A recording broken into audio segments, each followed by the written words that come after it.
Hey everyone, I sincerely appreciate your support. If you enjoy my audiobooks, I would be truly grateful if you could subscribe to the channel.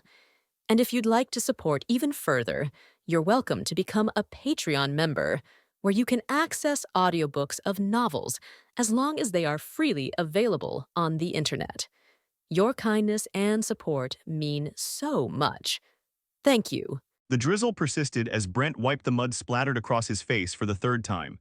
His expensive calfskin boots were soaked and caked with dirt.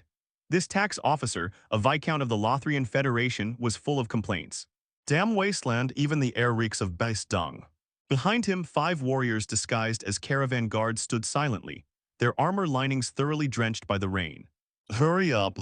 If the gifts for those beasts get ruined from the rain, Hess, none of us will have a good ending. He cast a cold glare at the wild landscape veiled by the rain.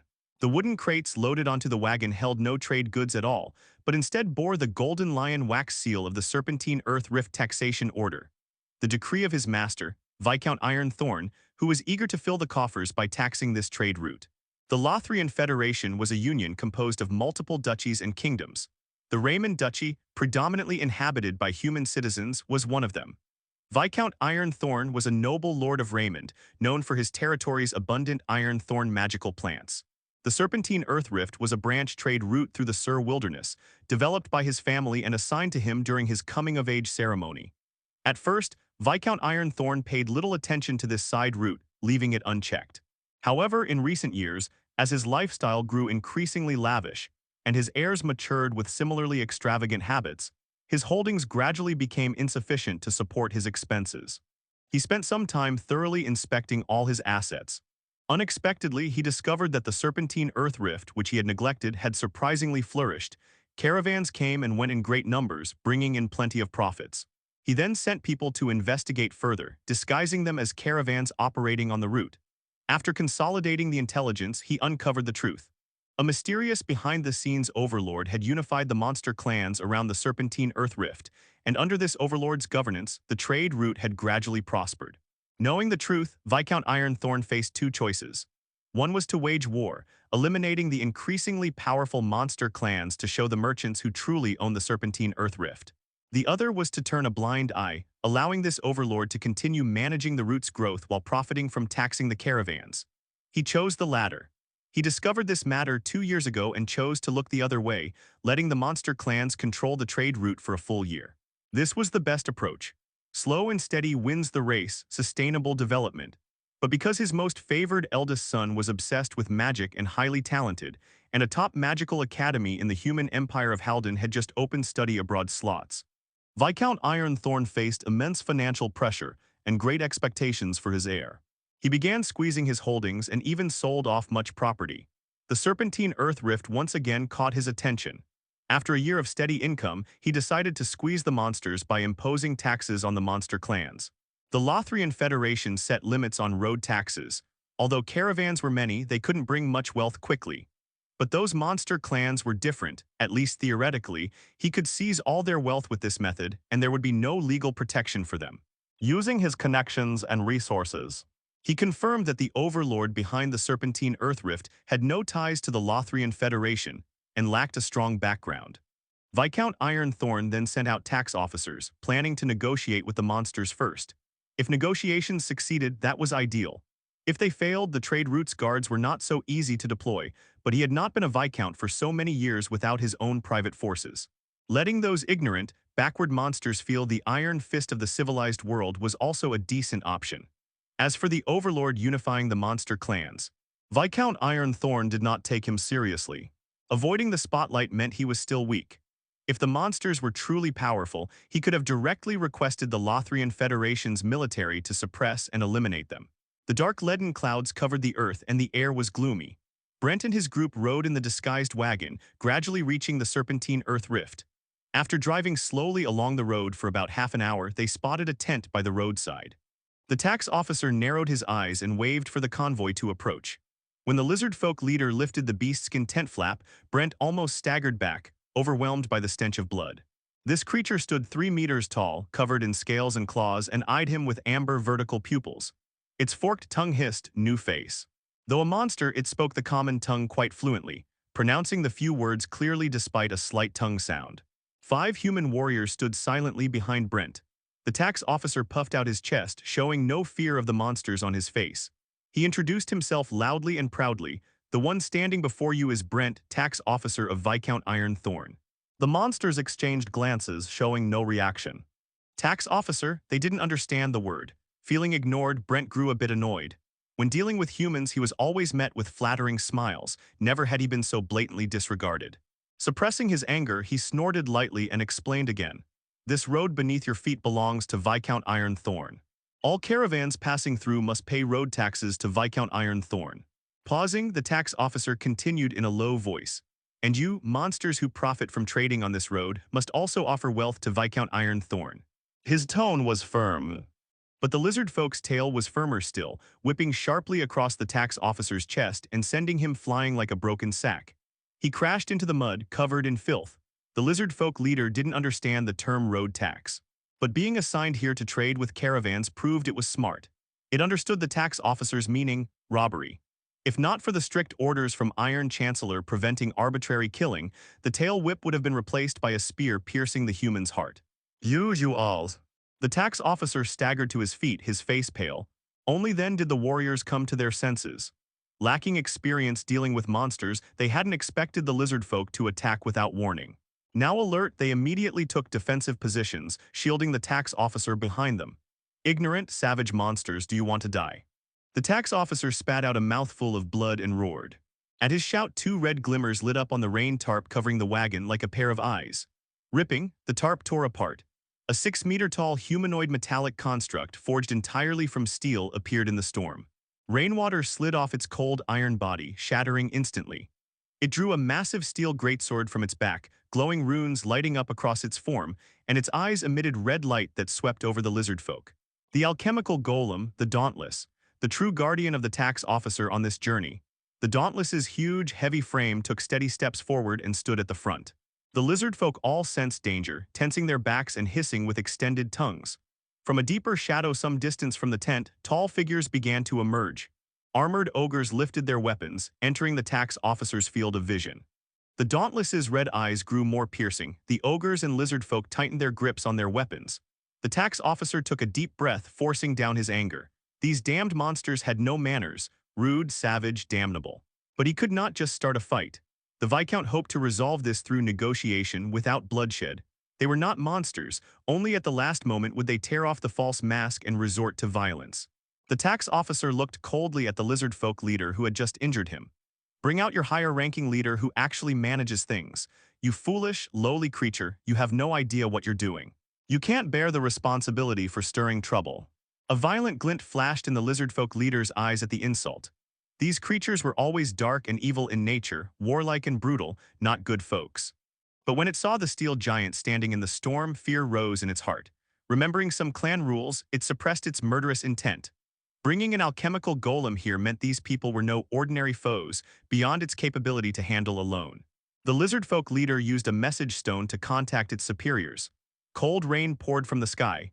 Humans, monsters, and steel constructs all silently waited in the rain. Torrential rain poured down, transforming the fine silver threads into a cascading waterfall that drenched the wilderness. Though it was midday when sunlight should have been abundant, thick dark clouds shrouded the world in gloomy darkness beneath the heavy rain. A massive creature trudged through the mud. This was a sword-jawed beast, approximately 12 meters long, with scales and claws that gave it the appearance of a cross between a crocodile and lion. Its most distinctive feature was the pair of giant bone blades extending from its lower jaw. 3 meters long and covered in steel-hard enamel, the blades glinted coldly in the rain. The beast was tracking a herd of iron-horned deer. Its movements were surprisingly light, padded feet allowing silent progress through the downpour. Whenever it detected prey, it would lower its body, the bone blades on its head quivering slightly, the distinctive hunting posture of a sword-jawed beast. Just as it prepared to pounce, daylight suddenly erupted across the sky. A golden-red lightning bolt split the rain curtain. Garroth descended like a god, wreathed in violent electricity and flames that instantly vaporized the surrounding rain. The sword-jawed beast instinctively raised its head, bone blades pointing skyward. But it was too late. A brilliant golden-red sphere shot from Garroth's mouth, piercing straight through the rain. At first glance, it resembled ball lightning, crackling with golden arcs, yet its overall form burned like raging flames. Moving at incredible speed, it struck the beast's body in an instant. Boom. Countless lightning bolts and flames exploded simultaneously. The level 10 beast equal to Garroth in strength stiffened violently, convulsing as large patches of charring spread across its body. Under this single strike, it collapsed rigidly to the ground dead. Folding his wings, Garroth landed before the fallen creature, carefully examining the wounds. The flame thunder breath formed during frenzied state shows excellent power, superior to both my fiery breath and electric fire breath. A satisfied smile appeared on Garroth's draconic face.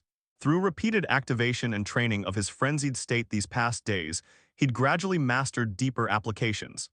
Initially, the golden lightning could only stimulate his body to enhance physical attributes. But during one accidental attempt, Garroth discovered he could fuse the golden lightning with his breath weapon while frenzied, producing spherical flame thunder. This flame thunder combined properties of both lightning and fire, paralysis, penetration, explosion, combustion. Multiple effects simultaneously. As a red-iron hybrid, Garroth was fundamentally fire-aligned.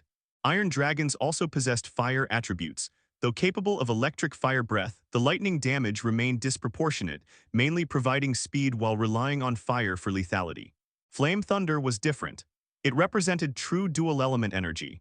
Just as draconic magical energy and life force could fuse into dragon chi, so too could fire and lightning merge into Flame Thunder. Currently, Flame Thunder can only be used for breath attacks, but I sense its development hasn't reached its limit. His golden mane standing proud in the rain, Garroth extended a claw, concentrating. ZZZT. High-temperature lightning, or perhaps crimson-gold flames, erupted between his claws, wildly flickering. Garroth attempted to shape and contain the energy, but failed as the unstable combination immediately dissipated. If Flame Thunder could coalesce upon his body, undoubtedly, it would further enhance Garroth's offensive power. Moreover, judging by Flame Thunder Breath's properties, stable condensation could make it equally effective for both melee and ranged combat. Exhaling softly, Garroth retracted all golden lightning. HSSSSS, his scalding hot explosive scales met rainwater, generating dense steam as they gradually cooled. A wingbeat dispersed the obscuring vapor. My scales also require evolution. The red iron dragon studied his cooling explosive scales, rainwater sizzling against their heated surface. This current scale layer no longer suited him. Truthfully, they'd become inadequate ever since his wing evolution. During high-speed flight, friction rapidly overheated the scales. Negligence could cause overload detonation. As for their explosive and shrapnel damage, effective against mobs, but targets like diamond stone giants or behemoth frosts barely suffered meaningful damage. Against weaker foes, Garroth could simply charge through them with wing-assisted speed, rendering the scales unnecessary. Then there was their kinetic absorption defense. By the time Garroth engaged in melee after rapid movement or diving, the scales were already near overload, like during his battle with the Frost Behemoth, where a single clash detonated his entire scale layer. For present Garroth, the scale's kinetic absorption remained useful, but their high-temperature explosion represented a failed evolutionary path. Of course, success and failure must be judged dialectically across different stages. When first evolved, the explosive scale's wide-range bombardment and shrapnel perfectly suited Garroth, a successful evolution granting early-stage area attacks. Only through subsequent growth had they become incompatible with his enhanced traits. I require an entirely new scale system, one preserving kinetic absorption while preventing overload explosions during high-speed movement, ideally storing absorbed energy to replenish my stamina, granting greater endurance. Garroth pondered deeply. He possessed evolutionary directions and ideas. Unfortunately, adaptive evolution wouldn't proceed according to his will alone. Precise control over evolutionary outcomes remained beyond him. The successful evolution of his wings of the celestial comet involved both deliberate effort and fortunate circumstance. Regardless, having goals was undoubtedly positive. Garroth ingested some scale powder carried on his person, the world shifting to warm tones, colors no longer gloomy, the torrential rain now appearing vibrant and uplifting. Flame Thunder represents a special energy form. Frequent frenzied state usage prolonging its stable duration should facilitate adaptive evolution towards stability. The scales present greater difficulty. Kinetic absorption and self-replenishment must involve complex processes requiring extended development. First, preventing easy detonation, perhaps implementing sudden stops when nearing overload allowing cooling. Consistently repeating this. Garroth's mind raced. simultaneously devising preliminary approaches for both flame-thunder consolidation and scale evolution. As time passed, the scale powder's effects gradually faded. Perhaps due to Garroth's mental growth, the powder's efficacy had diminished, increased doses now required for equivalent cognitive enhancement. With only one fairy dragon producing limited quantities, Garroth now reserved it strictly for critical moments, abandoning earlier recreational usage. Black oil followed similar patterns. Garroth's growing physique demanded larger quantities for equivalent effects. Fortunately, stable trade routes provided abundant supply, enough for bathing if desired. ZZAP. Golden lightning erupted as Garroth re-entered frenzied state. His rain-cooled scales rapidly reddened with heat. He practiced flame thunder condensation while allowing scale temperature to rise, stopping just before overload detonation, then cooling repeatedly. Flame thunder, explosive scales, dragon heart spines. Garroth's life remained fulfilling, daily training schedules packed to capacity. He cherished this peaceful, productive routine, all accumulations simultaneously preparing for potential crises. However, his scale and flame thunder training was soon interrupted. A neck scale vibrated faintly. Pausing, Garroth retrieved the message stone, receiving communication from the Iron Dragon. His pupils instantly contracted into cold, predatory slits before normalizing a second later. Viscount Ironthorn tax collectors. Inevitable. Garroth had anticipated this day. Controlling a trade route, openly or covertly, would inevitably draw attention, though shadow governance minimized impact. As they wish, will negotiate first. Eyes glinting, Garroth relayed instructions to Sorog. He was no brutish beast. Since the Serpentine Earth Rift belonged to its original developers, they held legitimate taxation claims. Garroth welcomed mutually beneficial cooperation, maintaining the status quo. But only if demands proved reasonable. Exorbitant requests wouldn't be meekly accepted. He honed claws and fangs for survival, to resist threats with power and overturn tables when necessary, not endure endless concessions. The drizzle persisted, cold raindrops striking the steel shell of the alchemical golem, producing crisp tapping sounds. Dauntless stood silently before the tax officer Brent, its red eyes coldly scanning the surroundings, ready at any moment to respond to possible attacks. The message stone of the lizardfolk leader lit up, emitting a low hiss before retreating to the side. Not long after, steady footsteps echoed through the rain. The werewolf sorcerer Frostfang walked forward slowly, her blue-gray fur soaked by the rain, clinging tightly to her slender curves.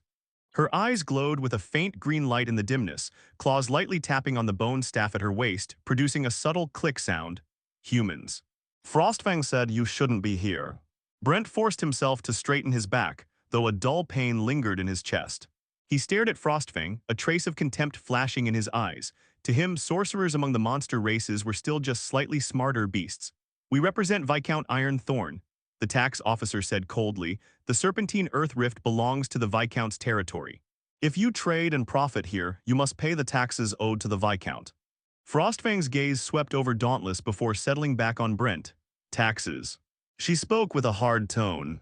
There are no taxes in the wilderness, only trade. As she spoke, the werewolf sorcerer's ears twitched slightly. If one looked closely, a small transmission stone could be seen in her ear. At this moment, Frostfang was Garroth's voice transmitter. And Garroth had immediately taken a hard stance. He was prepared to negotiate first, but he also knew that dealing with the other side, he must never let them sense any weakness. Otherwise, harsher oppression would follow relentlessly. Brent did not expect a werewolf to be so tough. Because the transmission stone in Frostfang's ear emitted a faint glow and showed no intention of concealment, Brent guessed that the werewolf sorcerer in front of him was merely a messenger, and the real person negotiating was someone else. Brent himself was also a representative of Viscount Ironthorn. With the noble lord standing behind him, Brent showed no sign of fear and displayed a firm attitude, continuing, "This is the law of the Lothrian Federation. Any trade along the commercial route must pay fees to the lord." Frostfang spoke calmly, relaying the Dragon Lord's will. "Your human laws do not apply to the wilderness." The tax officer's face darkened. "You are challenging the Viscount's authority." He lowered his voice and threatened, "If you refuse to cooperate, the consequences will be severe." "Is that so?" Frostfang tilted her head slightly. "Then you can try." Brent clenched his fist but did not lose control. He knew now was not the time to tear the facade apart. What the Viscount wanted was wealth, not destruction. "Listen, beast," the tax officer said sternly, "the Viscount can dispatch troops to wipe you out. This is the dignified choice. We didn't bring an army but came to negotiate with you despite the rain, showing sincerity." He took out the tax order and displayed it in front of the monsters. The rain immediately blurred the Lothrian Federation's wax seal. As the Serpentine Earth Rift is a branch of the Thousand Serpent Traces, you profiting here must pay taxes every month. He raised two fingers and said, 5,000 gold coins per month, or equivalent magical minerals. Considering your illegal operations here for many years, the Viscount mercifully waived penalties and allows you to pay only 1 year's back taxes, totaling 60,000 gold coins or equivalent magical minerals. After a pause, he added, if payment is made with magical minerals, our personnel will verify and assess their value. Without a doubt, this was an exorbitant demand.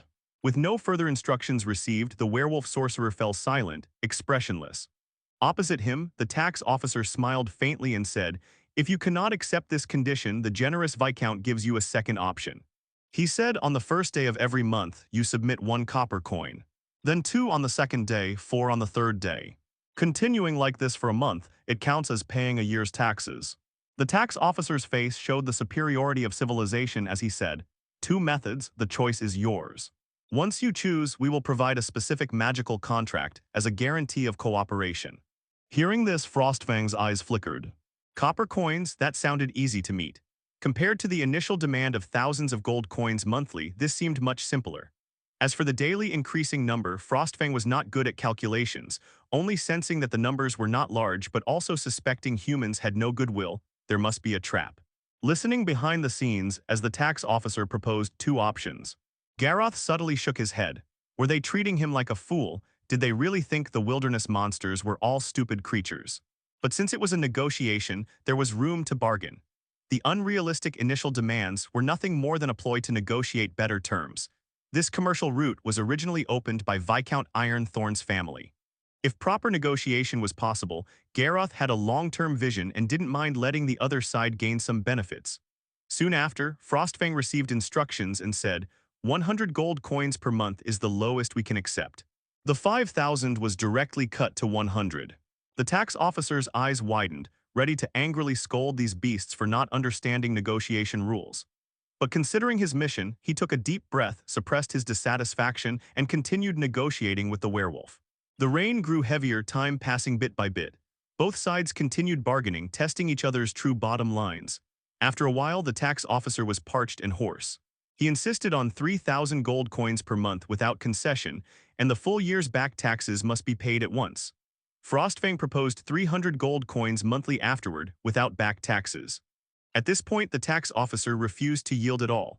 Because he represented Viscount Ironthorn, and the Viscount had instructed him that the 3,000 gold and 1 year's back payment were the bottom line, especially the lump sum back payment, which must not be compromised. The Viscount knew these terms were somewhat excessive, but with the Magic Academy's recruitment approaching, he needed quick cash, so he sacrificed long-term interests. Not only did he do this for the wild Serpentine Earth Rift, but he had already sold off many of his more legitimate assets. The other side did not budge. Frostfang also held firm, after wasting another 10 minutes or so.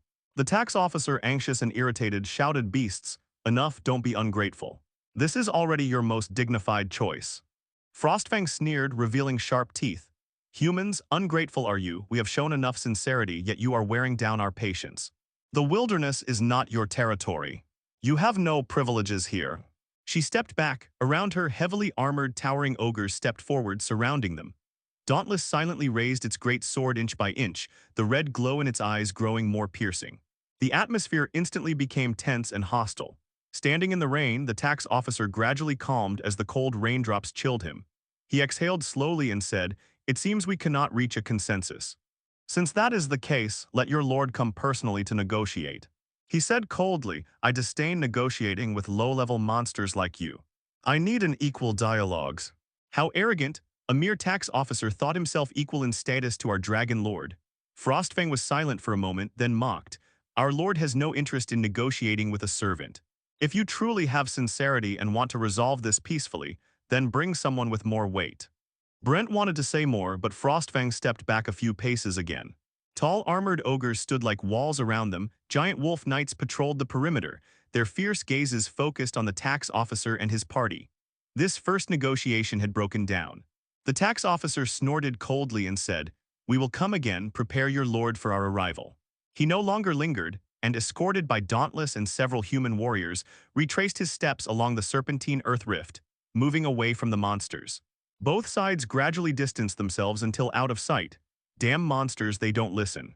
Brent cursed under his breath. He disliked dealing with monsters. These creatures lacked the respect due to bureaucracy and nobles, which made him uncomfortable. Sir, why don't we launch a surprise attack and wipe out this monster group to show them our strength? A human soldier whispered. Brent's face darkened. The Viscount's order is to negotiate, not fight. But these monsters clearly don't take us seriously. HMPH, the tax officer sneered, this negotiation is just a test. Let them gloat for a while. Sooner or later, they will learn what respect truly means. He looked into the depths of the rain, a trace of ruthlessness flashing in his eyes. The group did not leave the wilderness but camped directly at the entrance of the serpentine earth rift. Brent stood inside a makeshift tent, rainwater dripping from the canvas, pooling into small puddles on the ground. He took several deep breaths, weighing his thoughts before taking out the message stone. Viscount, these monsters have a tough attitude and are ungrateful. Their lord is willing to come out for further talks, but insists on equal status. Brent contacted Viscount Ironthorn, reporting the negotiation results. Meanwhile, in Needleleaf Valley, the red iron dragon rose, stretching his body. The hard dragon scales crushed the raindrops that fell on him, then he settled silently amid the wind and rain. The iron dragon Sorog, the red dragon Samantha, and the fairy dragon Vera were also present. They are not sincere about negotiating. Sorog's gaze was fierce, his pupils shrinking to dangerous slits as he said, these humans are too greedy, too arrogant, and too full of themselves. Samantha growled softly. A bunch of lowly reptiles dare to extort and rob us dragons. Evil dragons would never surrender their wealth. For dragonkind, which treasured riches as dearly as life itself, not even a dragon god could force them to relinquish their hoards, let alone a human noble, especially one as insignificant as a viscount. Neither Sorog nor Samantha were exceptions. Upon receiving the news, their first instinct was to slaughter the tax officers, skin them, dismantle their bones, and hang their remains along the trade route as a warning. It was Garroth who restrained their fury. For Garroth, parting with wealth was agonizing but not entirely unbearable. For the sake of greater development and long-term stability, he was willing to pay a price. Thus, he orchestrated the first negotiation with the tax officers from the shadows. Through this negotiation, Garroth sensed that the noble lord behind the tax officers wasn't seeking long-term benefits. For instance, their insistence on back taxes for a full year, and their refusal to lower the demand below 3,000 gold coins, made Garroth suspect they were trying to extort him. However, it was also possible that the tax officers lacked sufficient authority, making this negotiation merely a probe. Thus, Garroth offered a second chance, demanding that a higher-ranking envoy be sent for a more formal discussion, one where the Lord of the Molten Iron clan would personally appear. Sorog, Samantha, don't let emotions override your rationality and composure. Garroth's gaze was steady as he spoke. This matter concerns our future development, it's no trivial affair. We must respond with calm and careful deliberation. The authority of the red iron dragon gradually soothed them. Samantha's tail thumped the ground. 3,000 gold coins. Why doesn't that greedy human just rob us outright? Her slit pupils contracted dangerously. My stance remains unchanged. Kill every one of those insolent insects who dare provoke us and dismantle their alchemical golems. She lifted her head, sparks flaring from her nostrils. The wilderness has always belonged to the strong. What weight do human laws hold? Their deaths will deliver a far clearer message than any tax. Garroth remained silent, turning his gaze to the iron dragon Sorog. The iron dragon's claws gouged deep furrows into the earth. Human nobles understand neither respect nor fear. They arrogantly label all non-humans as monsters, even lumping us dragons into that category. HMPH. If we yield to taxes today, they'll demand we serve as mounts tomorrow. Though more level-headed than Samantha, Sorog, a true-blooded evil dragon, refused to concede even an inch when it came to wealth. Slaughter the tax officers first. Let the humans learn we're not to be trifled with. For once, the Iron Dragon and the Red Dragon were in agreement. Garroth finally spoke, his deep voice resonating through the rain. Starting a war outright would be the most foolish choice. Have you considered that if we kill a tax officer today, the Lothrian Federation's Night Order might arrive tomorrow? He continued, everything we've built here over the years could be destroyed in an instant. Pausing, Garroth narrowed his eyes, his tone shifting. But if they insist on war, then we'll give them war. At worst, it would end in mutual destruction, forcing them to relocate again. Truthfully, the appearance of the tax officers and the Viscount's hostility had already made Garroth acutely aware of the lurking danger. Their peaceful days were over. The Molten Iron Clan had been forced into the spotlight. And this was only the beginning. More scrutiny and probing would follow. If their existence as dragons were exposed, they'd face dangerous sieges and extermination campaigns.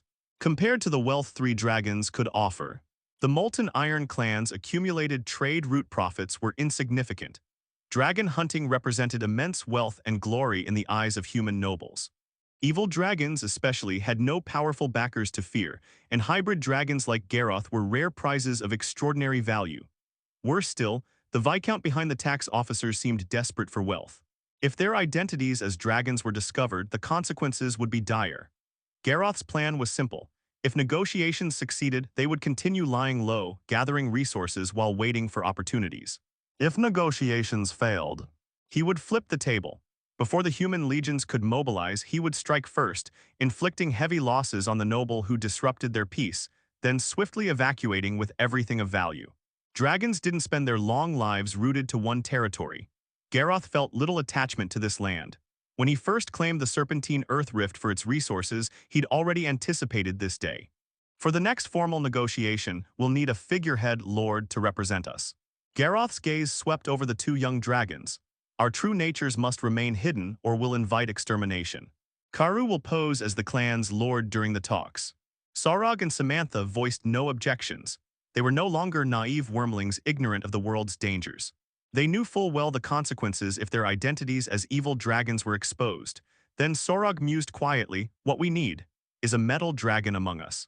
Iron hybrid dragons and true metal dragons shared an uneasy history. In ancient times, iron hybrids had been part of the metallic dragon kind, but for unknown reasons they were exiled, forming their own separate lineage. The relationship between the two remained strained. Yet despite this, Sorog still desired a metal dragon ally. On one hand, his dream of a dragon empire included metallic dragons. On the other, metal dragons' reputation as good-aligned beings offered immense advantages. Many nobles took pride in befriending them, unlike evil dragons who faced immediate hostility. Samantha stated bluntly, "I despise metal dragons. I refuse to coexist with one." Garroth's eyes narrowed slightly. Though he said nothing, he privately agreed with Sorog. The Iron Dragon was right. A group composed solely of evil dragons was too conspicuous and dangerous.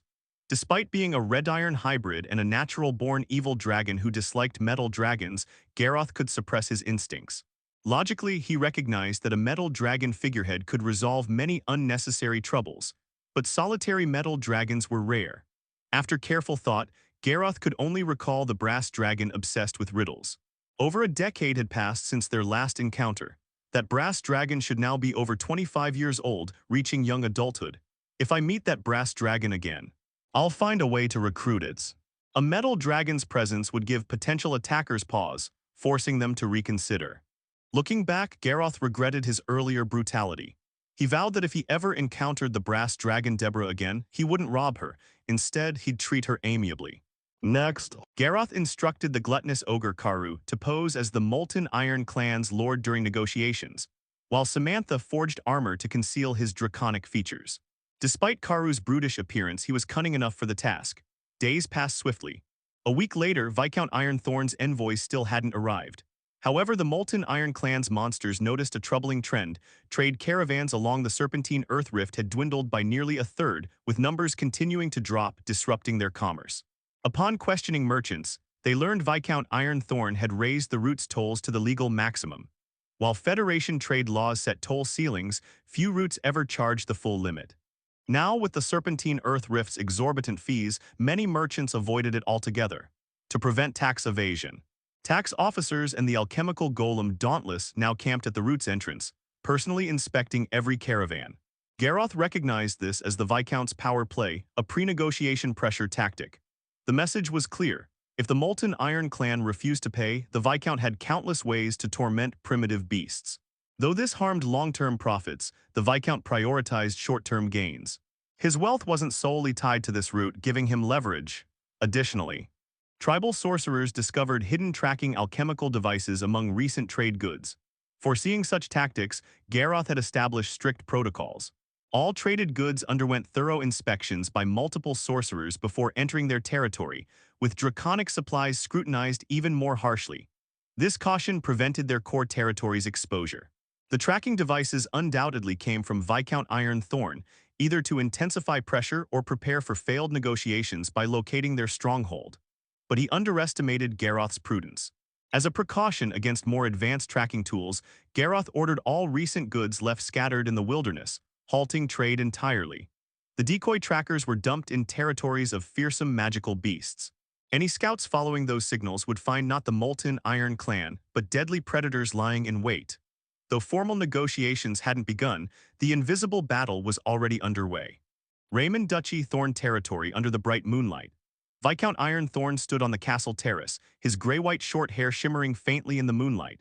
His figure was upright like a sword, and though the years had carved several lines of authority on his sharply contoured face, they did not diminish his imposing presence in the slightest.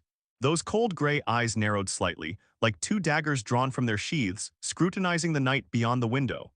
That gaze was a remnant from his youth in the border wars, now become his instinctive reaction to any threat.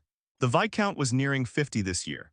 But as a high-ranking warrior, his title was not merely inherited through family, and with proper upkeep he still looked no older than 40. A bunch of beasts more cunning than I expected. Viscount Iron Thorn sneered coldly. His eldest son Edmund was also beside him. This young spellcaster stood in the shadows behind his father, his silver-gray mage robe fluttering lightly in the castle's draft. He inherited his father's tall frame, but his skin was not the warrior's bronze, instead possessing the pale complexion typical of a scholar, with occasional flickers of light in his eyes, a trait shaped by long-term magical study. Under his light golden short hair, a pair of pale blue eyes sparkled with dangerous curiosity and youthful pride. "Father, why waste time negotiating with a bunch of monsters?" Edmund's voice was filled with disdain and contempt. "Just send the army to crush them directly. Do you think they can stand against your private troops?" Viscount Ironthorn narrowed his eyes, scanning the training ground outside. There many knights were drilling, the thorn patterns etched on their armor gleaming coldly under the moonlight. Further away, several alchemical golems stood silently, their towering, burly forms blocking the moonlight, casting dense shadows on the ground. "Edmund, you must remember." The Viscount spoke slowly, "War is not our goal, do not seek momentary glory. But when dealing with beasts, they must first understand who the master is." He turned and pulled out a scroll of parchment from the desk, densely covered with the trade data he had gathered about the serpentine earth rift. Behind these monsters is a so-called lord, who unites savage clans like lizard folk and ogres, understands trade, restrains and regulates them, and even has anti-reconnaissance awareness. His fingertip tapped the parchment. "This means it's not simple." Edmund said no matter how smart, they're still beasts. The young spellcaster raised his hand, conjuring a flickering flame in his palm. "Admission to the Sky Academy requires not only wealth but also spell assessment. I need an experience trip. A journey through the wilderness will strengthen my magic." Viscount Ironthorn looked at his son and smiled with satisfaction. True nobility was not the fools who hid in castles and partied every night, but warriors brave enough to challenge themselves, face danger and fight. He was very proud of his eldest son. "Very well, you will go negotiate, take the private army with you. If they're sensible, squeeze all their wealth dry. If not," the Viscount's voice grew cold, "then show them what a civilized iron fist means." Edmund gave a standard noble bow with elegance. "I will make them kneel and offer their treasures, father." His voice barely concealed his excitement as he retreated to prepare for the wilderness journey. "Bane, accompany Edmund and guard him closely." The Viscount whispered. A gentle breeze swept by, and from the shadow beside him appeared a plainly dressed, rough-skinned middle-aged man weathered by storms. He was a traditional-style Sanda martial monk. Generally, monks cared little for personal vanity or wealth. They believed life itself was a trial against oneself. No matter how many hardships lay ahead, monks happily gave their all to overcome challenges, not for show but for self-testing. Bane was also undergoing this life trial. Born weak and sickly, his impoverished family abandoned him during a serious illness. Later, the father of Viscount Ironthorn took him in and sent him to a monastery to study. Bane did not disappoint. Though weak at birth, his will was extraordinarily strong. Childhood illnesses forged an iron will. He gradually grew into a powerful monk, loyal to the Ironthorn family, and later followed the current Viscount. Master and servant, but having grown up together, they were like brothers. Though to Viscount Ironthorn there were many such brothers. Bane nodded heavily, then his body flashed and disappeared. At the same time, in the Sur wilderness north of shattered Stone Beach, 5 towering black figures about 3 meters tall emerged gradually in the rain. Their skin looked like dried mud, covered with cracked patterns, and their deformed long arms hung down to their knees. Behind them followed about 20 smaller black shadows. The outpost destroyed in the previous behemoth frost attack had been rebuilt, with more and stronger guards stationed. They had detected the approaching giants early. The giants were nearing territory belonging to the clan of Molten Iron. Before long, the garrison assembled and took the initiative to strike, surrounding the numerous monsters. Giants from the permafrost tundra. Garroth looked at Iron Dragon. Yes, they call themselves the Steelbeck clan, long living in the permafrost tundra. But as the war between the White Frost Coalition and Warhell clan intensified, their lands were caught in the aftermath and destroyed by the White Frost Coalition. The clan's sorcerers, uneasy about the future, led the clan to migrate to the Sur wilderness. Originally about 100 giants, they gradually dwindled to just over 20 during the journey. Sorog explained in detail, such matters normally wouldn't be reported to bother Garroth. But due to recent Serpentine Earth Rift events, Garroth planned ahead for a fallback. The northern permafrost tundra was one option, so he had Iron Dragon report on the tundra. What's the current status of the Steelbeck clan giants? Captured, imprisoned at the shattered Stone Beach camp. Before the topic on giants could continue, Garroth and Iron Dragon's gaze simultaneously stiffened. Then they pulled out message stones from their scales. An urgent message arrived. Viscount Ironthorn had sent his eldest son, demanding the clan of Molten Iron's lord appear for a formal negotiation. In a wilderness area near the Serpentine Earth Rift, a half-collapsed ancient stone pavilion had been temporarily cleared for the negotiation site. Led by Karu, the clan of Molten Iron's monsters were already there. Fully armored ogres, mounted beast riders from various clans, and several sorcerers all stood silently, their eyes repressing dangerous light. Heavy footsteps sounded on the horizon. The Thorn Knights appeared first, clad in dark red armor, the Iron Thorn family's thorn emblem carved on their breastplates. Each wore a snarling wolf head faceplate, and finely crafted alchemical longswords hung at their waists. Though smaller and less physically imposing than the ogres, their aura was hardly inferior to those warriors. Then came 5 alchemical golems. One was the Dauntless, the other 4 differing in model, appearance, and size, but all tall and robust steel constructs. Each step they took made the ground tremble. At the rear was Edmund himself. He rode a frost giant, the silver-gray mage robe billowing in the wind. The frost giant's skin was pale as a corpse, its body emaciated, and its eyes glowed an unnatural blue, clearly not in normal condition, lifeless and dull. Seems our beast friends value this meeting highly. Edmund disdainfully surveyed the ogre formation. 2 bad numbers can't make up for the gap in civilization. Tax Officer Brent wore a flattering, obsequious smile, nodding repeatedly.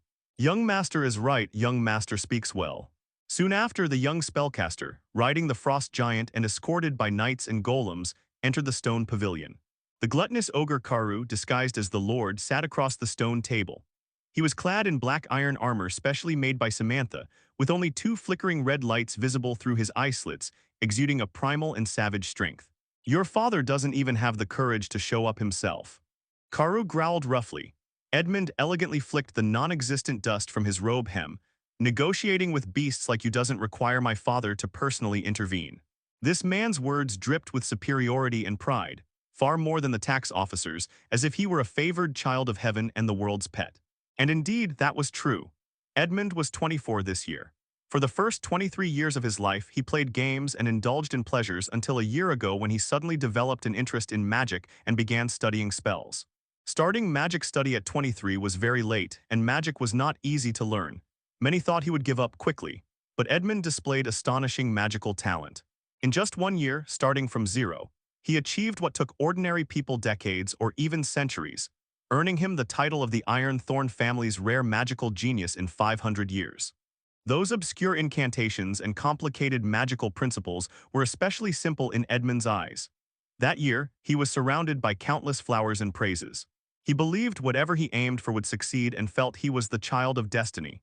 Once he reached Sky Academy with more resources, he was sure to become a legendary spellcaster. His future was limitless and bright. He used to be proud of his family, but soon the family would be proud of him. Edmund gestured to the golems behind him to step forward. Let's get to business, 3,000 gold coins monthly plus 1 year's back taxes. Not a penny less. He raised his head, resolute and indisputable. What kind of fool are you? Are you dreaming? Karu stood up and asked, looks like our negotiation just ended before it began. Edmund shook his head. Father was right, beasts will always be beasts. You need to learn who the real master is. He stared directly at Karu, eyes piercing. He intended to ignite war here, starting a battle. First, to crush these monsters with his fists, then everything else would be easier. The knights drew their longswords. The golem's engine roared loudly, overpowering the wind and rain. The pouring rain, the gluttonous ogre was about to roar in anger but seemed to receive some message and forcibly suppressed it. It showed anger but was cautious and helpless, finally bowing its head in humiliation. Humans, you have won. We will pay the taxes. Within 7 days, the full amount will be delivered to your base. If you're still alive then. Karu added silently in his mind. Neither side fought and retreated separately in the rain. Meanwhile, in Needleleaf Valley, why are you forcing me? I clearly only want a peaceful life. Garroth stretched his wings, his imposing figure standing taller inch by inch, soaked by the wind and rain. He realized these humans never intended to negotiate properly. Their demands Garroth could not meet. If that was the case, then no negotiation. The pitch-black sky seemed to be stirred by an invisible hand, churning the clouds and whipping the forest into rolling waves. Raindrops as large as beans poured down, wailing between the mountains and wilderness, raising a pale curtain of rain. Garroth stood in the storm, his body like forged steel. Beside him, the Iron Dragon and the Red Dragon spread their wings and straightened their postures, their draconic faces filled with excitement as they bared their sharp fangs. Crush those insignificant insects. Samantha spat sparks from her nostrils and growled. They will pay in blood for their arrogance. Sorog's metallic scales clanged. The Ignis brothers understood each other well enough. When they saw the change in Garroth's expression and gaze, they didn't need to ask, they already knew his thoughts. Unlike Garroth, the Red and Iron Dragons had long been brimming with killing intent, eager to skin and dismantle the humans who dared extort them. Only Garroth's restraint had kept them in check. But now even Garroth had been provoked. He had yielded, but the other side pressed harder. From a human perspective, their actions weren't unreasonable. If this monster clan was weak, they would simply subdue it with private forces and take full control. If it was strong enough to intimidate them and provoked a war, that was even better. They could call in the garrison to suppress it, beat it into submission, and then offer mercy to tame it. What the nobles wanted wasn't fair cooperation. It was complete dominance. But for Garroth's side, this was utterly unacceptable. The nobles' probing and provocation were pushing against Garroth's bottom line. It made him feel immense danger. And so he grew wary, fearful, and boiling with killing intent. Yet now was not the time for direct action. The more critical the situation, the more he needed calm and rationality. He had to consider the consequences and plan an escape route. Garroth took a deep breath, drawing the storm into his lungs before exhaling slowly. Sorog, inform the leaders of each war host. Prepare for battle. Order the leaders staying behind in our territory to gather their belongings and immediately evacuate to Tempering Heights. Samantha, clear out Needleleaf Valley. Take everything you can. Destroy what you can't. The meaning behind his words was clear. Garroth was abandoning this territory. He was decisive. Once he decided to flip the table, he would make full preparations for migration, leaving no chance for retaliation. Hearing this, Samantha hesitated. She couldn't bear to leave the territory she had built for so long, nor the wealth it had brought. Wait, Garroth, are we giving up our land? Not giving up, just a temporary retreat. We'll return eventually. Why? A Viscount's army can't possibly defeat us. We can slaughter them all and keep this place. A Viscount wasn't a high-ranking noble in human society. Samantha remained as arrogant as ever, believing only great nobles or lords were worth her avoidance. Sorog glanced at Garroth's calm expression and sneered, suppressing his surging emotions. Fool. Do you think the Lothrian Federation would tolerate 3 vicious dragons nesting near a trade route? Would they sit back and watch us grow stronger? A Viscount is nothing to fear. But once we bare our fangs, we'll draw too much attention. If we stay here by then, waiting for stronger forces to besiege us, we're doomed. Given our draconic nobility, our value, we might even attract legends. If a legend comparable to an ancient dragon comes while we're still here, we won't even have a chance to flee. And we don't even need legends. High-level elites alone could pose a threat. When Sorog suppressed his emotions and thought rationally, his wisdom far surpassed Samantha's. His words echoed Garroth's thoughts. Every legend was a pillar of the nation, a core figure of their race and country. A Viscount wouldn't have a legend backing him. Otherwise, he wouldn't be a Viscount scrambling for scraps in the wilderness. But the vast Lothrian Federation had legends. The Sur Wilderness Garrison had legends too, otherwise they couldn't suppress the savage magical beasts. If they killed the Viscount's men, including a noble's son, it would undoubtedly be seen as a provocation against the Lothrian Federation. To the Sur Wilderness Garrison, the Molten Iron Clan would no longer be just another monster clan. They'd see these dragons as a threat to the Federation, one that required a heavy-handed strike. If they stayed in the Serpentine Earth Rift, the script was predictable. First, the Viscount would send forces for revenge, only to be crushed by the dragons. Then more formal legions would come. If even they couldn't handle the dragons, the garrison's elites would step in. Or perhaps, without all the twists and turns, a powerful figure might take interest upon discovering the dragons and strike first, skipping the formalities to claim a lucrative prize. Either way, we can't stay in the Serpentine Earth Rift, we must leave. Garroth's gaze sharpened as he spoke slowly, but before that I'll make them pay a bloody price. In truth, the most rational choice would be to flee with their tails between their legs, leaving the humans untouched. But Garroth wasn't purely rational. He had his own desires, his own demands. Had he survived and grown so cautiously just to flee like a coward at every threat? No. He did it so that even when forced to retreat, he could make his enemies pay for disrupting his peace, so they'd remember the consequences of provoking him. So that next time, he wouldn't need to yield. When he abandoned his territory under the Blackrock Dwarves' threat, he had no strength to resist, fleeing overnight like a stray dog. This time, he'd make his enemies remember the pain. Next time, perhaps it wouldn't be him running away. Soon, orders were urgently relayed through message stones. The combat units led by Karu didn't return to collect taxes. Instead, under the cover of the storm and the sorceress, they silently approached the noble's son's camp.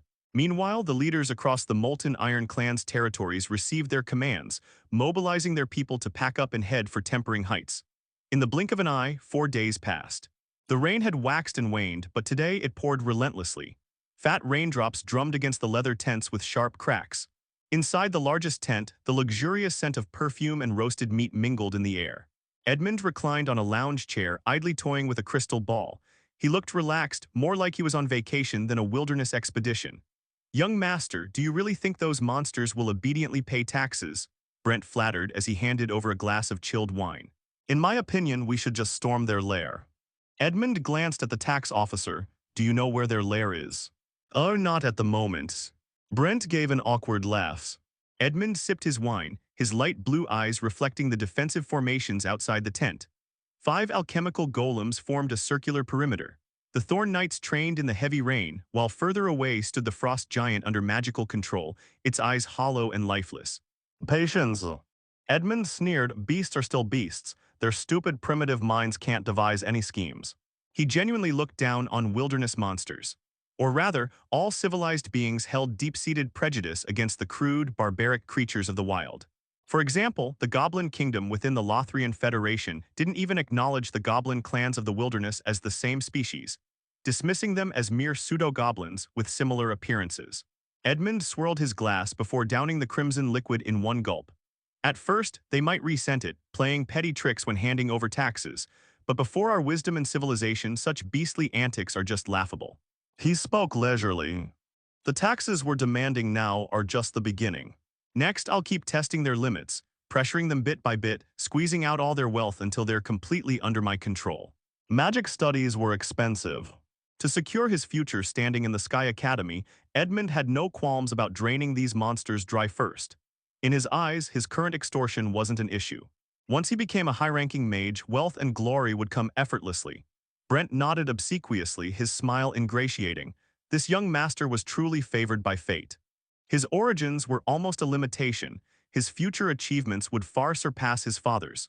If he ever became a legendary spellcaster, his name would echo across the Raymond Duchy, making him a pillar of the nation. The atmosphere in the tent was light.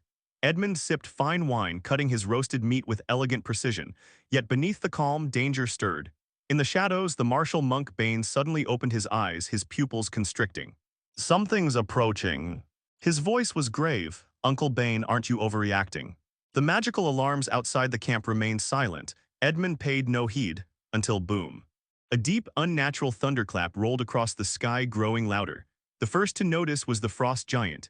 This alchemical necromantic construct suddenly let out a piercing howl. The knights looked up, following its pointing finger. The storm-laden sky was torn apart. A crimson menace streaked through the clouds, its trailing flames burning a vacuum path where raindrops vaporized into pale mist before they could fall. Its glow wasn't the usual orange red of meteors. It was darker, closer to the hue of fresh blood, as if the heavens had been slashed open.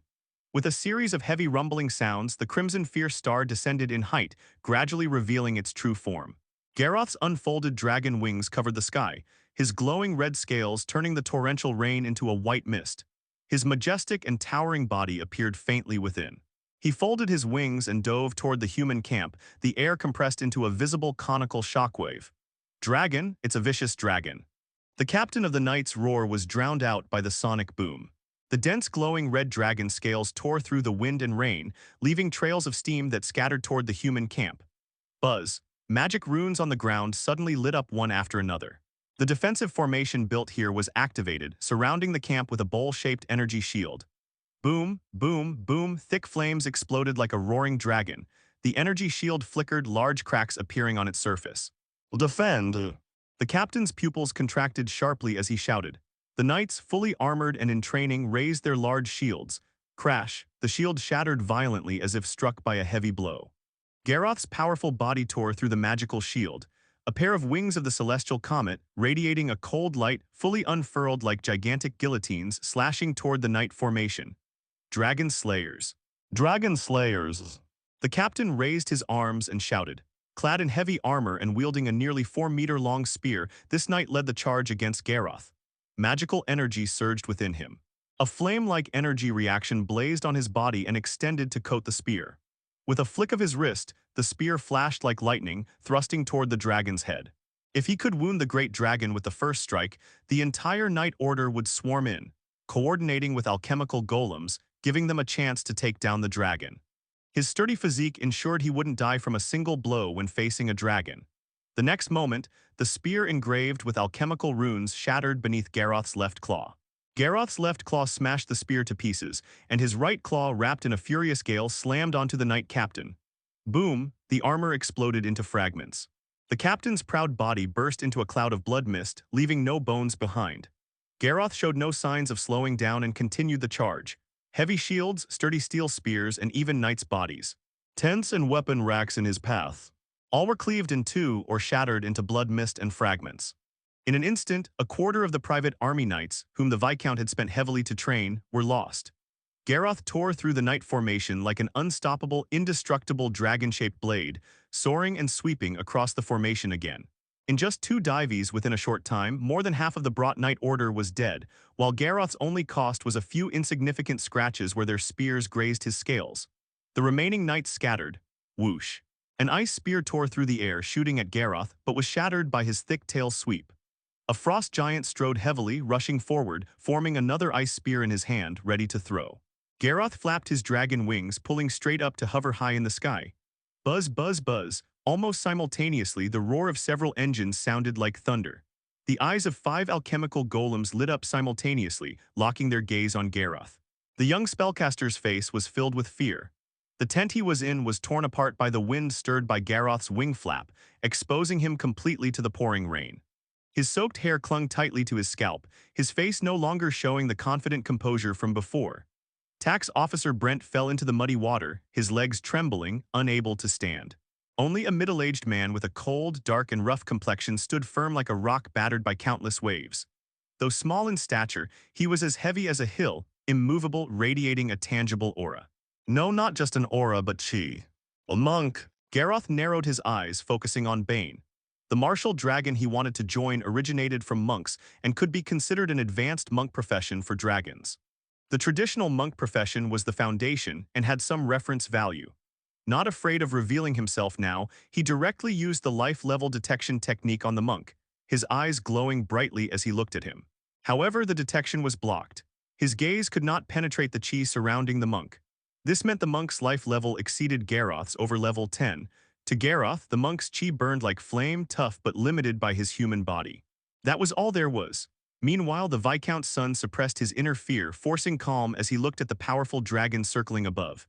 He shouted, "Great dragon, we have no grudge or enmity. Withdraw immediately, or do you want to attract an army to surround and kill you?" Showing weakness before a vicious dragon would not work. threatening with the might of the Federation's army might cause a retreat. Unfortunately, Garroth was not just passing by on a whim to attack. He had carefully considered the risks. He lowered his gaze to the tiny creatures below and said, "Humans, the taxes you want I will personally deliver. Are you not welcoming my arrivals?" The voice of the red iron dragon was low and deep, like thunder rolling through the clouds, shaking the hearts of those present. Edmund's face stiffened. This dragon was the real lord behind that group of monsters. Damn it. If he had known earlier, he would have brought a stronger crusade force.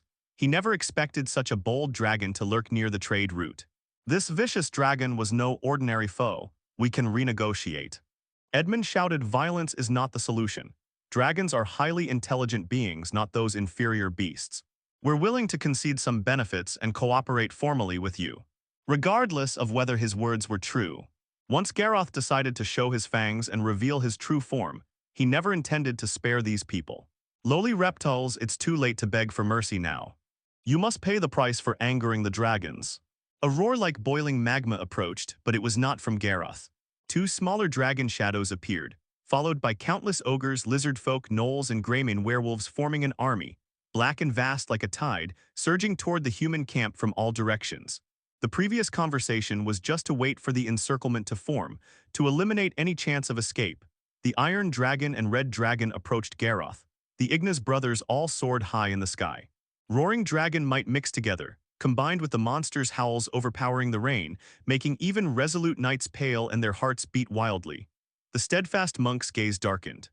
"Edmund, break out to the east," he said in a deep voice. The nearest garrison was to the east, drawing their attention, and reinforcements was their only chance.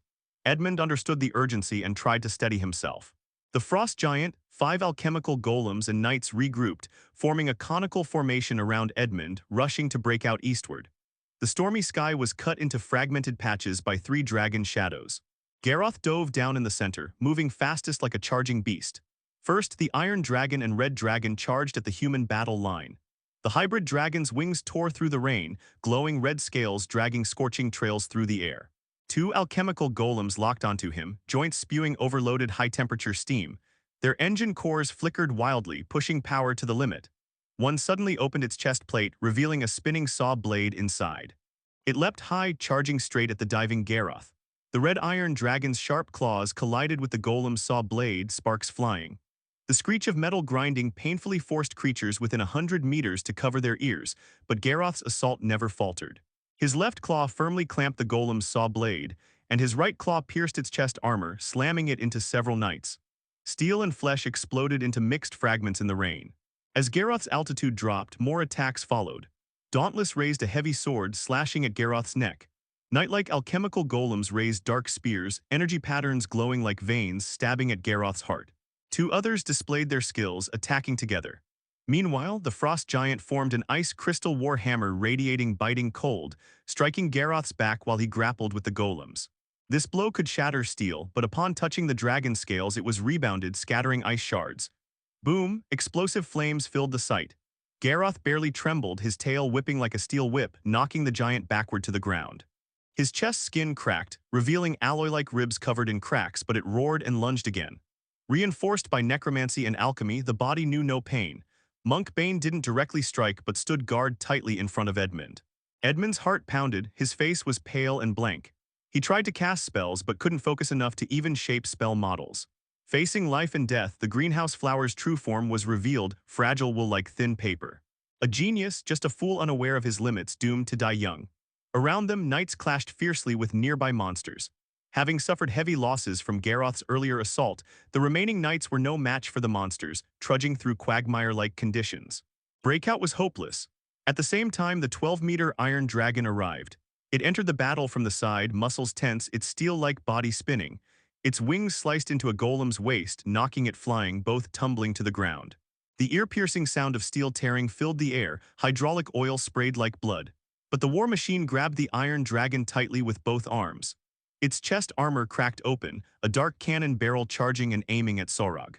At this moment, a rune solid as substance tore through the air, landing on the golem. It paused, stopping the charge, and loosened its grip on the Iron Dragon. It was Samantha's alchemy spell affecting the golem. Lava-like fiery breath steamed the rain as Samantha exhaled, hitting the golem's chest. Its armor quickly glowed red-hot like molten iron, and the powerful impact forced it to retreat step by step. The iron dragon growled low. Hardened body, a deep black light instantly covered its body, making it look like pure steel, more beast-like than the surrounding golems. Using its hardened body as a weapon, it charged. As Samantha stopped her dragon breath, it slammed into the golem. Countless parts scattered like rain. The armor softened by the dragon breath was instantly torn open, numerous parts scattered as the golem's upper body was crushed. Reptiles. Feel fear and despair. Within a short time, they tore apart the humans' proud alchemical creations. Both the Iron Dragon and Red Dragon couldn't help but roar in excitement. Such a fierce battle was rare even in their long dragon lives. After killing one golem, Sorog and Samantha didn't indulge in victory but shifted focus to aid Garroth, who was surrounded up front hoping to impress him. But when they looked at Garroth's location, they froze. Centered on Garroth, two golems had been completely reduced to parts and debris scattered everywhere. Dauntless's broken sword was stuck in the ground, dull and lifeless. Only the battered frost giant and two damaged golems were stubbornly holding on in front of him. Garroth had also paid a price. In the recent battle, all his explosive scales had been knocked off, exposing black-red inner scales. Boom. Garroth's fiery claws pierced a golem's chest, ripping it apart forcibly, and in the blink of an eye he killed another golem. The frost giant seized the fleeting chance, grabbing Garroth's right hind leg with both arms and lifting with full strength. The red iron dragon lost balance, but the last golem ambushed from behind, its right arm morphing into a drill, fiercely stabbing Garroth's spine. At the critical moment, Garroth's dragon wings rolled back like blades, slicing the golem's half-body away. But the drill still grazed the dragon's scales, leaving a bleeding scratch. The red iron dragon's pupils contracted into narrow slits, cold and indifferent, suddenly turning its head. Garroth was not angry over this minor wound, but because he saw the monk holding the spellcaster by the back of his neck like a chicken, leaping and dodging with him. Not only knights. Even golems and giants were abandoned. The thin figure contained strength not inferior to a young dragon and moved with unimaginable agility. The monk gathered chi in his legs, striding rapidly like lightning, running faster than a young dragon flying at full speed. Monsters closed in on the monk, either disappearing from sight before approaching, or invisible in their movements, being struck away by his heavy, powerful fists and feet. Gluttonous ogre Karu pursued the monk heavily but was slower, only able to glare in frustration, venting his anger on the knights after a few steps. The monster knights of the Crimson Iron Riders tried to chase and hinder but couldn't keep up. Sorog and Samantha noticed the fleeing monk, leapt into the air and chased after him, but the distance only widened. These monsters can't keep up with me. All knights and golems were destroyed here, heavy losses, but at least I can bring the young master back alive. Bane had watched Edmund grow up and treated him as his own. He extended some chi onto Edmund, protecting his fragile body from harm during the high-speed movement. The monk's speed was extremely fast, and his life level surpassed all monsters here. Even carrying a person, he quickly broke through the encirclement, leaving the monster horde behind, rushing toward the garrison in the east at top speed. Just then, ZZZT, ZZZT. A stirring sound like countless lightning bolts boiling and dancing erupted. Bane's heart tightened inexplicably, his keen senses honed over years detected danger. Instinctively, he glanced back. In his sight, the sturdy red iron dragon crouched on all fours, body low. The last golem lay beneath it, twisted and shattered from a fierce blow. Only the frost giant puppet formed by necromancy and alchemy dragged its broken body, attacking the red iron dragon. ZZZT, ZZZT. Golden lightning burst forth from its body, flashing through the scale gaps. Dense, dazzling, brilliant. The already strong body swelled another size, covered in soaring golden lightning. Its posture and aura dwarfed everything before. Crash! The frost giant's upper body suddenly exploded, smashed by a dragon claw. Bane's pupils constricted sharply. He withdrew his gaze and squeezed his chi to the limit. Swift wind step. Like a gale sweeping the land, he dashed rapidly. But within less than a second, an alarm rang in his heart and he paused, shifting sideways. Boom! Flame thunder, like lightning and blazing fire, struck where he had just stood, blasting a shocking deep pit in the ground. Massive electric arcs extended along the rainwater, still landing on the monk, numbing his body. On the other side, Garroth flapped his wings, claws gouging scorched marks in the earth, his body wrapped in golden lightning, launched like a cannonball, skimming the ground at incredible speed. He quickly surpassed the red dragon and iron dragon. Coming from behind at an unbelievable speed, he charged toward the monk. In his pupils reflected the approaching crimson golden lightning. The monk enveloped Edmund in chi and threw him forcefully toward the distance. Run. After the simple order, the monk turned and faced Garroth, his whole aura boiled to the extreme, diamond body. The chi cultivated over many years burst forth, condensing into thick bronze on his body surface. Mind like still water, reflective dodge. He simultaneously cast two monk skills on himself. In an instant, Garroth's dragon claw tore through the rain. Claws wrapped in golden lightning slicing scorching vacuum trails through the air, aiming at the small human monk. Bane's mind was calm, without fear or trembling, unaffected by the dragon might. He lifted his leg and stepped firmly, reflexively dodging sideways. Close to his body, his bronze fist carried the chi condensed to its peak, striking the dragon's lower jaw. Piercing strike, bang, the explosive clash of chi and dragon scales shattered raindrops within 10 meters. Garroth's head tilted back slightly, feeling a penetrating force rush to his forehead, causing slight dizziness. Bane's right arm shattered inch by inch, revealing bulging muscles underneath, his pupils shaking violently. He could shatter steel with his piercing strike but had not caused significant damage. Taking a deep breath, he returned to his still mind state. The monk shouted and struck Garroth's heart with a palm, heart-shattering strike. This attack also carried a sharp chi able to pierce scale defenses even stronger than before. However, it only hit a golden afterimage. Garroth's huge body in his frenzied state showed terrifying agility, fully able to match higher-level monk attack speeds. He dodged the monk's strike and his lightning-fast claws struck the monk's body. Boom! Like a kite with a broken string, the monk spat blood and internal fragments flying backward. Most of the bronze on his body cracked. Even with a life level higher than Garroth's, he could not make up for racial differences. Garroth was barely hurt by the attack, yet his strike severely wounded the monk. The monk survived only because of his mastery of force redirection and dense, sustained chi. The monk did not fall upon landing. He spat blood, steadied himself, and began burning his life force, igniting decades of cultivated chi until a layer of illusory aura flared around him. Vicious dragon, come on. His body flickered as Bane actively closed the distance with Garroth. Using something like the Bloodburst secret technique, he surpassed his previous limits. Speed increased, forming more than 10 afterimages around Garroth. He targeted joints, scale connections, eyes, reproductive organs, launching fierce attacks with his skills pushed to the extreme. Some strikes even caused Garroth pain. Speed, small size agility, and sharp reflexes.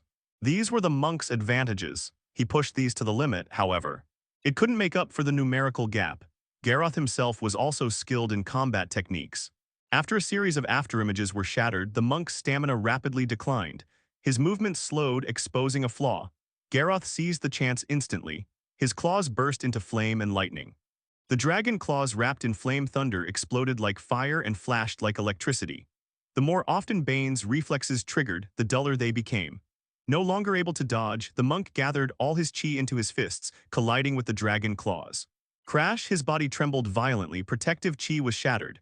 The monk's arm skin cracked inch by inch, bones groaned unbearably before both arms exploded. Instant separation.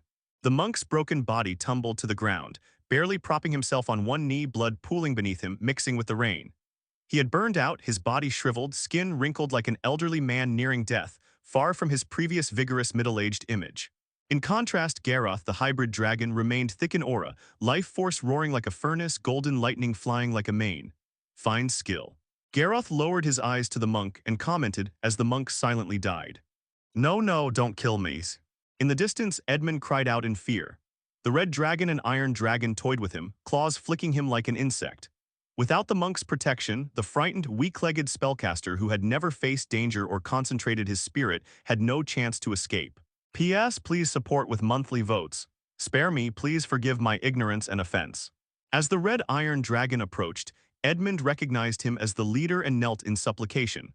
All traces of his former elegance and pride gone.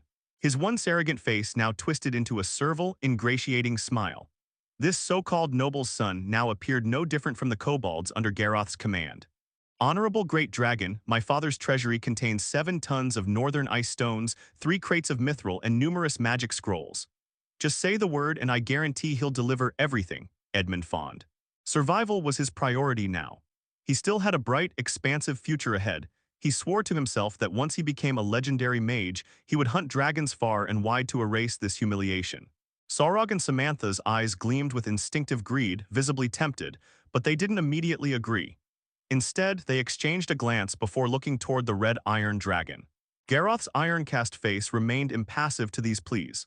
While ransoming Edmund to the Viscount might yield substantial wealth, it would inevitably lead to dangerous negotiations.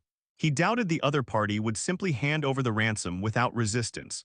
Though Garroth felt the primal allure of treasure compared to his own safety, that desire was instantly suppressed. Survival and growth, these were Garroth's paramount desires, eclipsing all else. Next time you think about taxing dragons, remember to bring a coffin, Garroth said, glancing at the Iron Dragon.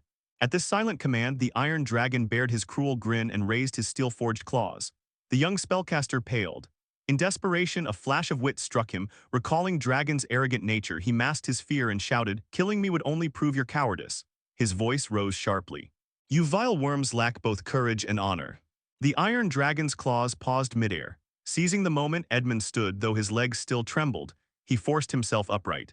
"I am destined to become a legendary mage, a rising star of magic. You know well that if you let me live." His gaze swept across the three dragons. "One day I'll make you pay for today's actions."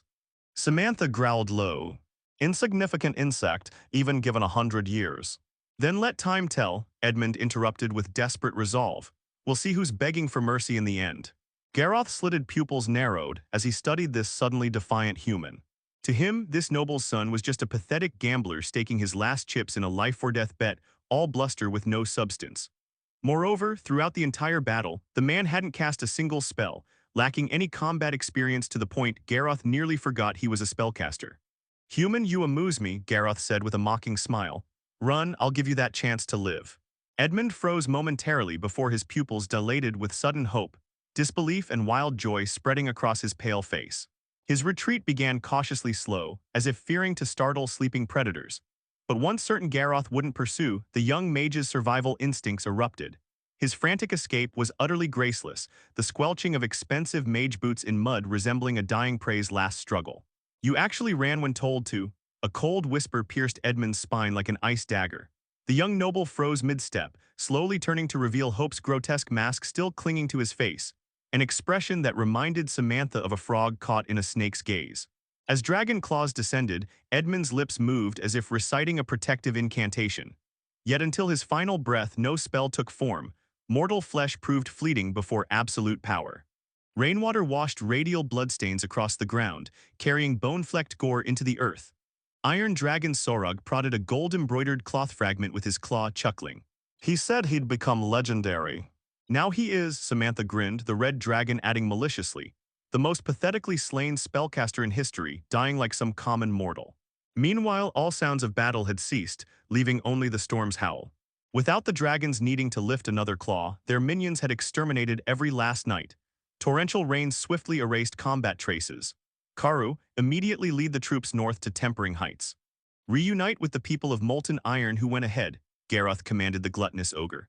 "As for the scattered weapons, alchemical golem remains and frost giant wreckage, potential tracking spells might linger, and with no time for thorough inspection, Garroth ordered no retrieval.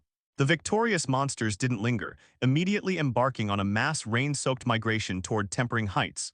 These were elite troops, though departing later, they might outpace the earlier evacuating forces. "Samantha Sorog with me." Garroth beat his wings, ascending through the downpour. The red and iron dragons followed closely behind, all three soaring through storm clouds. "Aren't we going to Tempering Heights?" Sorog questioned, noticing their current course diverged from the destination. Garroth gazed down at the shadowed land below. "After this battle will be exposed, entering the Thousand Serpent Traces garrison sites. We can't stay here." No longer yielding, slaughtering those who offended him, it felt exhilarating. Yet consequences followed inevitably, forcing abandonment of years-established territory. Compared to the Lothrian Federation's colossal might, a young dragon remained too vulnerable for direct confrontation. "But since we've decided to migrate," the red iron dragon bared his fangs, voice deepening. "Let's ensure more understand. Dragons aren't to be trifled with, even young ones." Years of restraint now erupted, revealing their fangs to the world. Still emotionally charged, Garroth decided, since exposed, why not strike another massive blow before armies mobilized? Minimize losses from their forced migration. "What's our next move?" Samantha asked, flying at Garroth's right flank. "This direction," Sorog's eyes brightened with realization. "You're targeting the Skyfloat Stone Mine." Skyfloat stones weren't ordinary ore, but a type of wind-attuned magical gemstone. The Haldan Empire's Skyreach Magic Academy was constructed from vast quantities of these stones through magical engineering, a floating institution amidst clouds and winds. Having dwelled here for years, Garroth had observed the terrain during flights, memorizing mineral distributions. Sorog similarly understood local vein layouts. This particular skyfloat stone mine was small-scale, belonging to the Raymond Duchy. Through Edmund, the tax officers, and the knight's insignias, Garroth had identified their origins. Since conflict was inevitable, why not deepen the offense? Being a minor gem deposit, its garrison wasn't overwhelming. At least against Garroth's mobility, they couldn't kill him unless he foolishly prolonged combat. The ongoing storm provided perfect cover. Robbery, robbery, Samantha exhaled fiery snorts, exhilarated. I want to rob, burn gems. As a true red dragon, she naturally adored plundering, just hated being the plundered. At the Skyfloat stone mine outpost, in the resting room of the rotating guards. This damn weather. The old sentry warmed his hands with his breath, taking off his soaking wet armor. I just got transferred to the wilderness, and it's already the rainy season. He kicked the moldy ration bag at his feet and grumbled, I hate the weather here. The young sentry wiped the rust stains off his breastplate, chuckling as he said, at least it's better than the sandstorms in the dry season. Back then my helmet was filled with half a pound of sand, and my mouth tasted like sand. He suddenly lowered his voice. Honestly, what are you planning to do when your service ends? Go back home and open a blacksmith shop. The old sentry said, my son learned how to make horseshoes in Silverpine City this year. It's not the best skill, but at least it's safe. No worries about not seeing the next day's sun. He looked toward the young sentry. He asked, how about you, any plans? The young sentry smiled broadly and said, after this year is over, I'm applying to retire. I want to try out for the Royal Capital Knights. For that blonde girls. Calvin grinned, revealing a toothless gap in his smile. Come on, kid, you even need me to help write your love letters. After a few playful jabs between them, another sentry joked, I really wish a powerful beast would attack and cause chaos. Maybe then we could go home early. Boom, a loud thunderclap rang out, interrupting their conversation. At the same time, the alarm bell suddenly tore through the rain curtain. Their faces changed instantly. They hurriedly grabbed their weapons and rushed out of the resting room, witnessing a scene they would never forget. Under the torrential sky, a crimson figure tore through the clouds. Its majestic and imposing body evaporated water vapor, trailing a comet-like tail of steam and dark red flames behind it. 6 ballistas standing around the outpost activated simultaneously, magic energy crystals embedded in their bases erupting with dazzling blue light. These war machines, forged by alchemists, were priceless treasures. The crossbow bolts were etched with armor-piercing runes capable of penetrating thick steel plates. They all aimed skyward, firing giant crossbow bolts over 10 meters long. The giant bolts relentlessly tore through the rain, the rune glow wrapped around the shafts, lighting their flight paths like meteors shooting upward. This kind of war weapon was best not to block with your body. Garroth took a deep breath. Golden lightning sparks leapt from between his scale plates, flaring around him like a wild mane, his whole body swelling in size. Time seemed to slow down. In the red iron dragon's vision, the raindrops fell slower, and the bolts flying toward him appeared to crawl. No, it wasn't that they slowed down. It was Garroth's reaction and speed that had all increased. The red iron dragon's powerful body displayed unparalleled agility, moving like a swimming dragon, fast as a golden flash, darting left and right, twisting and turning as he weaved through the hail of arrows. He dodged the first wave of ballista fire. Garroth opened his huge mouth, fangs gripping boiling flames and lightning. Boom! A spherical breath of flame and thunder erupted from his mouth, evaporating a vacuum trail through the rain, instantly reaching a ballista. A magical shield rose. It enveloped the ballista, but shattered instantly upon contact with the flame thunder breath. The defensive runes and magic crystals embedded in the base overloaded and broke simultaneously, but they succeeded in blocking Garroth's attack, and the heavy ballista was undamaged. It must be said, the regular army was not comparable to the private forces brought by noble scions before. Activate the anti-air pillars. The garrison commander roared, issuing the order. The ground suddenly cracked open. 5 black pillars inscribed with complex spells rose, arranged in a circle. Then all 5 pillars lit up simultaneously, forming a large magic energy dispelling field and a supergravity domain in the air, instantly enveloping Garroth. The flow of magical energy inside his body became extremely obscure. Moreover, it wasn't just magic energy dispersal. A super-heavy force pressed down on him like an invisible giant hand dragging him downward. If it were an ordinary dragon, it would lose its flying advantage and be pulled to the ground. Garroth's eyes flickered, his body staggered as if affected, plummeting toward the ground. Engines roared continuously. One after another, alchemical golems powered up, converging rapidly on the point where Garroth was falling, ready to encircle and kill the attacker on the ground. However, the unexpected happened. When Garroth descended to about 100 meters, he suddenly shook his wings, his body slicing a golden arc, reversing direction and charging straight at the anti-air pillars. Hardened body. His already tough body was coated with a black iron-like luster. Garroth's wings smashed forward with unstoppable momentum. Boom, the magic shields of the anti-air pillars were shattered. His dragon wings slashed, claws tore, tail swept, instantly destroying all 5 pillars. Then his body bounced and twisted continuously to dodge another wave of heavy ballista fire. He opened his mouth and breathed flame thunder breath at the now shieldless ballista. The ground shattered. A heavily armored humanoid golem carrying a massive steel shield jumped up. The flame thunder sphere was intercepted midair, colliding with the giant shield. The alchemical golem was blasted away by the flames. The giant shield was riddled with cracks but did not break, showing its extraordinary material and construction. Flames rolled through the air. Before they dissipated, a crimson-golden dragon shadow rushed over. Its guillotine-like dragon wings swept across the ballista, cleaving it in two. The other 5 ballistae did not stop firing. The arrow storm swept toward Garroth again, attacking from tricky angles, trying to suppress him and prevent him from taking flight. The alchemical golems encircled him, some with blazing jets on their backs capable of flight. The human casters and sorcerers were weaving spells. The warrior guards were on high alert, ready to launch a siege attack once Garroth was injured and grounded. Almost all the guards' eyes were fixed on Garroth, attacking him fiercely. And this was exactly what Garroth wanted. The opportunity for the other 2 dragons had arrived. 2 more. The shouting suddenly stopped. Then the alloy gate of the western warehouse began to groan under unbearable pressure. The red dragon and the iron dragon crushed the rather weak defenders and launched an assault on the warehouse. Samantha's fiery breath did not directly strike the gate but poured through the door cracks. The terrifying heat and shock caused the metal door to expand and deform, the runes one by one fading into nothingness. Bang! The iron dragon's tough claws slipped through the crack. With bulging muscles, it tore the heavy steel door into twisted scrap iron. A wave of heat mixed with sulfur surged into the warehouse, making the skyfloat stones displayed in the blast-proof cabinet glow like pulsating cyan hearts. Sparkling, sparkling wonderful gems. You belong to the dragons now. Samantha roared excitedly, her eyes narrowing into vertical slits. She and the iron dragon charged into the warehouse, looting the gems on a rampage. The commotion in the gem warehouse drew attention. Several alchemical golems, followed by some guards, changed course, abandoning Garroth's target to rush to the warehouse. Garroth sensed the troops beginning to split to defend and immediately changed tactics. He no longer tangled with the ballistae, but suddenly dived to the lowest altitude. His dragon claws alternated slapping, smashing a golem trying to rush the warehouse into scrap, then swinging the heavy golem's wreckage to hit nearby warriors. Garroth displayed overwhelming power, making it difficult for the defenders to regroup. After a short time, 2 loud bangs sounded. The iron dragon and the red dragon smashed through the warehouse roof and soared into the sky.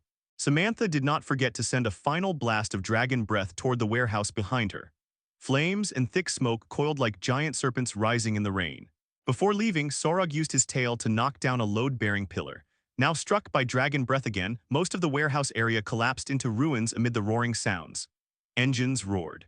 Alchemical golems with blazing jets on their backs charged at Garroth. Remember, this is a return gift for Viscount Ironthorn. Garroth left these words behind. His wings flapped, he braved a blocking crossbow bolt, soaring straight upward at high speed, breaking free of pursuit, catching up to the 2 young dragons, covering the red dragon and iron dragon's retreat. The torrential rain could not conceal the firelight and thick smoke. The garrison of the Raymond Duchy could only watch helplessly as the young dragons grew distant and disappeared. The flames and thick smoke behind them gradually blurred in the heavy rain. Garroth and the other dragons soared through the high cloud layers, having already escaped danger. Samantha's scales bulged unnaturally, stuffed full of skyfloat stones whose cyan glow shimmered through the gaps between her scales, reflecting in the excited vertical pupils of the red dragon. Look at these gems. Samantha's voice nearly drowned out the rain as she spread her wings and performed a mid-air somersault, proudly displaying one gemstone and shaking her trophy. Each one could trade for piles of gold. The iron dragon Sorog glanced at the red dragon, his iron-gray scales still stained with blood from the warehouse guards. Only fools trade magic gems for gold, he said while giving his tail a shake. The iron dragon's tail coiled around an uncut skyfloat stone the size of a human head, its surface swirling with patterns of wind magic. Good purity, but the cutting technique is too crude. He tapped the gem's surface critically with a claw. These humans don't know how to handle real treasures. Garoth flew at the forefront, his black-red scales still embedded with half a crossbow bolt.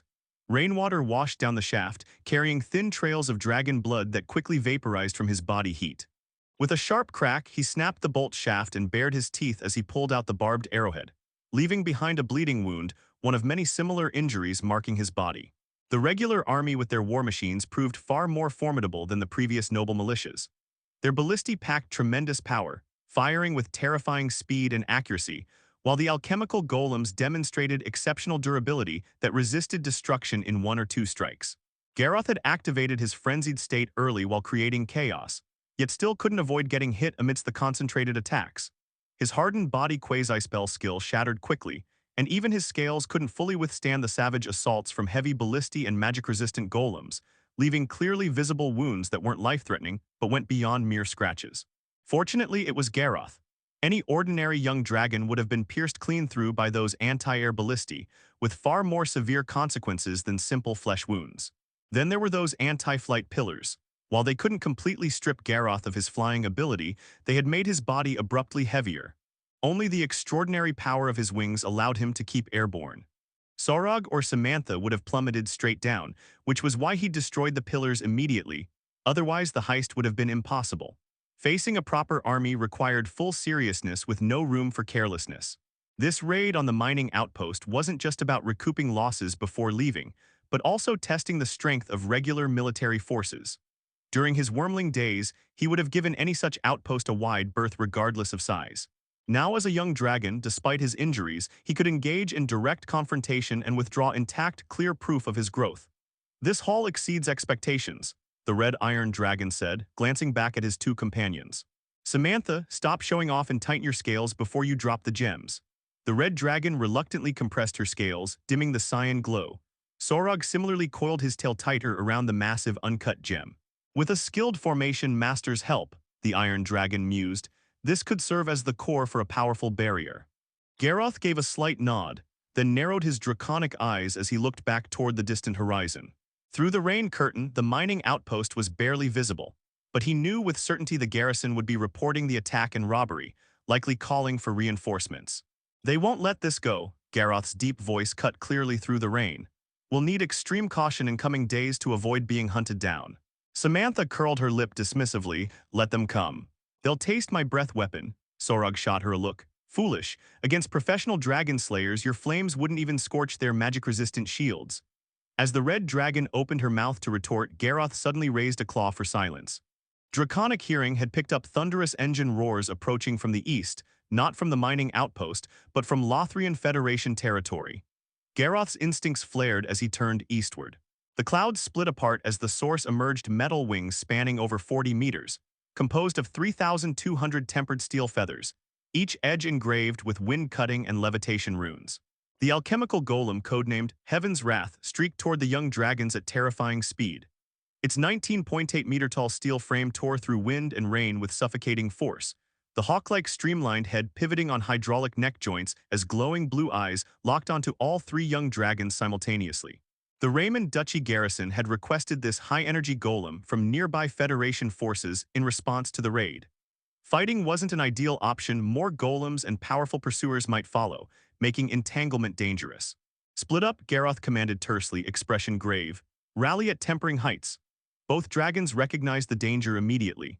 Samantha banked sharply south, her red scales painting a vivid streak through the rain, while Sorog vanished silently into the cloud layer, his iron-gray form blending seamlessly with storm clouds. Garoth gauged Heaven's Wrath's speed with deep breaths, inhaling cold rain and howling winds deep into his lungs before twisting to unleash his electric fire breath. The dazzling breath weapon lanced through the storm toward the golem. All runes on the steel feathers flared as the massive construct executed an improbably agile evasive arc before blue flames erupted from its back. Accelerating through the rain curtain in direct pursuit of Garoth, having correctly identified him as the highest-level threat. Rather than fleeing immediately, Garoth engaged in brief maneuvering, allowing the distance to close slightly while his companions escaped in opposite directions. Then, with a fierce grin, he regurgitated black oil barrels from his storage stomach, crushing and swallowing them before licking fairy dragon scale powder from a hidden scale pouch. Thick, oily crimson flames erupted from the silver wingbones as if fed by accelerant. Frenzied state, golden lightning crackled across his body simultaneously. With a thunderous wingbeat, the red iron dragon shattered the sound barrier, a shockwave radiating outward as he left a blazing red-gold contrail through the rain, covering nearly a kilometer instantly and carving a temporary vacuum tunnel through the storm. Heaven's wrath gave futile chase. While fast for an aerial combat golem with specialized flight modules, it stood no chance against Garroth's supersonic speed. Raw power and defense became irrelevant. Garroth's unmatched velocity and maneuverability were his greatest assets now. Short of legendary beings, few creatures could match his pace unless specifically evolved for extreme speed. Within minutes, Heaven's Wrath could only watch as the faint glow of its quarry vanished completely into the storm's depths. The hunt had failed. Meanwhile, deep within distant cloud layers, Garroth's golden lightning gradually subsided as he panted heavily, each wingbeat still carrying residual tremors. Looking back where his pursuer had long disappeared beyond the horizon, he felt his draconic heart still pounding violently, not from fear, but some indescribable thrill. This attack on the gem mine was still somewhat reckless, and the gains weren't worth the risk. I shouldn't have taken such risks just for momentary satisfaction. Too impulsive. I should have been more cautious, more careful. The red iron dragon reflected silently. But another emotion soon surged within him. When his flame thunder breath blasted the first ballista, when the anti-flight pillars and golem bodies shattered beneath his claws, that long-lost, pure, almost savage exhilaration felt like biting through a saber-toothed tiger's throat for the first time in his youth. Years of deliberate self-restraint for survival's sake found momentary relief today. He never liked living cautiously, it was merely a necessity for survival. The red iron dragon suddenly accelerated, tearing through the clouds to reach higher altitudes, letting the torrential rain wash away the smell of gunpowder from his scales. Beneath the brief sunlight above the storm clouds, he stretched his battered body. I mustn't forget caution, mustn't be too impulsive. But only the weak hesitate endlessly. One day I'll live without caution, without restraint, completely free. Garroth took a deep breath of the thin high-altitude air, filling his lungs with icy oxygen. He left all hesitation and regret in the clear skies behind him, diving back into the storm with renewed determination. Several days later, the torrential rain eased, the overwhelming downpour becoming a sparse drizzle, south of the Sur Wilderness in Thorn territory of Raymond Duchy. Here no rain fell and no clouds obscured the sky. The moonlight remained bright as ever, but to Viscount Ironthorn's eyes it seemed cold and melancholy. The two moons, one real, one illusory, hung in the sky like a pair of mocking eyes. He stood on the balcony, his chin covered in stubble, eyes bloodshot. Not resembling a refined noble viscount, but rather an incompetent middle-aged man who had lost his son, which was exactly the case. Rage burned in Viscount Ironthorn's chest like an inextinguishable flame. His son was dead, killed by the claws of dragons. That proud young Edmund who should have inherited everything and brought honor to their family was now just a pile of mangled flesh. No, not even that remained. No trace left. The Viscount's teeth ground audibly, veins bulging at his temples as if about to burst. His breathing was heavy, each inhalation seeming to swallow all the anger in the air. Those beasts. Those damned beasts. His voice was low and hoarse, like a curse squeezed from the depths of his throat. He hated those dragons, their arrogance, their cruelty, their audacity in taking his son. But what he hated even more was himself. Regret coiled around his heart like a venomous snake. He regretted sending Edmund to collect taxes, regretted not assigning stronger guards, regretted failing to conduct thorough reconnaissance, regretted not discovering those monsters were actually dragons. Those damned dragons. Not content with killing Edmund, they had to attack Raymond Duchy's mining outpost, causing severe damage, stealing gems, and explicitly calling it returning the favor. This brought Viscount Ironthorn significant trouble, drawing questioning and dissatisfaction from his family. But he no longer cared. His fingers dug deeply into his palms, nails breaking skin as blood seeped out, yet he felt no pain. He remembered Edmund's careless expression before departure, his son's smiling promise to make the monsters kneel while offering treasure. Now his son would never return. The moonlight remained bright, illuminating the Viscount's face and the seething hatred and pain in his eyes. Blood for blood, tooth for tooth. I'll skin and dismember every last one of you. He slowly raised his head, gaze sharp as a blade, looking toward the Sur Wilderness. Soon after, Viscount Ironthorn donned the armor from his border command days and gathered the professional dragon hunting team he'd funded by selling assets. Their average life level exceeded 12, with members boasting glorious records of hunting adult dragons. Their weapons, combat skills, magic, and armor were all specialized for dragon slaying. To save time, the Viscount paid exorbitant fees to teleport the hunting team directly to the Sur Wilderness via magic arrays, marching day and night toward the Serpentine Earth Rift. 3 days later, the hunting team arrived at their first destination in the drizzling rain. The site where the private army was destroyed, the lead curse mage crouched, fingers brushing over charred ground marks. Dragon flame residue. He said, I need all traces related to dragons. Other members spread out like hounds searching for clues. They found nothing. The wilderness sided with the dragons, the torrential rain had washed away battle traces. Corpses had been cleaned up by the wilderness beasts and magical creatures, leaving only shattered armor, broken weapons, and metal fragments. As for dragon traces, only the scorched earth from dragon breath remained. The curse mage pinched some ash, rubbing it between his fingers. This dragon breath residue is nearly the worst medium for tracking. Viscount Ironthorn remained silent, his gaze dark. Next, the hunting team reached the second key location. Needleleaf Valley. The mining outpost attack wasn't trivial, and noble private troops being slaughtered. This was no ordinary incident. Upon receiving news, the Lothrian Federation's wilderness garrison immediately mobilized, deciding a large-scale purge was needed. Using magic and alchemical constructs, they began systematic cleansing centered on the Serpentine Earth Rift, eliminating powerful beasts and magical creatures. When a powerful army gets serious, Clan of Molten Iron's wilderness territories were discovered one by one, including Needleleaf Valley, identified as the young dragon's former core habitat. As the incident's principal, Viscount Ironthorn was informed. Arriving at Needleleaf Valley, the Viscount held final hopes, yet found only scorched earth, long before the attack began. Fiery dragon breath had completely destroyed everything here. They were prepared, this was premeditated. They erased traces beforehand to prevent tracking. The lead curse mage said gravely, young dragons are typically arrogant. I'm surprised they abandoned territory immediately after victory, let alone covered tracks so meticulously. Pausing, he mused, it must be that special hybrid among them, its nature differs from purebloods. Undoubtedly, it's their leaders. Viscount Ironthorn slowly drew his sword, stabbing it into the earth as if to pierce through the ground and strike his fleeing enemies. Keep searching, his voice colder than steel. Turn over the entire Sur Wilderness if we must. The curse mage studied the Viscount, saying quietly, conventional methods won't work against such cautious dragons, but as professionals we have unconventional means. What is it? The Viscount demanded urgently. Using blood of extreme hatred as a medium for tracking magic. While it can't pinpoint locations, it can indicate general direction. The mage explained leisurely, do it now. The mage shook his head. This is forbidden magic, it will cost you at least 10 years of life. Are you willing to pay such price? The Viscount hesitated silently. Nearly 50, he was middle-aged but not yet declining. As a high-level warrior at his peak, he could still sire heirs. He didn't necessarily need to pursue vengeance against the dragons for Edmund's death. Yet after internal struggle, vengeance overpowered reason. Expressionless, Viscount Ironthorn declared, if it means killing those dragons, if I can drink their blood and devour their flesh, this price means nothing.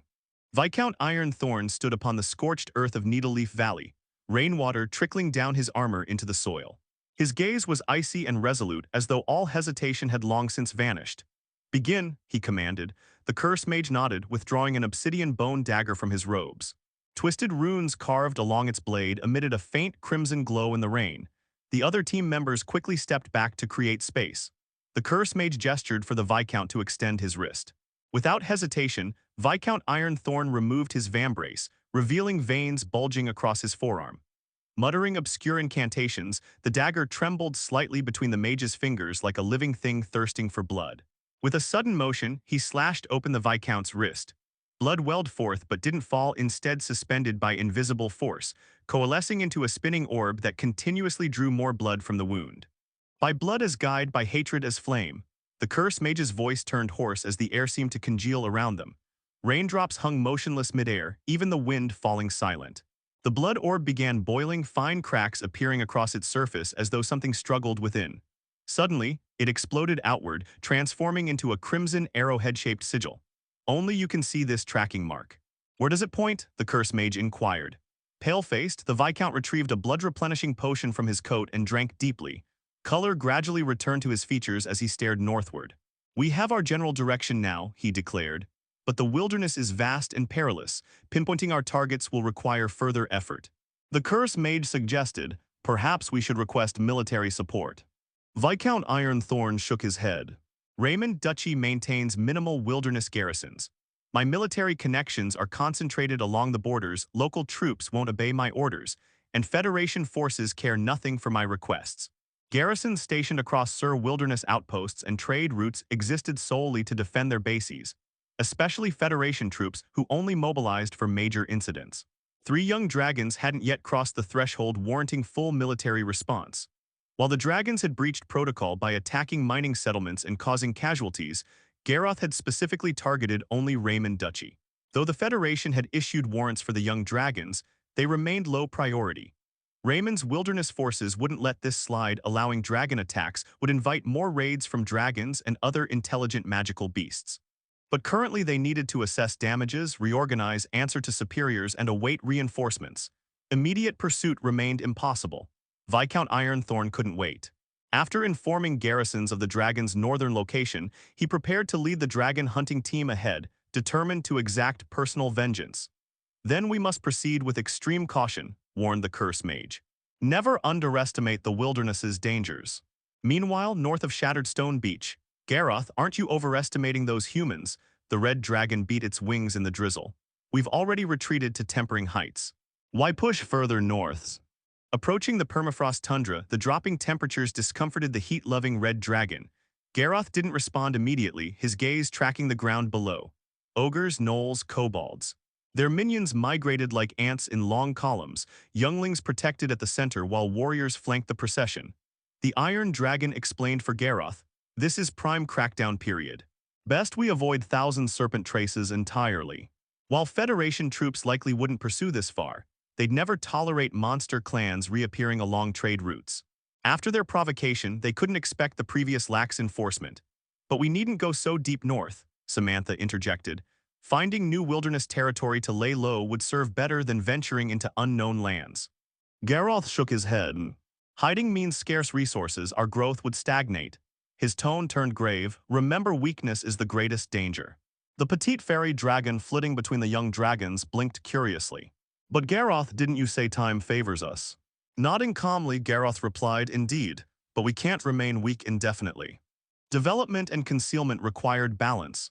To evade pursuit, they'd abandon their territory. Now for growth, they headed north, a deliberate choice after thorough discussion with Sorog. The borderlands north of Estonian Great River blended wilderness savagery with tundra lawlessness. While less prosperous than Thousand Serpent traces, the vast waterway still hosted countless merchant vessels annually. Unlike heavily guarded trade routes, security focused only on dam locks and key points. Here, their crime status would reset. Unless attacking strategic locations, they needn't fear military reprisal. Further north lay monster-controlled lands devoid of civilized garrisons, where they could reveal their presence without restraint. The sole drawback was the region's poverty compared to the mineral-rich wilderness. Securing sustainable income sources would prove crucial for trade and growth. After this explanation, Samantha understood, though she still preferred the arid wilderness, excluding this wretched rainy season. Will we return to the wilderness? She asked. Yes, the red iron dragon's voice resonated with depth. When our wings mature, we'll reclaim the wilderness, reminding those so-called civilized beings of draconic dominion's true terror. Yes. Show them the might of Igna's brothers. The fairy dragon struck a pose as if part of the lineage. With minions moving slowly and facing occasional beast attacks, Garroth dispatched the red and iron dragons ahead to clear paths with their dragon might, intimidating magical creatures. The clan of Molten Iron's minions had proven their worth over time, providing immense convenience while their loyalty remained secured through the prince's methods. Replacing them would require extensive retraining. These minions represented valuable assets not to be discarded lightly. Garroth circled at highest altitude, scanning surroundings with unobstructed vision. Should pursuers appear, he'd immediately determine whether to fight or flee. As he glided leisurely among the clouds, Garroth cast a glance south toward Lothrian Federation territory. A pity, he mused inwardly. That Viscount Ironthorn who disrupted my peaceful life forced this migration and hindered my training remains safely within Federation borders. For now, he remains beyond my reach. The vassals of the Molten Iron clan formed a long procession. Like a giant serpent winding through the wilderness, they advanced slowly across muddy terrain strewn with rubble. Ogres carried heavy supplies on their broad shoulders, their steps steady, Gnolls bared their fangs, warily scanning every suspicious shadow around them. Kobolds carefully tended to the young vassals, guiding them through the rugged landscape with their rough claws.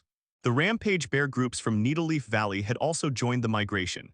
These massive magical beast vassals marched at the forefront alongside the red dragon and iron dragon, clearing the path.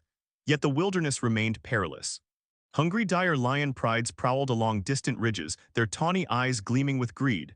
Venomous snakes lurked among withered grass, their scales scraping against gravel with faint hisses.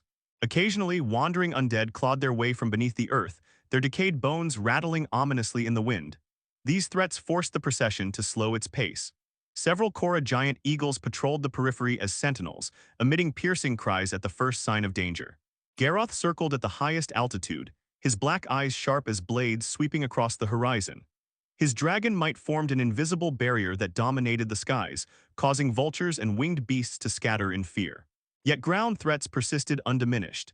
Whenever foolish magical beasts charged from the undergrowth, the red dragon Samantha would erupt forward, searing attackers into charred remains with gouts of flame between her fangs.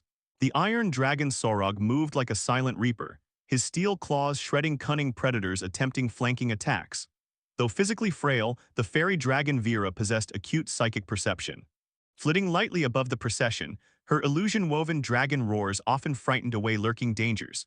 When facing stubborn foes, a single call from her would summon the red and iron dragons like thunderbolts to obliterate the threat. As time passed, the clouds gradually dispersed, allowing rare sunlight to bathe the migrating group.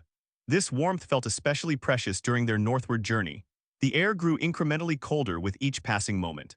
Their exhaled breath formed white mist that vanished quickly in the frigid dawn light. Vegetation grew sparser, with low shrubs replacing dense forests as an increasingly desolate chill permeated the surroundings. The red dragon Samantha proved particularly sensitive to the cold, her irritable mood simmering beneath her scales. Her attacks grew more ferocious. Even harmless beasts entering her line of sight suffered merciless baptism by fire. With every northward step, the procession left the sweltering wilderness further behind, drawing closer to the frozen tundra. It's different now.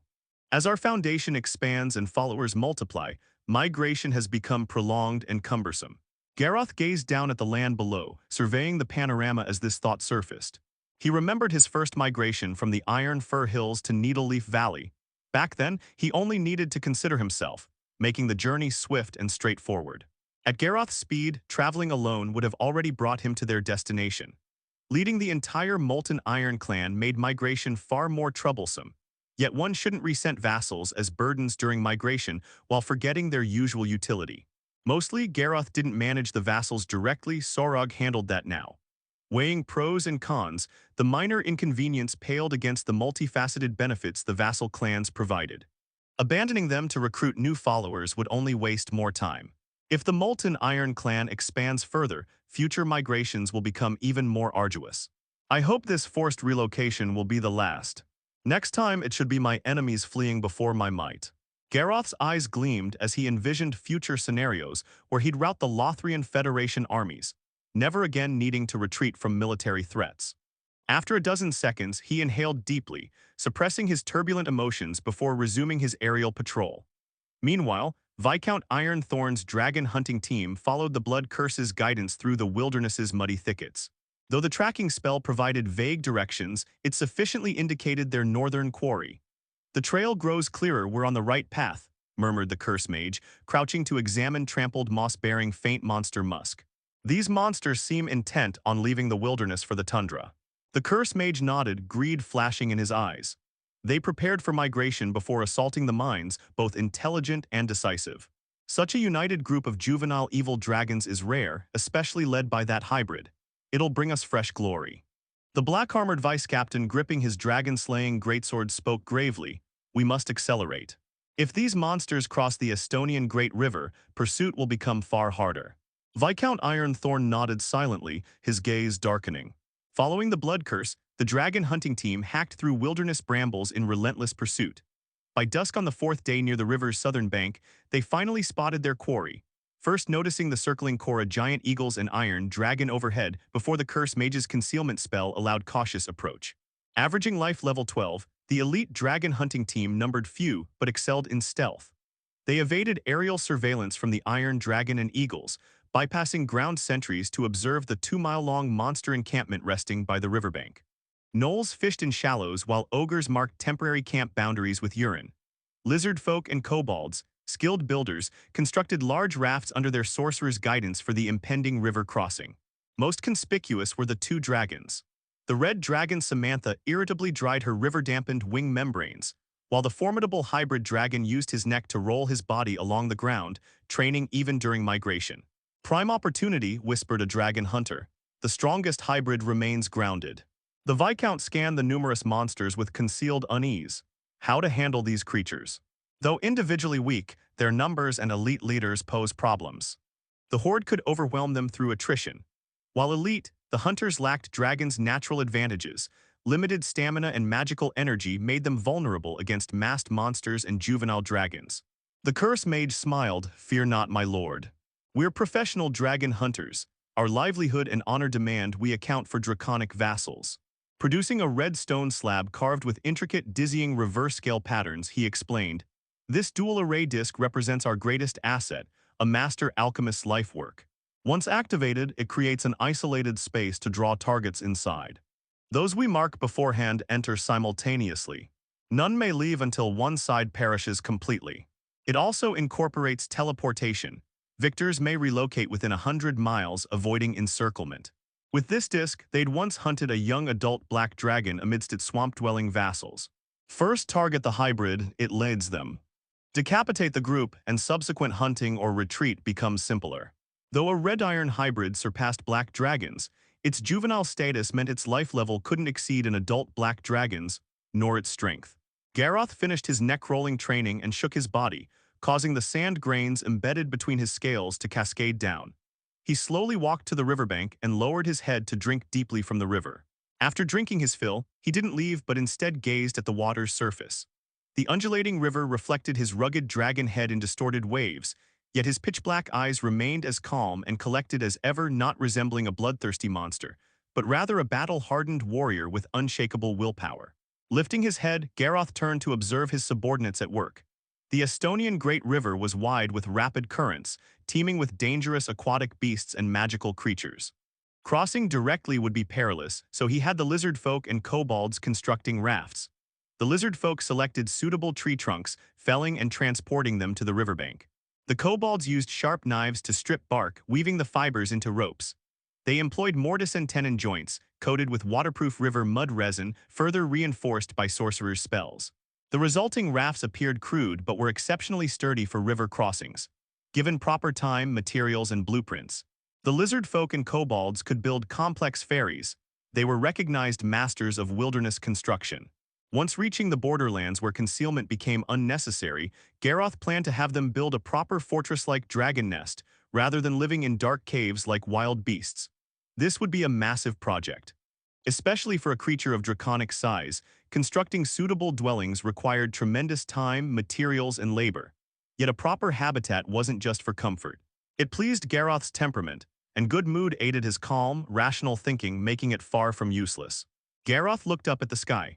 The Korra giant eagles and iron dragon Sorog circled on patrol, with hidden sentries stationed throughout the territory. Only exceptionally stealthy intruders could approach undetected, and given the monster horde size, no one would recklessly come near under normal circumstances. Moreover, Garroth was currently at peak condition. The bloody sunset light seeped between his scales, revealing that all previous injuries had completely healed. His expended explosive scales had regrown, layering over his body like heavy armor. His spinal spikes had grown harder, continuing to evolve toward some unknown ultimate form. We're far from the thousand serpent traces now. Beyond this river lies the border between wilderness and tundra.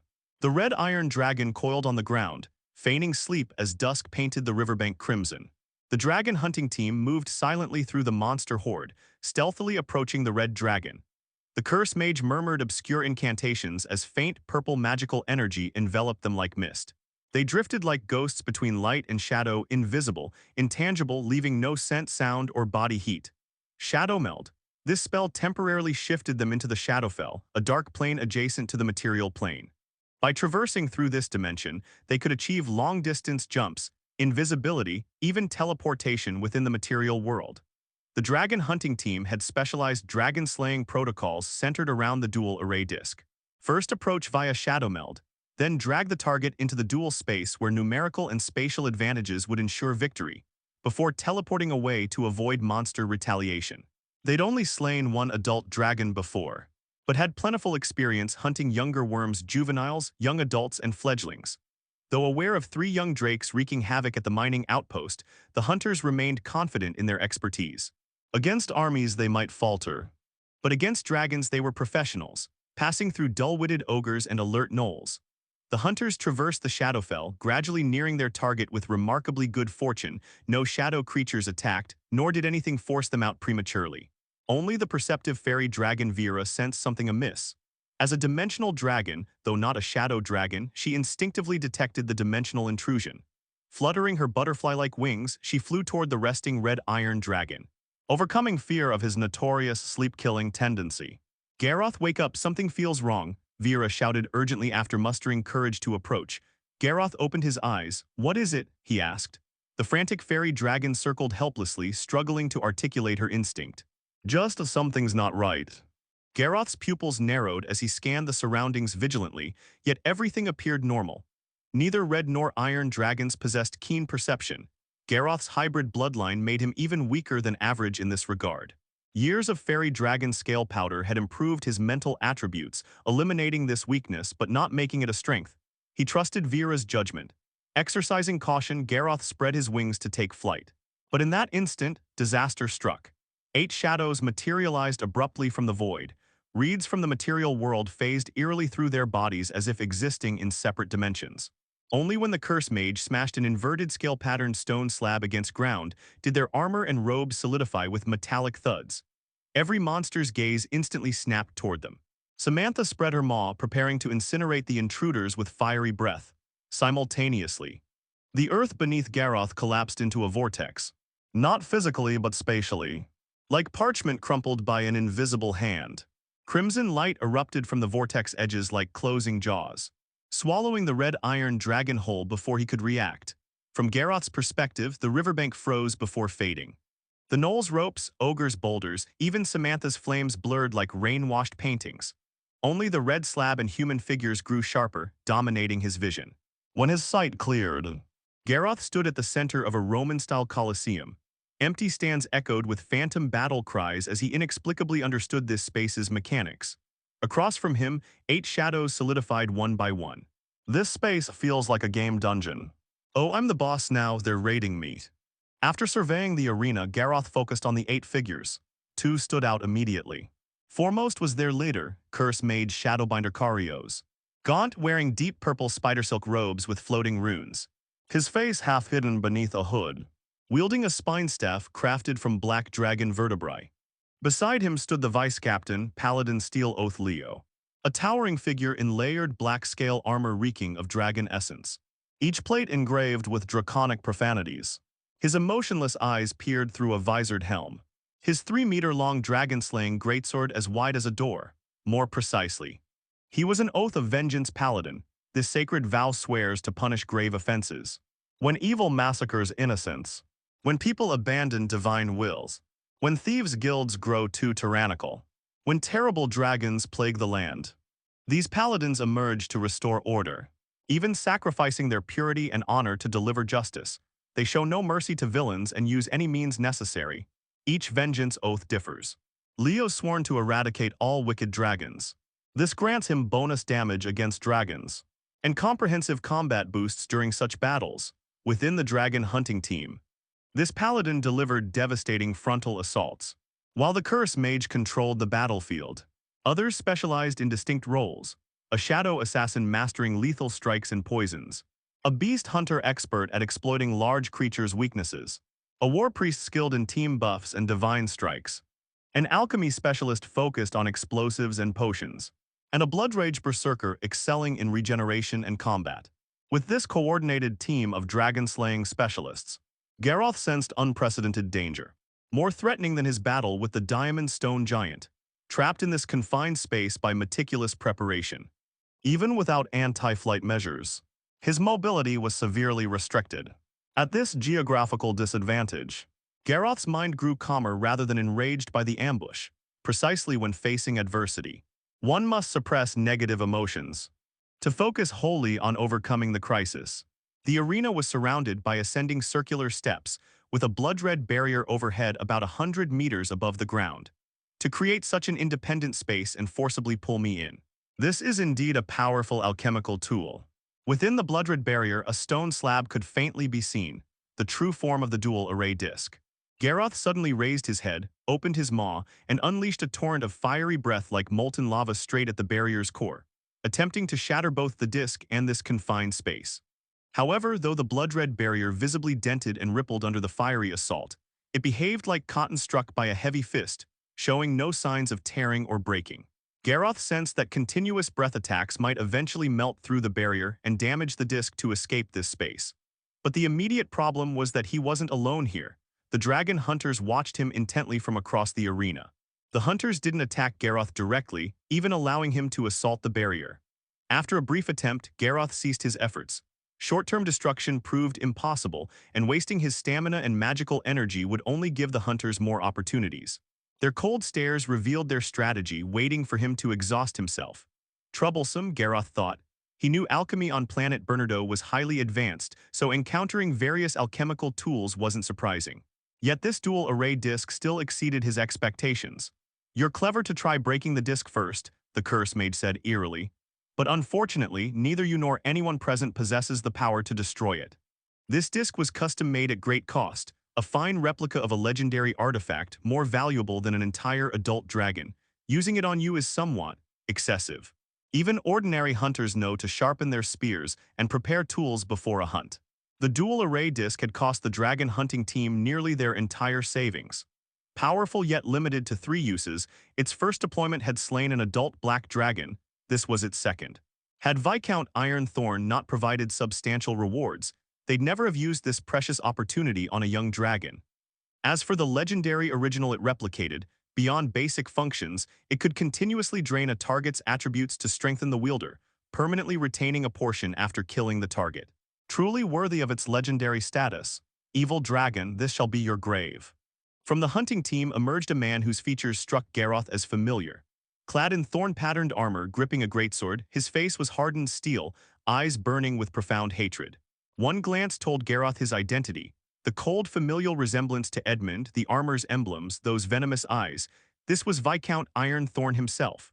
Rather than remaining safely in the Southern Federation, he'd liquidated assets to personally pursue Garroth into the wilderness. This surprised Garroth, then ignited his killing intent. Leaving roots unremoved leads to consequences like this. Who could predict what depths of vengeance a grievously wronged man might plumb? Though admittedly, eliminating a Viscount deep within Federation territory had been impractical then. But now, he'd come to Garroth himself, presenting the perfect opportunity to eradicate this threat. "I underestimated your resolve," Garroth rumbled. "Chasing into the wilds takes courage, you're a man of substance." His gaze darkened before suddenly splitting into a grin. "Though your son groveled like a kobold, begging on his knees for mercy, pleading forgiveness for his stupidity and offense, I refused, then crushed him like an insect." Verbal sparring sometimes proved necessary. It enraged enemies, disrupted their composure, creating advantages. The Viscount's face turned ashen. He breathed heavily, struggling to contain his fury, nearly charging forward before a large hand restrained him. "Plunder, slaughter. Evil dragons, your crimes are unforgivable." A thunderous, solemn voice boomed from the paladin. Garroth recalled ancestral knowledge. Paladins always stood with justice. When their conviction wavered, so did their power. "You're mistaken," Garroth fixed the paladin with his gaze. "This Viscount plunders under taxation pretense. As for you hunting creatures peacefully living in wilderness, treating sentient beings as beasts. Plunder, slaughters, hathi. If I'm guilty, your sins run equally deep." The paladin hesitated briefly before scanning Garroth's savage visage. "Inherently evil half-breed, save your lies for my holy smite." He stepped forward, greatsword sweeping horizontally through empty air. Holy smite, a 15-meter-wide crescent of light erupted, howling through air toward Garroth's neck. The young dragon crouched low, muscles coiling before launching sideways onto spectator steps, claws shattering stone as debris rained down. Where he'd stood, the holy strike left a yawning fissure. "Of course, such men need but glance at me to brand me an evil dragon needing slaying. Then I need hold nothing back." The red iron dragon's pupils contracted to vertical slits, cold and ruthless. This space permitted no retreat, only battle remained. No more caution, no weighing consequences. Only one thought remained, kill them all. Garroth's wings unfurled, dark red energy surging behind them as the curse mage's chant summoned dozens of shadowy chains piercing from void to entangle him. Whoosh, wings beat violently as he vaulted skyward, weaving between chains. Though most missed, several wrapped his hind legs, snapping instantly under his strength but briefly stalling his ascent. That momentary pause invited a barrage. O mighty Lord of battles, unconquered tempest, grant us blades to cleave our foes. A hulking, bald war priest with sword and shield, holy symbols tattooed across his face, raised his blade. A beam of light pierced the bloodied barrier, gilding every ally's weapon. O mighty Lord of battles, undefeated tempest, grant us armor to withstand blows. His silver tower shield rose next, summoning another radiant mantle over his comrades. Beside him, the beast hunter, a lean man specializing in massive prey, drew a bow nearly his own height. Fingers touched string as runes flared, conjuring a glowing arrow. His arms became blurs, dozen-limbed illusions, as arrows stormed forth in impossible volleys. Each shaft sought eyes, scale gaps, wing joints, with others intercepting potential dodges.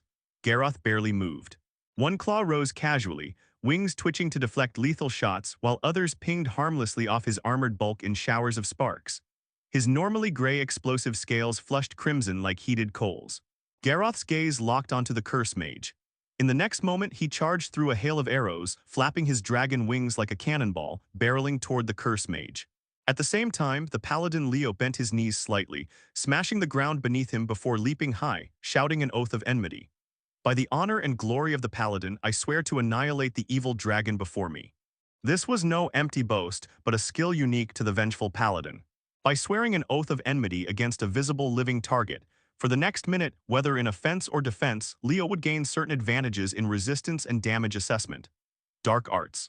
Facing the robust and powerful red iron dragon, the experienced curse mage showed no fear, methodically preparing a second spell.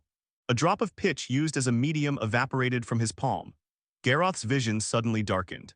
It was as if a black veil covered his eyes, obscuring his natural sight. He had to rely on sound and air currents to judge the paladin's position and slashing angle. A sweep of dragon claws passed through without impact because he couldn't precisely pinpoint the paladin's location, missing the strike. The paladin leapt over Garroth's clawed arm. A dazzling light burst from the dragon-slaying greatsword, condensing entirely at the blade's edge as it sliced toward Garroth's neck. Holy smite. Sensing danger, Garroth swung his wings and sidestepped, meeting the strike with the densest cluster of spines on his left shoulder and his explosive scales. Boom! The explosive scales burst with a powerful shockwave and blazing fire. Caught off guard, the paladin was blasted backward, while Garroth's shoulder bore a bleeding sword scar. The explosive scales offered limited defense against sharp blades, failing to fully block the attack. Almost simultaneously, a petite shadowy female assassin clad in tight black appeared somehow atop the young dragon. Her dagger flipped on her fingertips, its black blade exhaling shadow energy silently as it stabbed toward the back of the young dragon's neck. Garroth narrowed his eyes, focusing his mind. The dagger abruptly halted 3 inches from the back of his neck. The red iron dragon's spines rose sharply like blades, piercing the protective light cast by the war priest. As more spines surged forward, the assassin vanished into the shadows, unwilling to use her fragile body to withstand the priest's protection. At the same time, Garroth's vision brightened. The dark arts, which should last 3 minutes, only persisted a few seconds due to Garroth's weakened resistance. He circled briefly, eyes clear and focused, then charged again toward the curse mage. The dragon hunters naturally wouldn't let him succeed. The paladin stepped forward, raising the dragon-slaying greatsword high as its blade emitted blinding light. Die. He shouted sharply, sweeping the sword like a crescent moon, aiming straight for Garroth's throat. Garroth sidestepped, meeting the blade with his dragon arm. The clash of metal and the explosive roar of the scales echoed through the arena. This time, the paladin was prepared, withstanding the blast's force but unable to match the power from Garroth's dragon arm. He was slammed onto the surrounding steps, which shattered and cracked beneath him. The curse mage's chanting sounded. 6 ghostly purple hands burst from the void, firmly grasping Garroth's wings and pulling him toward the ground. They couldn't fully restrain Garroth. As soon as they gripped his wings, the hands stretched taut and cracks spread, threatening to collapse. But the dragon hunting team was more than one person. The beast hunter's arrow tore through the air. This time, it wasn't an energy arrow but a solid adamantine magic arrow, flying like lightning. A steel cable trailed behind the arrow, precisely embedding into Garroth's wing membrane. The other end was held by a berserker, his muscular arms flexing as dense blood veins bulged on his skin, pulling the chain to force Garroth's flight height to plummet suddenly. The alchemist seized the opportunity, throwing a vial of potion. The bottle shattered on Garroth's body, spilling a sticky liquid that rapidly solidified into a strange gel, further restricting his movement. Facing the hungry dragon hunters on the ground, Garroth's eyes flickered as he shifted his battle strategy. The arena was cramped. Flying upward limited the buildup of powerful attacks and kept him within the hunters' coordinated range, where their teamwork could restrain and wear him down. If you want me grounded, so be it. The young dragon landed, swinging his tail to slam the berserker several meters away, while pulling out the adamantine magic arrow with his claws. It's on the ground. Don't give it a chance to breathe. The curse mage's eyes lit up. As Garroth touched the ground, the dragon hunting team instantly launched their fiercest assault. The paladin closed in again, swinging his greatsword. Garroth raised his claw to block, sparks flying from blade and scales colliding. Leo's sword strikes were heavy, each filled with vengeful fury. The blood-rage berserker was equally fierce, clutching a metal battle axe, relentlessly attacking Garroth. The war priest joined the siege, alternating between shield and sword, skilled in close combat. Garroth's counterattacks were just as fierce, using his explosive scales to absorb most damage. His dragon claws tore, fangs bit, and wings sliced, forcing the paladin, berserker, and war priest to stay tense and cautious. The shadow assassin flashed in and out, launching vicious surprise attacks on Garroth's groin, back of the head, and eyes. In the distance, the beast hunter's arrows flew ceaselessly, each targeting joints and old wounds, while the alchemist smashed vials on the ground, releasing various gases that mixed into an invisible poison aimed specifically at dragons. The curse mage's incantations never ceased. He continuously cast various control spells, causing Garroth great trouble. Viscount Ironthorn and the dragon hunters weren't allies and lacked coordination. They restrained their urge to join the melee, mainly guarding the curse mage. The dragon hunters promised him that once Garroth was severely wounded, he could deliver the final blow. At this moment, the war priest raised a silver shield, the holy emblem on it suddenly shining bright, slamming into Garroth's side. Boom! Flames surged, and the blast wave sent arena debris flying, smoke filling the air. The paladin seized the chance to rush forward, swinging his greatsword horizontally. Garroth dodged, the blade grazing his shoulder, causing his explosive scales to explode. The shockwave knocked Leo back. But that strike also consumed the last of Garroth's explosive scales on his shoulder. More precisely, it was the last of his explosive scales overall. In this heated battle, Garroth was surrounded and battered by the dragon hunters, and his explosive scales rapidly depleted, exposing black-red scales that already bore knife, axe, and arrow scars. The hunters were surprised by Garroth's toughness and strength. An ordinary young dragon would be dead by now. This half-blood dragon was truly extraordinary, with a body surprisingly sturdy, even more powerful than the adult black dragons they had hunted before, though still lacking many quasi-spell skills due to youth. Moreover, the strange scale layer on his body was gone and he was nearing the end. The dragon's poison should be taking effect. Strike hard while you can. The alchemist shouted. Garroth felt a tingling inside, dryness in his mouth and nose, and blurry vision. But beyond that, the effects were limited. It's the extra resistance I evolved from the cliff serpent dragon's poison that's weakening the toxin. Garroth remained rational despite being pummeled. He was exceptionally calm now, quickly figuring out the reason. His eyes flickered and his steps began to stagger. His attacks and counters slowed significantly. 3 melee dragon hunters seized the chance, launching a furious storm of blows, leaving scars all over the young dragon. The blood-rage berserker was the most reckless. Seeing Garroth slow and less threatening, he leapt onto Garroth's back, swinging his battle axe violently at his spine. At that instant, "Gotcha!" A dangerous curve lifted Garroth's lips. He allowed the berserker to pierce his scales. The moment the axe touched flesh, he contracted muscles, gripping the weapon tightly. Sizzle, sizzle. A surge of golden lightning erupted from Garroth's body, wrapping him like flying mane, making him look fierce and mighty, wiping away all signs of defeat. Stimulated by the lightning, his muscles swelled and tightened like steel wire. Garroth's body expanded briefly, the crackling arc striking the berserker, causing numbness, burning pain, and convulsions. The berserker first tried to pull out the weapon, then tried to flee, but it was too late. The red iron dragon bared his ferocious visage, roaring proudly. His dragon wings swung like a guillotine, forcing back the paladin and war priest. Then he flipped over, pinning the berserker to the ground, his claws crushing the man's upper body. Reptile die. Garroth growled low. Flame claws. The iron-like dragon claws ignited with fire, mixed with golden lightning to become flame thunder, instantly piercing through the berserker's layers of protection, crushing his body into shredded flesh. The sudden shift stunned the dragon hunters. They never expected this young dragon to be so cunning and powerful, targeting not the curse mage, beast hunter, or alchemist, but the hard-to-kill berserker. Now surrounded by golden lightning, Garroth's attributes surged. Even facing multiple attackers simultaneously, he did not lose ground. The Curse Mage's control spells were reduced to minimal duration. The Shadow Assassin didn't dare approach. The Beast Hunter's arm nearly tore from pulling the chain, but their arrow rain couldn't penetrate Garroth's tough scales. They could only harass by striking weak points. Kenneth, did you miscalculate the poison's activation time? During a brief break in battle with the frenzied young dragon, the paladin shouted angrily. I don't know. It shouldn't have. The alchemist's voice trembled but was cut off by a booming sound. Before the roar began, Garroth had already pushed past the paladin and war priest, charging straight at the beast hunter. Your turn. In front of the red iron dragon, the ranger branch hunter's pupils narrowed. He released an arrow, but not toward Garroth. The angle was skewed. Immediately as his body was smashed by a claw, he vanished into afterimage, teleporting above the arrow stuck in the steps. Close call. The nearly dead beast hunter gasped heavily, tense. But before he could feel relief, a flash of golden light caught his eye. Boom! A globe of flame thunder tore through the air, striking the beast hunter and instantly engulfing him in lightning and fire, reducing him to ashes.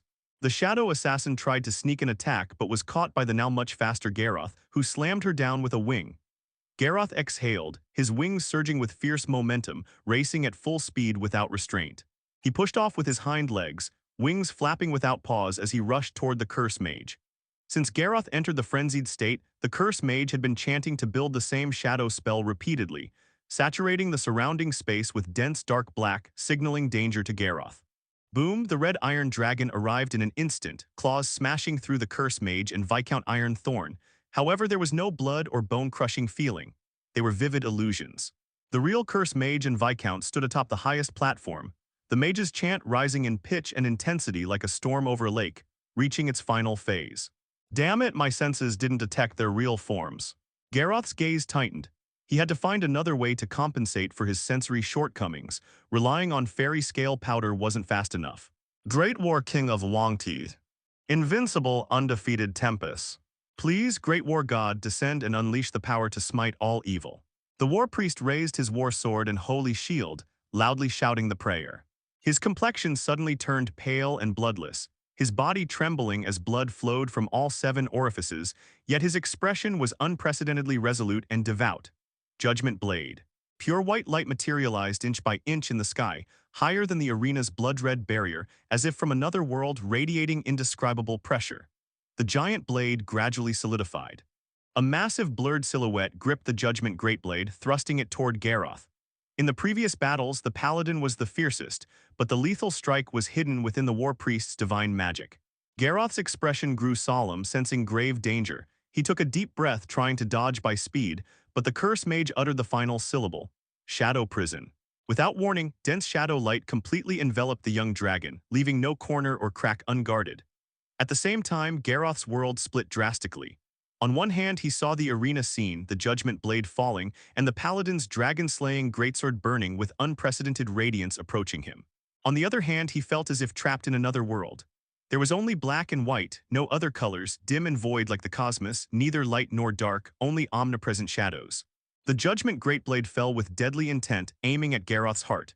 He roared fiercely, his body trembling as dense golden lightning erupted, causing ripples across the shadow light on his body, gradually fading. Finally, Garroth twisted his body painfully, dodging the vital point. Clang, sparks flew. The Judgment Blade fell inch by inch, tearing steel sounds echoing as it pierced Garroth's scales, flesh, and bone, penetrating through him from back to front, bursting out his belly. The paladin's devoted final strike arrived simultaneously. Another holy smite. The dragon-slaying greatsword struck the thick neck of the red iron dragon, cutting through scales and flesh to create a massive wound but failing to sever the spine. The light burned the flesh, inflicting excruciating pain. The shadow prison's duration ended. This level 14 curse mage had expended half his magical and mental energy to build the spell, controlling Garroth long enough for him to suffer unprecedented injuries. Boom! The red iron dragon shook his head fiercely, slamming the paladin away. The judgment blade vanished, leaving a terrifying transparent wound on Garroth, with residual special energy preventing him from stopping the bleeding, blood gushing out. The neck wound was equally gruesome. It's over. Young dragon, killing 3 of our comrades, your strength exceeds expectations. If you grow any further, you will become a terrifying dragon sweeping the world, but we won't give you the chance. The paladin coughed up blood, his face pale like the war priest's. After the fierce fight, their stamina was nearly spent, bodies at their limits. But the young dragon's wounds looked even graver, and he collapsed on the spot, blood pooling beneath him. Leave it to me. Viscount Ironthorn's eyes flashed with hatred. He leapt down from the high platform, long sword in hand, stepping toward the young dragon. I will scrape off every single dragon scale from your body, making you die in excruciating pain. Viscount Ironthorn cruelly said, starting with the scales on your face. He was a level 9 warrior at his prime, unafraid of the nearly dying young dragon's counterattack. Raising his sword, he prepared to gouge out the scales on Garroth's face. Thud, a muffled thunder sound caused the Viscount to pause. Thud, thud, thud, the muffled thunder continued, emanating from the red iron dragon's chest. Red blood light rose from him, starting at his heart and extending through his limbs and bones, forming blood-red patterns across his body. The Viscount's heart sank. He abandoned torturing the dragon and swung his sword faster, stabbing at Garroth's head. However, he couldn't get within 3 inches. A blood-stained dragon claw grasped the Viscount's sword, squeezing hard. Crack, the sword shattered. The Viscount's face changed drastically. Turning to flee, he was caught by Garroth's claw. I'll send you back to your father. Garroth's expression was blank as his claw tightened inch by inch. The Viscount struggled painfully, unable to breathe, his body and armor twisting into unrecognizable mangled flesh. Garroth stood scanning the remaining dragon hunters. Your turn. The arena echoed with a thunderous heartbeat. Opposite, the remaining dragon hunting team members gathered, breathing heavily as they retreated. The curse mage's robe was soaked with cold sweat. The paladin propped his body with the greatsword, the alchemist's potion bottles were empty, the war priest's holy emblem dimmed. They were like cornered beasts, while Garroth's vertical pupils burned with cold killing intent. Now the roles of hunter and prey had reversed. Garroth's dragon wings stirred a bloody wind. Before the afterimage faded, his claw pierced the curse mage's chest. The caster who had restrained Garroth with shadow spells didn't even scream, thrown into the air. The red iron dragon reared back, spewing a breath of fire, burning the falling figure to ash. Paladin Leo staggered, raising his greatsword, but the blade shattered as he swung. Garroth's tail swept like a battering ram, smashing him into a stone wall. Viscera spilled from dented armor. The dragon-slaying warrior tried to rise, but was stomped back into the ground. Garroth rose, crushing the paladin's body with the ground's tremors. With nearly exhausted stamina and no remaining tactics, the dragon hunters were powerless against Garroth's fury. They never expected this young dragon to explode repeatedly, as if he would never reach the end of his life. The alchemist tremblingly pulled out his last potion, pale green liquid boiling inside. He threw it at Garroth but was blown back by the wing-generated wind pressure, shattering at his feet, the green mist enveloping him. He wailed in agony as his skin rotted and bones melted. Within 3 seconds, he was reduced to a puddle of pus. The last war priest knelt, praying to the gods, but received no response. Garroth grabbed his head with his claw, voice low, "Looks like your faith wasn't sincere." A dull crack sounded as the claw closed. The priest's headless body collapsed, marking the battle's end. With only Garroth left alive, the arena's blood-red barrier began to dissolve, gradually revealing the sky of the Sur Wilderness. The crimson barrier crumbled like melting ice as the red iron dragon staggered out from the void. His scales were shattered, his body crisscrossed with deep wounds, a gaping hole pierced clean through from back to belly, while a terrible slash across his neck gushed dragon blood profusely. The battle had already ended. Pain and exhaustion surged through Garroth like tidal waves. By all rights, he should have collapsed from sheer weakness. Yet an extraordinary sensation was blossoming within him, his nearly depleted magical energy and overtaxed life force now intertwined like 2 colossal serpents, biting and merging deep within his organs. The soul-scorching agony and searing heat somehow kept him standing upright. This was the sign of dragon chi awakening. Despite his injuries, Garroth's eyes shone with brilliant intensity. His magic and life force, pushed to their absolute limits, were now undergoing metamorphosis, transforming into dragon chi. The battle against the dragon hunting team had been perilous beyond measure. They outnumbered him greatly, and apart from Viscount Ironthorn, even their weakest member matched Garroth's level 10. Their ranks included a level 14 curse mage, level 13 paladin, war priest, and other elite warriors. As the ambushed party, Garroth faced overwhelming disadvantages. Most crucially, the dual array disc prevented any retreat, only a fight to the death remained. Without vassals or fellow dragons to divide the enemy's attention, activating frenzied bloodburst from the outset would have allowed the coordinated hunters to kite him endlessly, avoiding direct confrontation.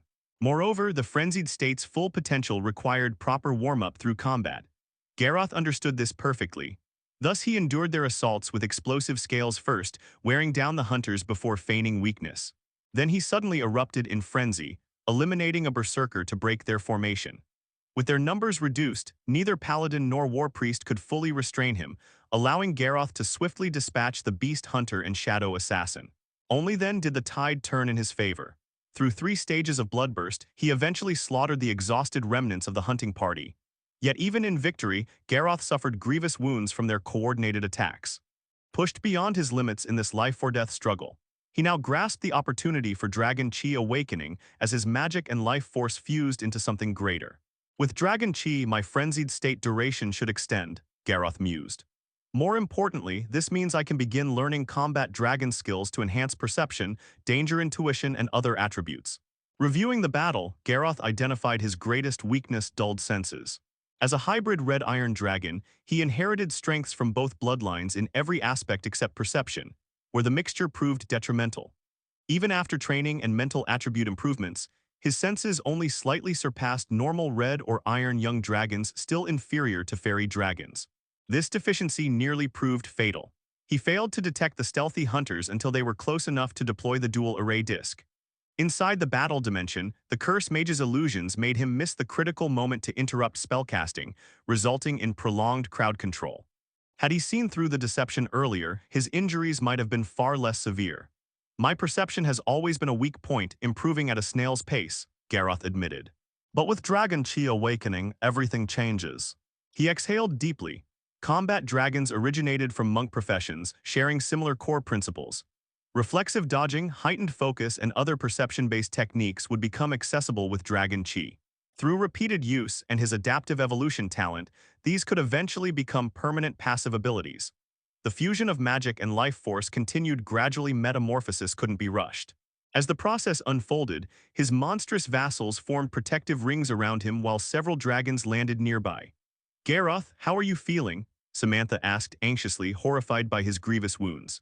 Though unaware of the battle's specifics, the sheer brutality evident in his injuries spoke volumes about its ferocity. Neither she nor Sorog would have survived such an ordeal. No lasting harm. The fight was close, but I prevailed, Garroth replied. As for these wounds, anything that fails to kill me outright hardly matters. A good sleep will suffice. His tail flicked, tossing the cracked dual array disc, now resembling fragile porcelain, to the Iron Dragon. Hold onto this alchemical tool. It trapped me in a pocket dimension and remains functional. Upon winning the duel, Garroth had instinctively become the disc's new master, understanding its mechanics. This potent assassination tool had one final use remaining. If deployed strategically, it could prove decisive. Sorog caught the disc firmly. Rest and recover immediately. Samantha and I will stand guard without respite. Me too, Vera the fairy dragon chirped loudly. I won't let anyone sneak up this time. She still regretted her slightly delayed warning earlier, though even a fairy dragon's sharp senses couldn't instantly detect shadowy infiltrators. Garroth stretched slowly, his broken scales screeching like grinding metal. Examining his wounds carefully, he noted the hunter's attacks carried lingering energies, preventing regeneration and promoting bleeding. The paladin's holy smite had carved to the bone on his neck, holy flames still searing within. The Curse Mage's shadow energy clung like parasitic worms devouring new tissue. Worst was the divine energy lingering in the Judgment Blade's piercing wound, burning like wildfire. These need treatment before hibernation for faster recovery, Garroth declared. His remaining magic reserves, currently transforming into Dragon Chi, couldn't be spared for healing. Frostfang, summon our shamans and sorcerers. The gathered spellcasters worked meticulously, removing stubborn energy residues and dead flesh before applying wilderness poultices and healing potions looted from caravans. Karu stopped gawking. Fetch an iron bucket, we're not wasting this dragon blood, Garroth ordered the ogre. His copious blood loss could create multiple dragon vein vassals when properly processed. Nothing went to waste in his domain. 6 grueling hours later, under the moonlit Estonian Great River's misty expanse where crashing waves shattered silver reflections, Garroth's wounds were finally stabilized. Battle exhaustion brought overwhelming drowsiness. Yet he resisted immediate sleep, commanding his forces to cross the river via prepared rafts and establish camp on the northern bank first. Garroth himself sought a secluded spot nearby for hibernation. Sorog, Samantha, Vera, and elite vassals formed concentric defensive rings around his resting place, maintaining vigilant watch through the night. The prolonged rainy season had finally come to a complete end. When the first genuine sunlight pierced through the clouds, rare morning mist rose from the frozen soil on the northern bank of the Estonian Great River. Being so close to the permafrost tundra, the air carried a faint, pervasive chill. At the same time, inside a naturally formed basalt hollow, a steel-cast black behemoth slowly opened its profound, ink-black eyes. Garroth had awakened. After an entire month of slumber, this sleep wasn't a growth-related dragon sleep, but rather a healing rest to recover from his injuries. Raising a claw, Garroth touched his thick neck. The near-bone-deep slash wounds had completely vanished. Flesh and scales had regrown. All axe and blade marks had healed without trace. Even those terrifying wounds that had once pierced clean through his body were gone. For creatures of other races, such severe injuries would likely leave lifelong aftereffects even if healed. But for dragonkind, anything short of instant death wasn't considered a major issue. Through sleep, nature's finest remedy, his wounds had fully healed without any lasting consequences. Having just survived his closest brush with death, Garroth now felt profoundly grateful for his relentless day and night training and precautionary preparations. For instance, his adaptation to serpent dragon venom had rendered most alchemist toxins nearly ineffective against him. His deliberately thickened neck, hardened through years of targeted training, had withstood a paladin's full-powered, skill-laden slash without being decapitated. In dragon physiology, compared to their robust bodies, the neck remains a vulnerable point, proportionally long and slender. Garroth was different. Years of specialized training had given him a thick neck armored with steel-like scales and muscles powerful enough to support his massive body in inverted aerial maneuvers. His weaknesses and shortcomings were being systematically addressed. Rising to his feet, the red iron dragon stretched, lowering his torso while raising tail and hindquarters, simultaneously extending and flapping his wings as muscles and bones emitted firecracker-like pops, shaking off accumulated dust and pebbles.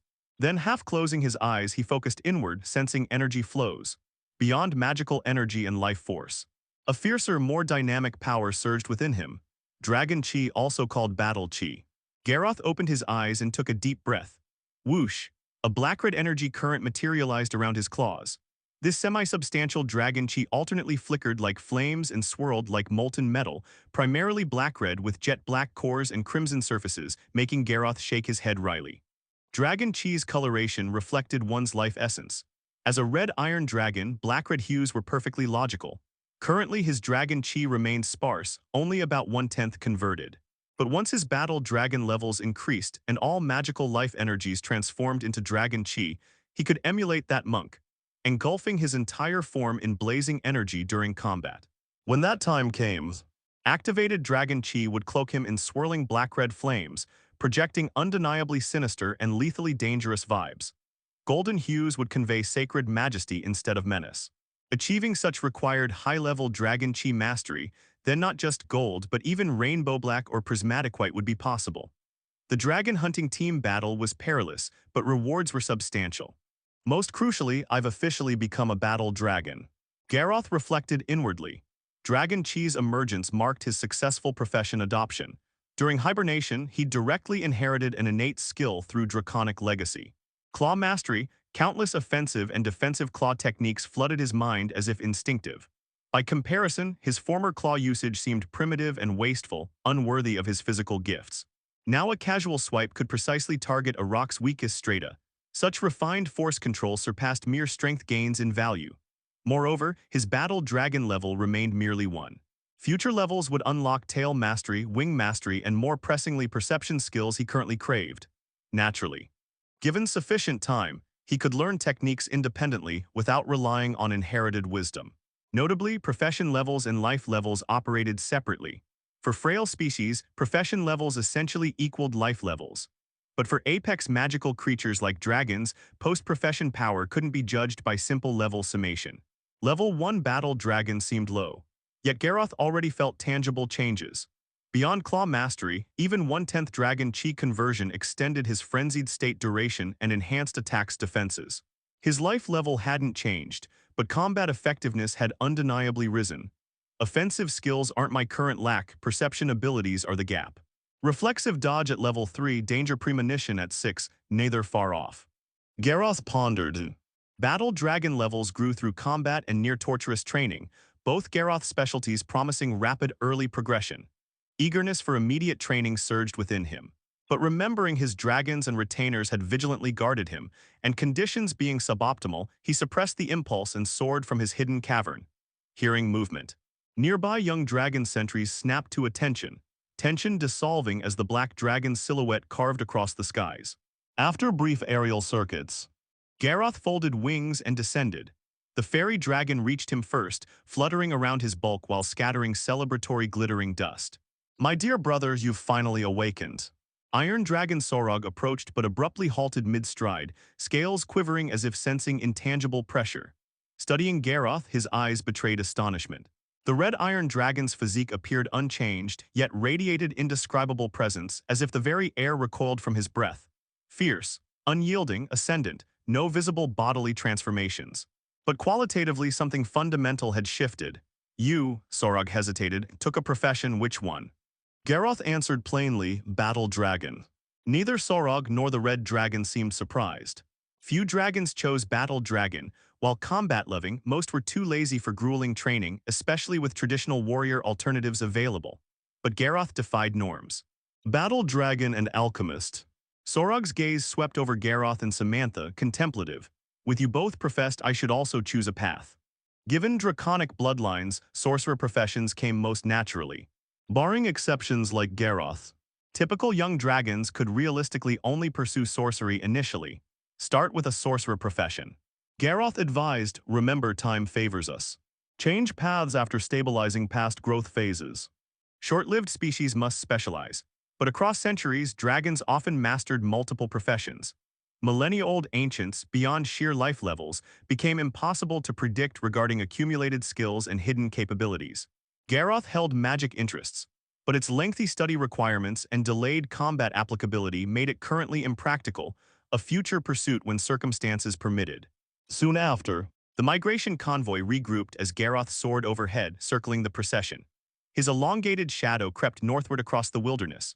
River-adjacent areas proved unsuitable for permanent settlement. Under dragon wings, the monster contingent resumed northward migration, the lengthy column resembling a slender stream merging into the wild's tundra borderlands.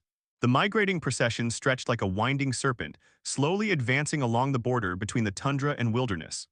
The sun above silently cast its light, yet seemed devoid of warmth as the chill in the air grew increasingly palpable, each exhale visible as misty breath.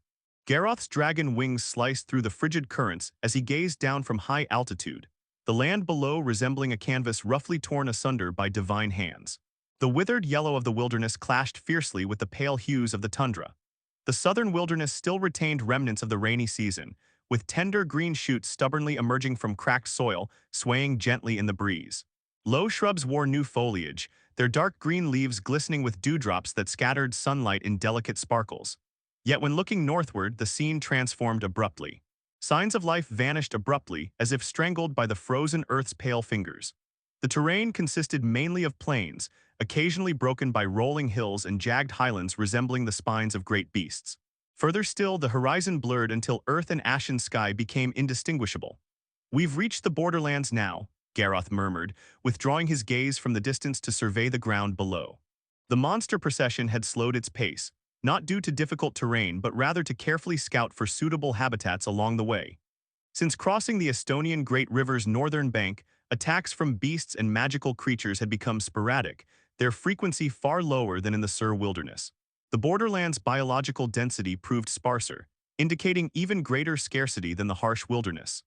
Garroth, along with the Iron Dragon and Red Dragon, circled leisurely overhead, wings beating unhurriedly as they scanned the land for potential territories. Having decided to establish trade along the Estonian Great River, they maintained moderate distance from the main waterway while migrating upstream. During their journey, the group had discovered several promising locations.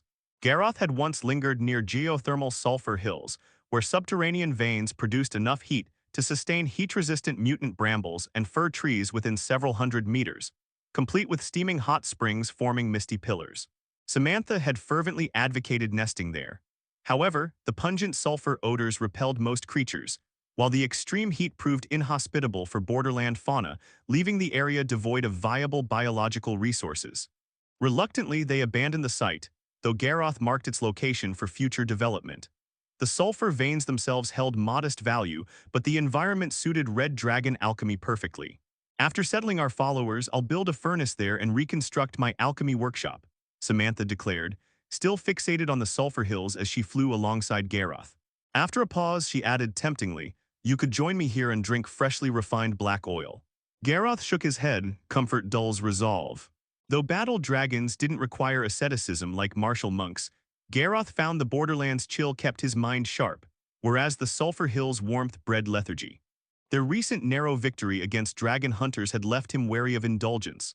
"Fine, I prefer having vast territory all to myself anyway," Samantha snorted, her lie transparent. While red dragons typically favored solitary habitats, years of relying on Garoth had bred dependency she now resented. "Look ahead, a fortress." The iron dragon's roar interrupted their exchange. Following his gaze, Garoth and Samantha beheld a crumbling yet imposing structure. Its towering walls and massive scale could comfortably house adult dragons, easily accommodating their juvenile frames with minor modifications. Likely ruins left by frost giants, Garoth observed. The northern borderlands had once been glacial plains before warming transformed them. This fortress probably belonged to some ancient frost giant clan. Scout it first. If habitable, we needn't live like beasts in caves anymore. After brief discussion, a team of gnoll and lizardfolk elites escorted a sorceress inside for reconnaissance. They reported no magical traps or threatening creatures within. As the eager red and iron dragons prepared to descend, Garoth cautioned, "Wait, its deterioration may render it unsuitable." His eyes traced the cracked, weathered walls. "It's a fortress, anything's better than caves." Ignoring him, they plunged inside, only for the entire structure to collapse into rubble within seconds amid crashing noises. Spitting out stone fragments and shaking off dust, the two juvenile dragons emerged disheveled from the wreckage. "Damned rotten pillars, I barely touched one with my tail," Samantha grumbled, shaking her head. Years of erosion had left the fortress internally decayed. Garoth studied the intact foundation beneath debris. This site could still become an outpost after cleanup. Their journey resumed, scouting new territories while familiarizing themselves with the environment. 3 days later at dusk, when the sky faded to slate blue, Garoth spotted a vast valley nestled between two towering mountains. From above, its bottleneck entrance opened into a spacious interior. Sheer cliffs provided windbreaks, while the narrow pass, barely wide enough for 5 ogres abreast, promised excellent defensibility. An unfrozen lake glittered within, surrounded by cold-resistant iron-needle pines and drinking animal herds, the whole space resembling an oasis. Garoth's eyes gleamed, but he restrained himself, ordering the Crimson Iron Riders to dispatch giant wolf knights for reconnaissance first. In the Sur Wilderness, resource-rich territories always had powerful occupants or inherent dangers. The borderland's scarcity made unclaimed prime locations nearly impossible. Though the valley's vastness and high walls obscured visibility from air, absence of obvious threats didn't guarantee safety, hence scouting first. Dusk draped the valley in a thin veil of dark blue. The giant wolf knights moved cautiously along the cliff walls, their bodies low as they advanced through the narrow entrance into the suddenly open valley. At their head was Russell, originally the chieftain of the Howling Moon clan. After the clan's reorganization into a warhost, he became the warhost lord of the Crimson Iron Riders due to his exceptional synergy with his werewolf mount and superior skills compared to the gnoll and lizardfolk riders. Compared to a few years ago, Russell's gray fur had grown thicker, with more white strands visible on his face. Werewolves didn't enjoy long lifespans, and having passed his prime, his abilities were gradually declining. His position as Warhost Lord of the Crimson Iron Riders was becoming precarious. Scouting an unknown valley was dangerous, yet he had volunteered to lead the expedition. The reason was simple. He wanted to prove himself and accumulate merits to exchange for the dragon vein transformation. Becoming a dragon-blooded creature would drastically extend his lifespan, freeing him from worries about aging and declining abilities. Garoth had openly collected dragon blood without secrecy. The monsters all knew the opportunity for dragon vein transformation had arrived. Their enthusiasm had skyrocketed recently, with overt and covert competitions emerging as they vied for attention and the coveted chance. Russell gently patted his giant wolf's neck. The silver-gray beast immediately understood, padding silently across the ground, its wolf eyes glowing faintly green in the dim twilight. The valley interior was more bountiful than expected. A central lake rippled with lead-gray waves, its shores littered with animal bones, though fresh tracks indicated regular visits from elk herds. Russell crouched, running his fingers over the still damp hoofprints in the mud evidence they had left recently. To the east, clusters of whiteleaf pines grew along the cliff base. These cold-resistant trees' resin-rich needles made excellent torch material. More excitingly, the wolf knights discovered abundant red berry bushes at the forest edge. These berries could stave off hunger or be processed into potions for minor injuries.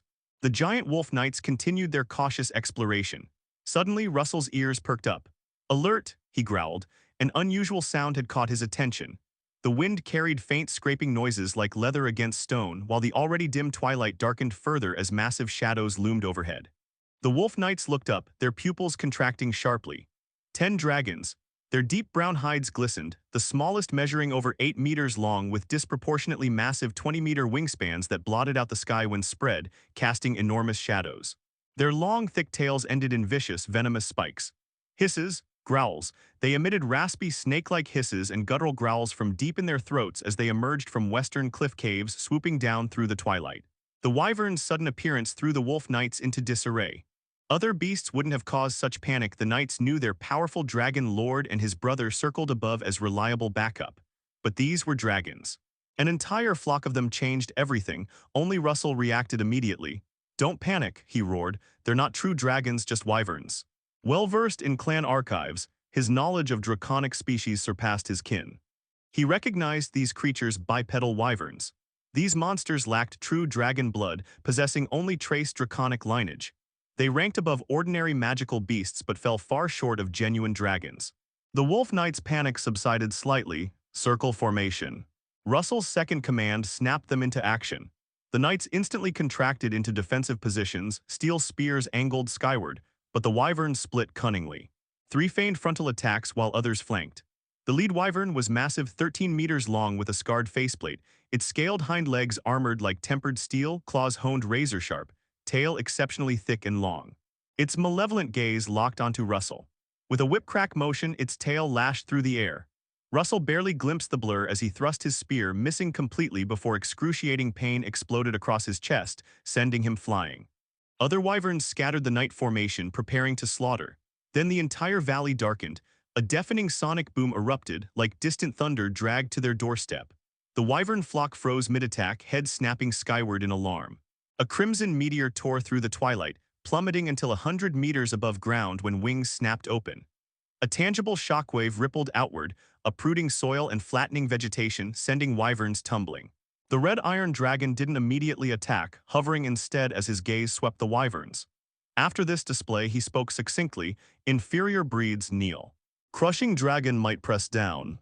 Wyvern after wyvern tucked tails, ducked heads, folded wings, and dropped groundward, then splayed wings flat against earth in total submission. Facing a superior true dragon. Nearly all wyverns, bound by innate bloodline hierarchy, couldn't muster resistance and submitted instantly. But nearly all admits exceptions. Every species produces courageous outliers. The scar-faced wyvern shrieked defiance in draconic. "True strength scorns bloodline, I bow only to might." Wyverns possessed human-level intelligence, though rarely bothered articulating to lesser creatures. Its voice was distinctly feminine, unusually robust and fierce for its gender, daring to bare fangs at a true dragon. Garroth matched its length, but his formidable build gave pause. Yet the 2-century-old prime wyvern believed its battle-hardened skills could overcome this juvenile dragon's raw power. Instead of retreating, the scarred wyvern charged Garroth. Garroth remained composed, awaiting the assault. To break its pride required overwhelming, direct defeat. The wyvern's attack bore precision honed through countless hunts. At 10 meters, it suddenly twisted, both powerful hind claws slashing simultaneously. Wyverns stood bipedally, their rear limbs naturally robust and claws deadly. Left claw aimed for wing joints, right for eyes, a flawless combo refined through life-or-death experience. Garroth didn't evade, meeting the assault head-on. His counterstrike seemed slow, its arc simple, yet somehow slipped between the wyvern's claws to impact first against its chest, making the wyvern leader his first combat technique test subject. Previously, Garroth relied on brute strength. Now he blended power with skill. He wielded force and speed more efficiently. Thud, the wyvern leader convulsed as if lightning struck, hurtling backward to crater the cliff face, spiderweb cracks radiating from the impact. Coughing acidic blood, it roared and attacked again. This time whipping its tail in a vicious horizontal slash venomous stinger aimed for Garroth's eye. It stopped inches short. Garroth's claw gripped the thrashing tail like an iron vice. When the wyvern tried kicking free, it lost all control. Garroth swung it in widening circles. After a dozen rotations, he released it into the cliff. The thunderous impact embedded the wyvern deep in shattered stone. As it struggled free, its vision filled with the crimson iron dragon's terrifying proximity.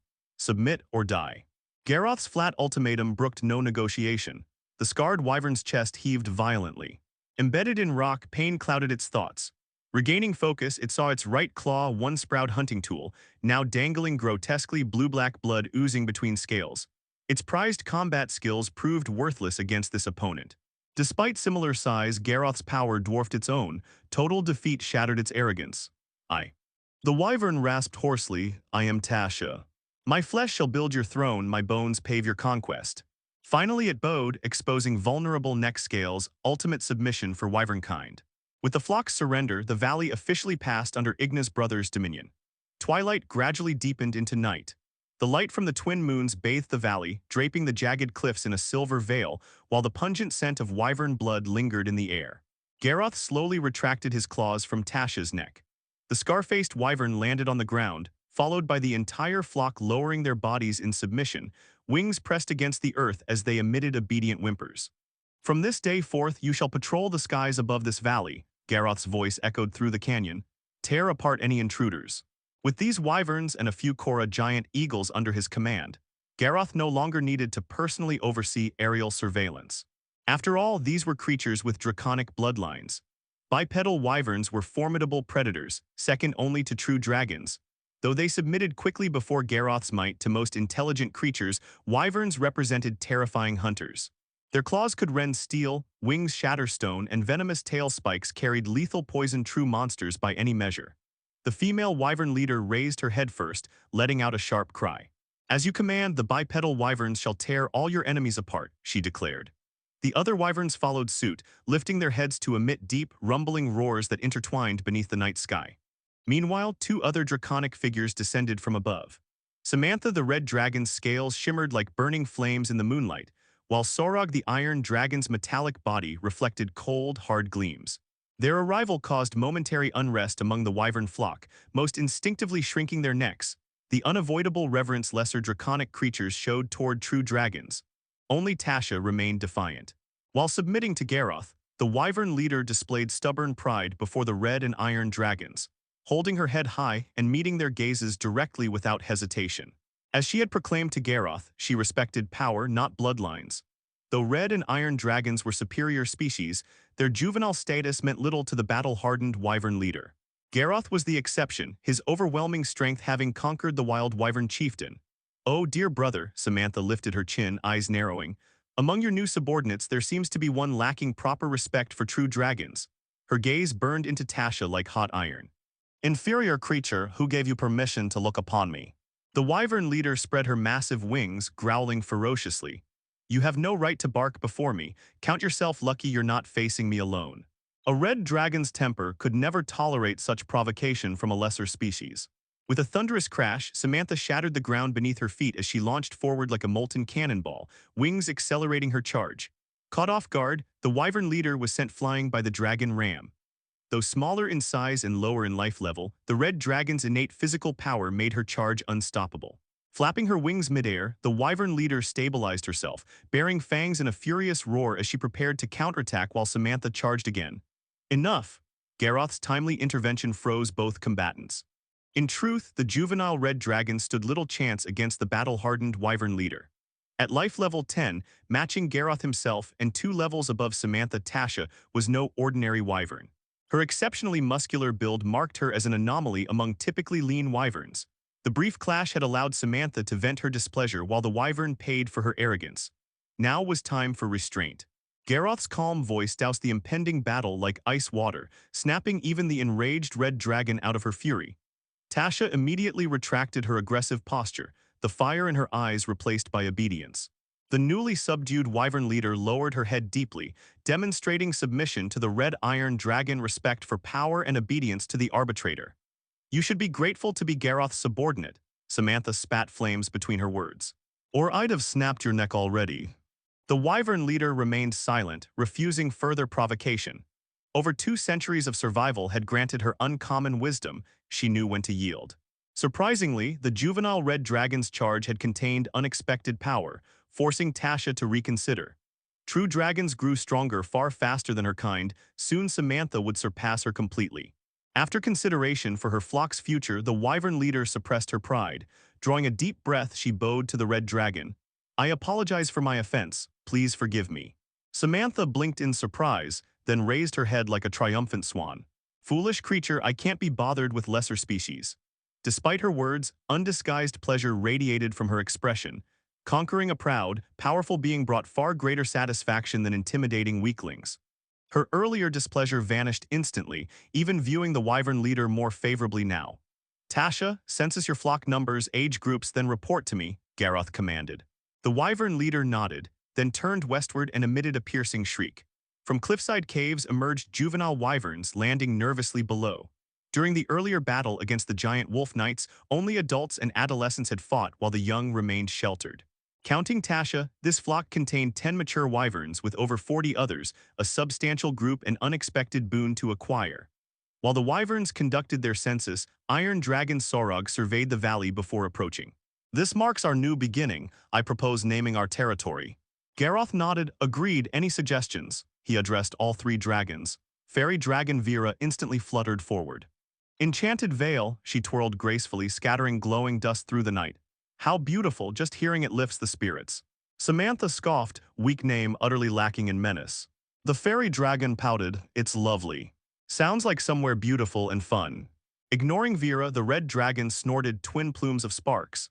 The Ashen Dominion suits our majesty, a name to make enemies tremble, typical red dragon naming preference. Garroth turned to Sorog. The iron dragon pondered briefly. Forged from steel and frost, our domain should bear a name of strength. I propose the Iron Reach. Sounded like a smithy, not ideal. Finally, Garroth asked the wyvern leader. Tasha, what was this place originally called? The wyvern turned. Our kind named it Broken Talon Ridge. Her tail pointed eastward. For generations, young wyverns proved courage here, diving earthward in contests to see who could pull up latest. Many broke talons in the attempt. Hence Broken Talon Ridge. Simple naming logic. Surveying his arguing companions and the valley's expanse, jagged ridges like dragon spines, twin moons reflected in icy lakes, beasts hidden in darkness, wyvern nests dotting cliffs, Garroth made his decision. This shall become dragonkind's territory. In time, more of our kind may gather here. His voice resonated through the valley, draconic might silencing all debate as he rendered final judgment. Henceforth it shall be called Dragon Valley. Under the Iron Dragon's command, the vassal army began entering Dragon Valley in batches. Meanwhile, some lizard folk and kobolds climbed the steep cliffs on both sides to construct watchtowers and other fortifications. The wyvern forces had also been tallied. Among them was 1 mature wyvern Tasha, along with 4 adult wyverns, 6 adolescent wyverns, and 46 younger wyverns in total. These would provide the clan of Molten Iron with formidable aerial power. The night was ink black. Having finally found suitable territory, Garroth didn't immediately rest, but eagerly began his training instead. Since the migration began, requiring constant vigilance along the journey, he hadn't been able to properly train for too long. Now with free time and new sparring partners available, Garroth's excitement was palpable. He had Tasha and the other 4 adult wyverns gang up on him simultaneously, forbidding himself from counterattacking and relying solely on his body's defenses. The wyverns found this request puzzling. But that didn't prevent them from obeying orders, thus commencing their brutal assault on Garroth. The wyverns took to the skies, diving repeatedly to rake their powerful claws across Garroth's body. The strength of these draconic creatures surpassed that of magical beasts of similar size. Their attacks indeed provided more satisfying resistance to Garroth than the rampage bears or ogres could offer. Metallic clanging sounds rang out continuously as red-hot sparks flew everywhere. Garroth's explosive scales soon glowed cherry red like heated steel. At this point, he would signal the wyverns to pause while he plunged into the freezing lake center. Hissing steam rose like metal being quenched as his scales gradually cooled back to their usual black-gray hue, after which the wyvern assault would resume. Using his frenzied state could stimulate the scales faster, of course. But that method only provided pure heat stimulation without impact force, unable to further enhance the scale's energy-absorbing properties. Moreover, the wyvern's attacks combined blunt force with slashing damage from their claws, improving the scale's defense against edged weapons, a more comprehensive training method than simply smashing into mountains with earth pounding. Garroth hoped this approach would gradually evolve his explosive scales further. The explosive property was no longer necessary. He wanted to preserve the fundamental shock absorption while achieving one of two ideal evolutionary outcomes. First, the ability to channel absorbed energy back into himself. This way, while using this defensive layer to withstand attacks and wear down opponents, Garroth could maintain peak condition without stamina drain. Second, the capacity to store absorbed energy for instantaneous release. By first absorbing damage, then unleashing all accumulated energy in one burst, combined with frenzied state, Garroth could deliver strikes surpassing his normal limits, potentially overcoming stronger foes in dramatic reversals. Of course, the absolute best outcome would combine both capabilities, allowing flexible switching between gradual self-replenishment and concentrated bursts as situations demanded. But this seemed unrealistic currently. Garroth had no clues yet about evolving in these directions. Even consuming fairy dragon scale powder hadn't sparked any ideas. His only option was tempering the scales to first eliminate their explosive nature, then adapt based on subsequent evolutionary developments. Additionally, the wyvern's widespread attacks covered large areas of his body. Garroth's dorsal spines kept breaking during the assault, simultaneously slicing open the wyvern's talons and armored scales, leaving lacerations behind. At each broken spine's base, Garroth felt distinct tingling itchiness, a clear sign that after years of adaptation and accumulated stress, these areas were undergoing rapid evolution. Garroth had never specifically trained his spines. Yet through repeated fracturing and regeneration during countless battles and training sessions, they'd finally reached this evolutionary threshold. The spine evolution was imminent now. Unfortunately, Garroth's more prioritized scale and dragon heart evolutions remained distant prospects. After more training, Garroth motioned for the wyverns to stop. "All of you may rest now," he declared. Most wyverns, exhausted with bleeding talons, scattered gratefully at the dismissal. Only their leader Tasha remained excited. Her superior physique compared to normal wyverns wasn't innate, but resulted from her exceptional dedication to physical conditioning. Though unable to match Garroth's extremes, her training diligence already set her apart from her kin. "My lord, please summon me whenever you wish to train. I'm honored to serve," Tasha said. She was currently the only vassal who found satisfaction and even eagerness in being Garroth's training partner. Meanwhile, Frostfang arrived lakeside, accompanied by two werewolves carrying Russell on a stretcher. "Dragon Lord," Russell weakly attempted to rise from the stretcher to salute, but collapsed instead, needing werewolf assistance to stand upright. Exploring unknown territories was dangerous work. During a previous skirmish, he'd suffered a brutal tail strike from a wyvern leader that shattered his ribs, while the tail's poisoned barb inflicted additional damage. Though the wyvern leader later sucked out the venom, enough toxins had seeped into Russell's organs to worsen his already critical condition. The werewolves had applied medicinal ointments and administered traded healing potions, while Frostfang as shaman communed with healing spirits. These measures stabilized Russell, but couldn't fully cure him. He wouldn't die immediately, but could no longer fight, his body rendered too feeble. "Please forgive my inability to salute properly." Russell maintained his usual humility before the red iron dragon. Garroth gazed down at this long-serving werewolf. Now, like the elderly shaman who could barely walk back then, Russell stood at death's door.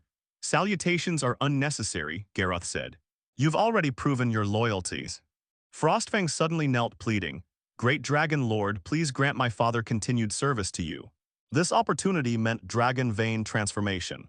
Russell had been an excellent leader, whether commanding the former Howling Moon clan or current Crimson Iron Riders. His superior intelligence and foresight compared to ordinary monsters enabled exceptional management of subordinates and execution of orders. Garroth studied the werewolf intently. His stored dragon blood could transform multiple vassals, and Russell had always been among his considerations, along with the Ogre Yuger and Noel Hodge. Garroth said, "The process of dragon vein transformation is intense and painful. Russell, with your current severe injuries, undergoing the transformation will be a matter of life and death, a waste of dragon blood." He paused, then continued, "However, I will still give you this chance. You can make your own choice." Because of old loyalties from years past, and to set an example for other vassals, Garroth decided to give the werewolf the opportunity for dragon vein transformation regardless of the outcome. Russell now faced two choices. One was to drag his broken body along and barely survive. The other was to risk his life undergoing the dragon vein transformation to seek survival. As a warrior and former clan leader who had struggled to survive in the wilderness, Russell did not hesitate. His gaze was firm as he said, "Dragon Lord, please grant me your dragon blood. I want to become stronger and continue to serve you." The key to dragon vein transformation is willpower. It only requires a strong will to live and an even stronger will to grow stronger.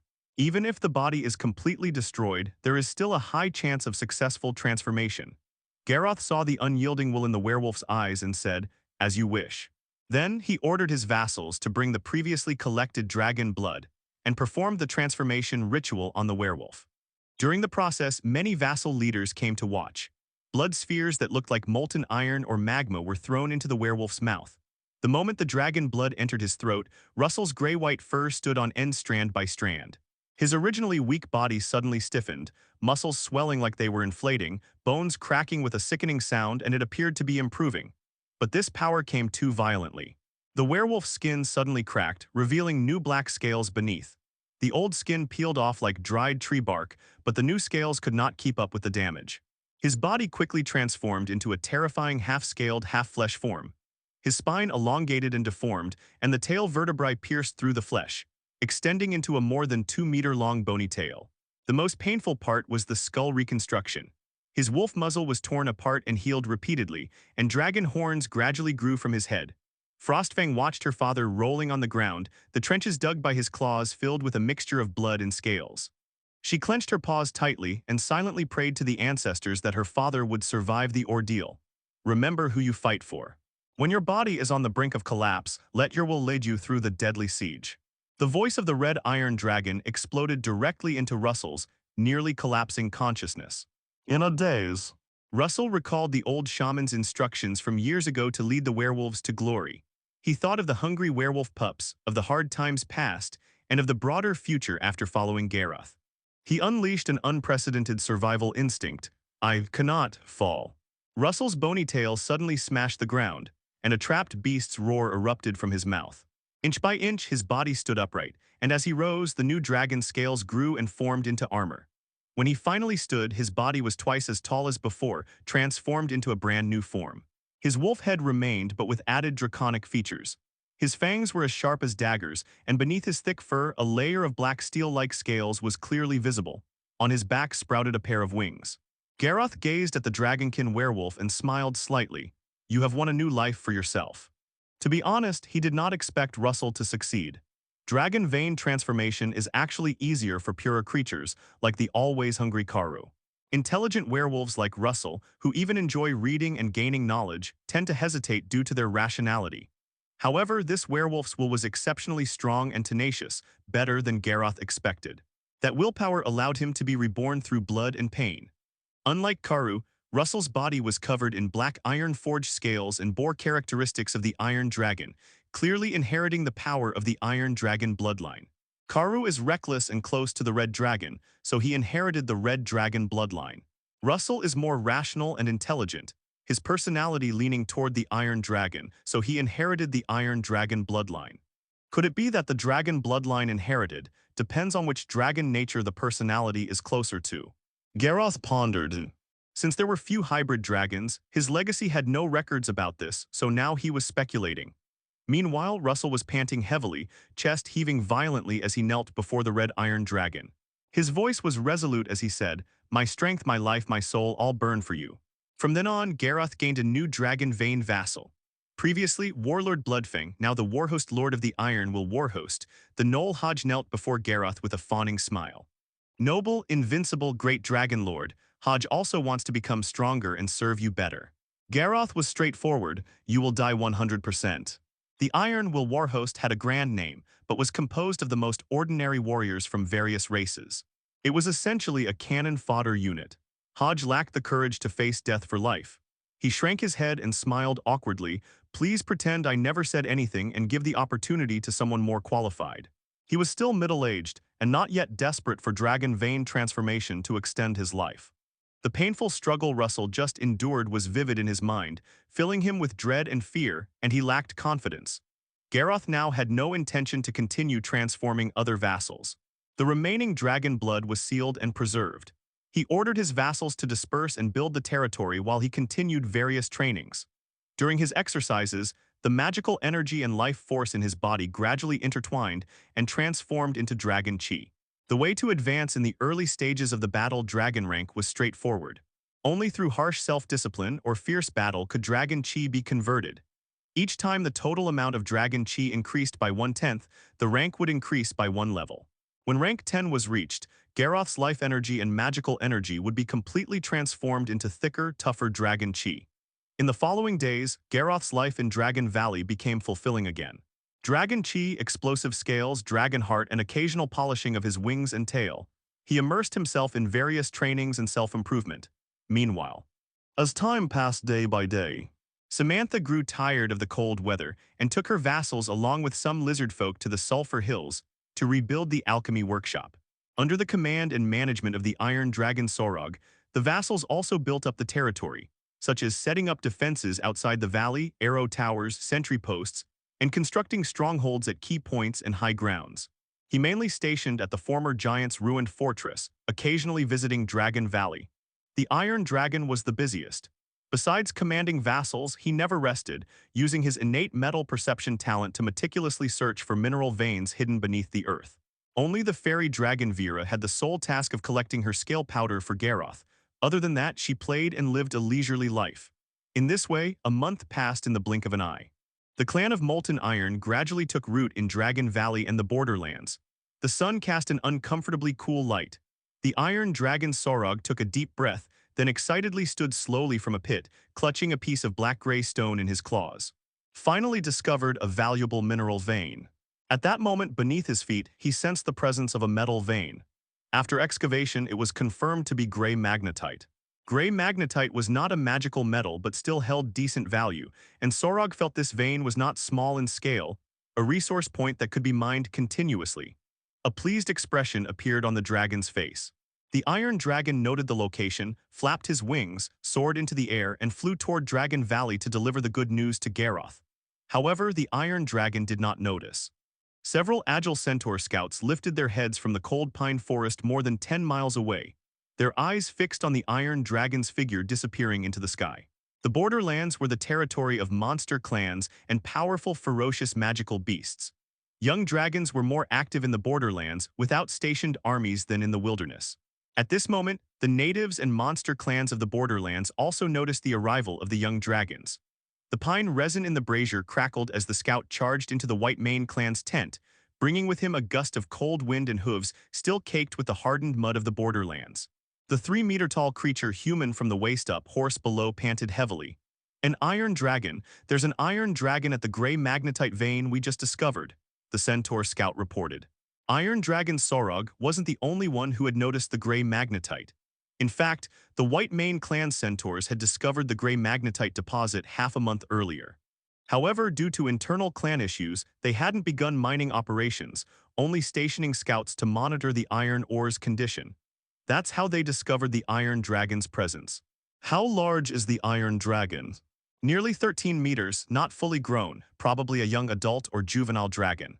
Is it still at the gray magnetite site? No, it's left already. But it dug up some ore and discovered the vein. It will definitely return. After this exchange, the White Mane clan's shaman slowly rose from the shadows. The elderly centaur wrapped in a raven feather cloak frowned deeply, his emaciated right hand gripping a bone staff embedded with frost giant teeth. The 3 bells hanging from the staff's head trembled silently. To the shaman, this was an omen of approaching danger. This iron dragon is no chance encounter. It will bring peril to our clan, the old centaur said gravely. By the brazier, Ironhoof, leader of the charge battalion, abruptly stood up. The nearly 4-meter-tall centaur colossus was clad in heavy chainmail, his dark brown mane interlaced with bone necklaces that clacked ominously with each movement. When he rose, he knocked over the brazier, scattering burning pine resin across his iron-gray hooves without so much as a flinch. He hefted his battle spear, its chipped blade bearing witness to countless battles. 30 heavy arrow squads plus my charge battalion, he grinned, revealing yellowed teeth. We'll ambush it near the gray magnetite vein. When it returns, we'll turn its skull into a drinking vessel. Just a young dragon in their eyes, merely a slightly more dangerous beast. The borderland and tundra clans were generally more formidable than those of the Sur Wilderness. The White Mane clan had once repelled white dragons that sought to conquer them, and the fallen dragon scales still hung in their camp as trophies. They knew iron dragons were stronger than white dragons, but the white dragon they defeated had been far larger than the iron dragon their scout had seen. On the other side of the tent, Silvermane meticulously cleaned the mud from his hooves. As leader of the hunting party, his body exuded rare scents of pine tar and amber. His silvery white mane flowed smoothly, and his steel-shod hooves sparked against the ground with each step. Why waste warriors' lives? He glanced at Ironhoof and said leisurely, first track the iron dragon's movement patterns, then set traps or use poison. Direct confrontation is the stupidest choice. Ironhoof glared coldly at Silvermane. A centaur's glory lies in spearpoint and arrowhead, in frontal charges. Underhanded methods would shame our ancestors. Silvermane retorted, don't confuse recklessness with honor. It had been a year since the White Mane clan's last chieftain died, yet no successor had been chosen. The two centaurs codenamed Ironhoof and Silvermane were strong candidates, constantly at odds with each other. The delay in mining the gray magnetite was primarily due to their dispute over ownership rights. However, there were actually three candidates. Elvie flapped her massive wings, which grew from her equine back as she rose from her seated position.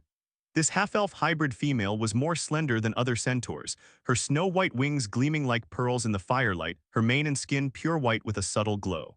When she spread her wings, the entire tent darkened as if all light converged upon her. After taking a swig of strong liquor and hanging the flask at her waist, a flush colored Elvie's elven perfect features, though her gaze remained clear and bright. Fools are killing and poison all you can think of, she said. You want to hunt it without even knowing how many minions it has or why it's here. Your rashness will only bring disaster to our clan. Ironhoof and Silvermane exchanged glances before simultaneously turning their hostility toward Elvie. Ironhoof sneered, half-breed, your diluted blood makes you indecisive. Silvermane was gentler but no less disdainful. A young dragon couldn't possibly gather powerful minions. Your worries are unnecessary, your elven blood makes you timid. In ancient history, centaurs had built magnificent kingdoms. They galloped across wilderness and tundra, drinking deeply and reveling in the wind's caress. Over time, their kingdoms collapsed, fragmenting into ordinary monster clans. Yet they never forgot their former glory and took pride in pure bloodlines. As a winged Pegasus variant, Elvie should have commanded her clan's respect. Instead, her elven heritage and delicate features, so unlike typical centaur ruggedness, earned her discrimination. Her mother had been a white mane warrior, her father an elven ranger passing through the borderlands. The centaur mare had longed to see the ranger's world, while he admired her bold sincerity. Their love produced Elvie, what should have been a beautiful cross-species tale.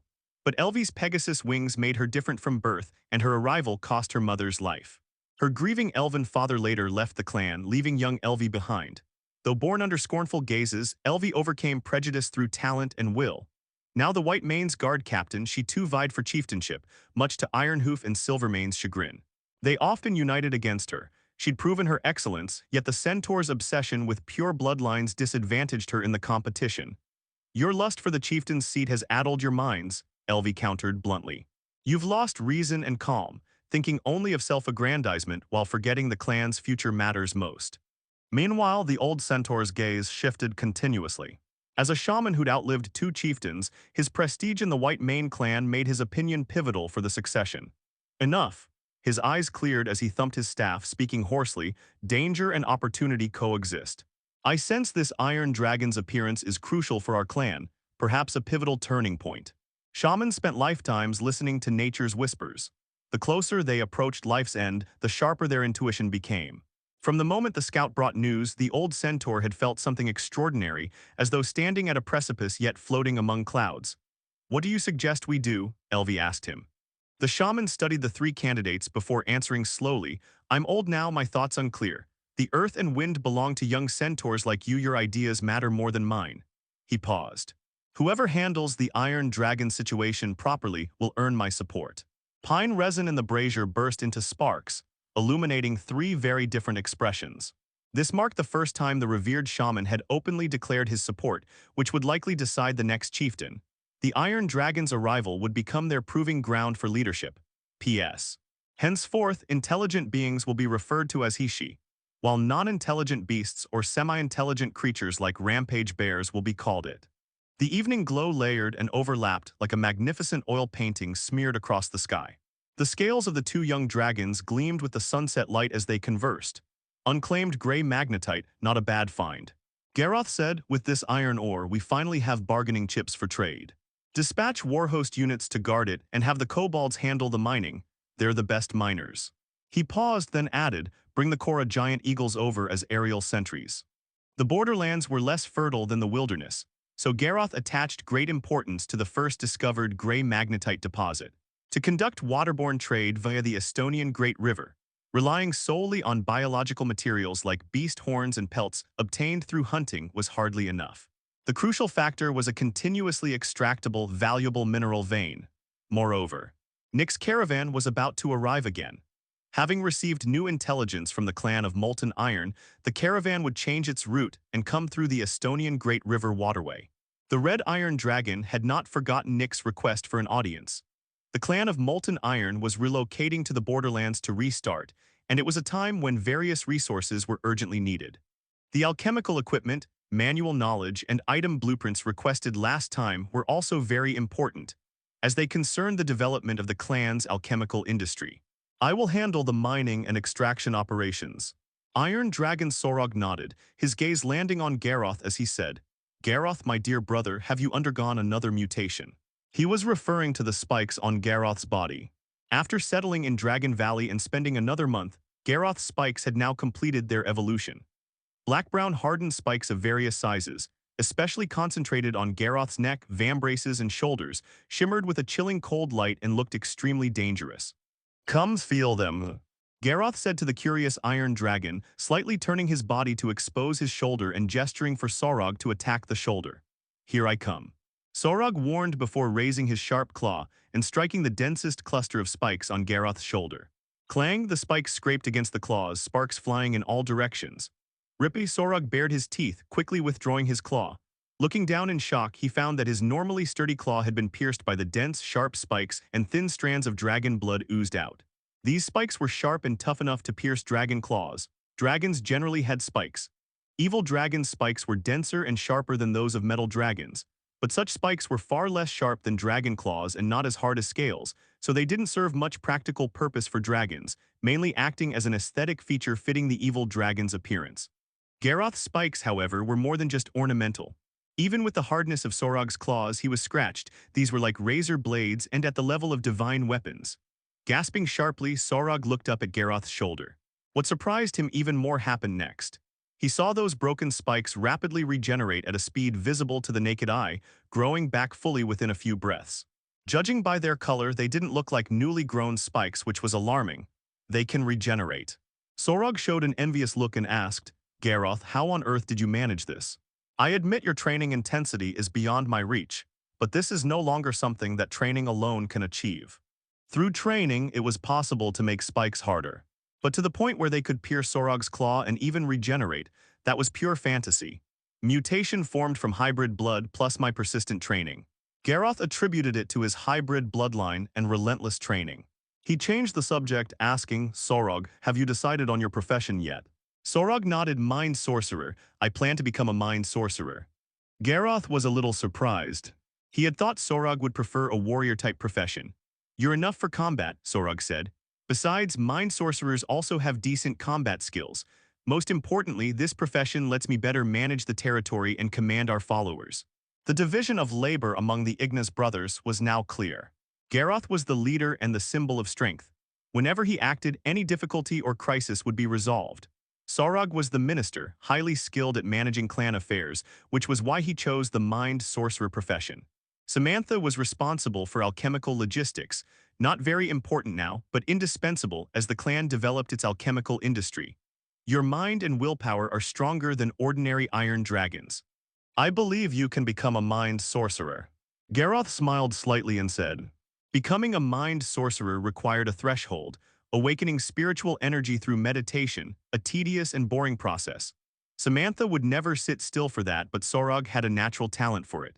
After exchanging words for a while longer, Sorog took several teams of followers and flew toward the gray magnetite deposit, preparing to establish a foothold there first.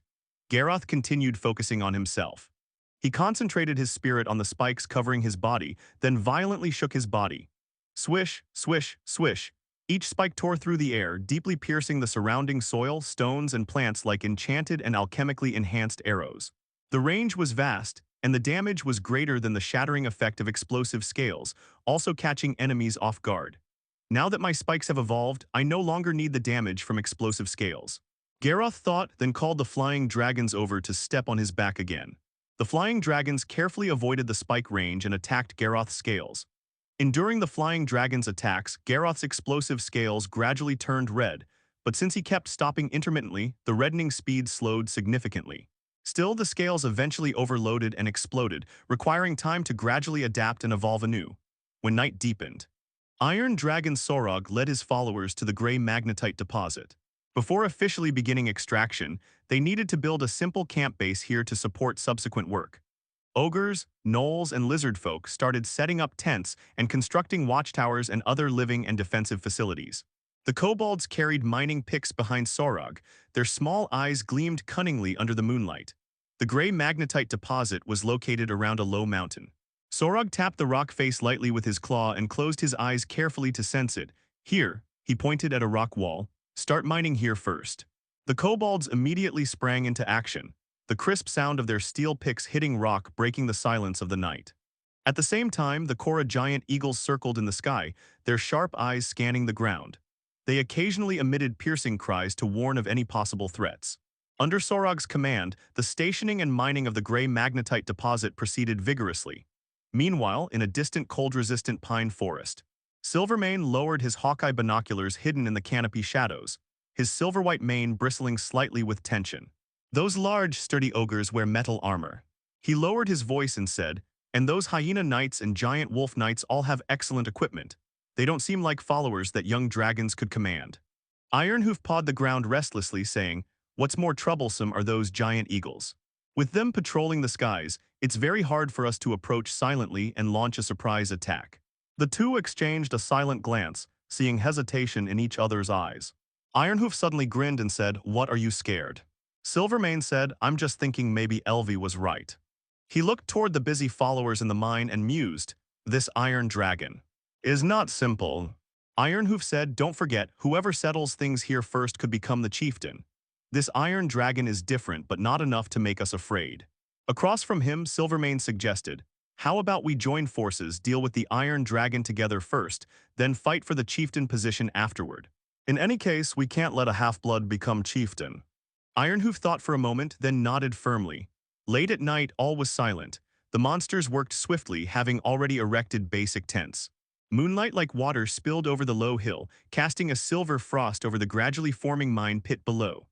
The iron dragon Sorog pressed his claws against the rock wall, eyes slightly closed, carefully sensing the tremors deep within the vein. Suddenly, the Korra giant eagles circling the sky let out sharp screeches, an alarm signaling approaching intruders. Groups of centaurs made no effort to conceal their presence, striding openly from the edge of the pine forest. The iron dragon straightened his body, his gaze sweeping over the centaurs before he beat his wings and took to the skies. The clan guards who had just stationed here grabbed their weapons and followed closely behind. Halt, centaurs! This territory belongs to the clan of Molten Iron. The iron dragon circled overhead, his eyes lowering to survey the centaurs as he emitted a low, thunderous growl of warning. The centaurs were numerous, armored, and spear-wielding, their numbers and quality surpassing the vanguard force Sorog had brought. At their forefront stood two towering, robust centaurs, their strides steady and brimming with dense life energy. Even without probing, it was clear, both were warriors with life levels exceeding 10. Centaurs were renowned for their bravery and combat prowess, ranking among the strongest of the humanoid intelligent races. The young Iron Dragon wasn't confident he could overpower them. At that moment, Silvermane raised his head to gaze at the dragon, his tone respectful. Noble dragon, might we have the honor of knowing your name? The centaur's reaction took the Iron Dragon by surprise. After a brief pause, he replied solemnly, the Iron King Sorog. Silvermane spoke again, respected Iron King, the gray magnetite ore is our clan's property, though we had not yet begun mining it. The Iron Dragon narrowed his eyes. Are you saying I've encroached on your property and you've come to drive me out? Their submissive attitude might be a prelude to battle. Sorog remained on guard. Truthfully, when he first discovered the vein, he hadn't thought much of it, assuming it was unclaimed land.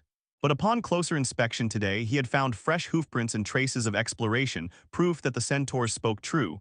They had indeed discovered the gray magnetite first. However, here there was no rule of first come, first served. Resources belonged to the stronger. The Iron Dragon issued another warning. Lowly centaurs, I give you 10 seconds to retreat. Otherwise, you will taste the wrath of a dragon. Yet something unexpected happened. Honored Iron King, you misunderstand. Under the dragon's gaze, Silvermane knelt deeply, his forelegs sinking into the dirt, uncaring of the grime that clung to him. He assumed a posture of submission. The other centaurs followed suit, kneeling and bowing their heads in the highest gesture of respect in centaur society. The Whitemane clan offers you the mining rights to the gray magnetite. After a pause, Silvermane added humbly yet eagerly, our centaur kin yearn for strength and glory. And you, mighty dragon, noble Iron King, you are the very embodiment of strength and glory. We wish to pledge our loyalty and follow beneath your wings. Ironhoof's movements stiffened slightly. The burly warrior kept his head low, the beast bone necklace woven into his mane clinking softly. We have brought our clan's finest warriors for your inspection. The Iron Dragon's gaze swept over the silent centaur fighters, noting their muscular builds and battle-hardened resilience. He couldn't help but feel tempted. The clan of Molten Iron had only just taken root in the borderlands. Now was the time when strength was needed most. Every centaur was a born warrior and a born cavalryman. The allegiance of an entire centaur clan would be invaluable. Yet, driven by draconic pride, Sorog believed himself worthy of such loyalty. It seemed natural that centaurs would seek to serve him. Still, a thread of wariness remained. Centaurs were valiant creatures. Instances of them submitting to dragons without first testing their mettle in battle were rare. Had it been gnolls or kobolds, creatures known for clinging to draconic coattails, Sorog would have accepted their fealty without hesitation. But with centaurs, he wasn't so trusting. Pledge your loyalty. The Iron Dragon's voice was rough yet magnetic, carrying the timbre of grinding metal. He spoke deliberately. I've heard centaurs are fearless warriors who bow to no one. Silvermane tensed inwardly, sensing the dragon's suspicion. This surprised him. In his experience, dragons were creatures of immense arrogance. When dealing with the White Dragons, the Whitemane clan had feigned submission first, only to ambush and grievously wound the dragon when it landed. This Iron Dragon was more cautious than he'd anticipated. Maintaining his humble posture, Silvermane replied, times have changed, Iron King. The chaos of the tundra spreads ever closer to the borderlands and he paused meaningfully, seek stronger protection. His words were half-truths. The war between giants and barbarians deep in the icy plains had brought turmoil, driving many creatures to migrate outward, disrupting the lives of borderland natives like the centaurs, who now sensed impending danger. But rather than seeking a dragon's protection, these two centaurs would much prefer to forge weapons and armor from the young Iron Dragon's hide to arm their clan. Ironhoof lifted his head, his tone aggrieved. The young among us crave battle and glory, but the elders in our clan would rather flee. We are divided. Now we bring our finest warriors. Should you accept us, we will fight in your name. All we ask in return is the chance to earn honor and renown under your protection. Hearing their words, the Iron Dragon's eyes flickered as he studied them intently, his doubts gradually fading. You've made the right choice. He declared, to serve the mighty Iron King and the clan of Molten Iron is your privilege. Folding his wings, Sorog descended slowly, landing between the two groups. Behind him, his modest retinue of monstrous kin faced the centaur warriors in silent appraisal. Pine resin mead, a specialty of our clan, please partake. Silvermane offered a wineskin, uncorking it to release a rich, sweet aroma into the air. Ironhoof stepped closer, grinning. There's no finer drink in all the borderlands. The Iron Dragon had a fondness for sweets, and mead intrigued him. His eyes brightened momentarily, but now was not the time for indulgence. Sorog shook his head. Our priority is mining the vein. More of my kin will arrive soon. Until then, we must focus on completing this outpost. He addressed the centaurs directly. If you seek protection, prove your worth. No battles yet. For now, you'll transport stone and timber to help build the camp. At this, Silvermane and Ironhoof exchanged a subtle glance. The pine resin mead was laced with venom meant to weaken the dragon, but their target showed no interest in drinking it. Worse, his mention of reinforcements meant they couldn't afford to delay any longer. Though their poison gambit had failed, their preparations were otherwise complete. What are you waiting for? Get to work. The Iron Dragon urged impatiently. Apologies, we're adjusting to our new roles, Silvermane murmured. Before he could finish, Ironhoof struck. His powerful forelegs shattered the ground as he yanked a battle spear from his saddlebag. Wreathed in surging magical energy, the spearhead shot like lightning toward the dragon's throat. Silvermane's move was more insidious. His silver-white mane bristled suddenly, releasing a cloud of paralyzing powder that drifted toward the dragon's face. Simultaneously, a heavy steel greatsword spun from his hip, its edge aimed at the joint where the dragon's right wing met his torso. For the glory of the White Mane clans. Battle cries shattered the night's silence as the two chieftains launched their assault. Every centaur warrior drew their weapons, charging toward the iron dragon and its minions. Gleaming spears flickered coldly under the moonlight. Filthy vermin will tear you apart. The warriors of the Molten Iron clan froze momentarily before roaring in fury, meeting the charge head-on. The most precarious situation belonged to the Iron Dragon simultaneously facing attacks from both centaur chieftains. Sorog's pupils contracted sharply into thin slits. Damn it, my arrogance blinded me to their deception. Garroth would have seen through these centaurs' tricks immediately, at the critical moment. The Iron Dragon rolled aside clumsily. Silvermane's blade traced a chilling arc, slicing through the dragon's wing membrane, leaving a gruesome wound. Simultaneously, Ironhoof's spear pierced the dragon's shoulder, penetrating its hardened scales to create a bone-deep gash. Both centaur chieftains proved formidable. Their initial ambush was merely the opening move. They pressed their advantage relentlessly, unleashing a torrent of savage attacks. Spears darted like lightning, targeting the dragon's joints, eyes, wings, and throat with precision. Whenever the Iron Dragon dodged or blocked, Silvermane's massive sword came crashing down with overwhelming force, leaving deep gashes with every strike. The dragon's minions clashed with other centaurs, but being non-combatants, their formation shattered immediately under the centaur's charge. Instead of aiding their master, elite centaur warriors joined the assault on the Iron Dragon, hurling hooked chains and hunting nets to restrict its flight while coordinating with the two chieftains. The most troublesome opponents were the centaur marksmen.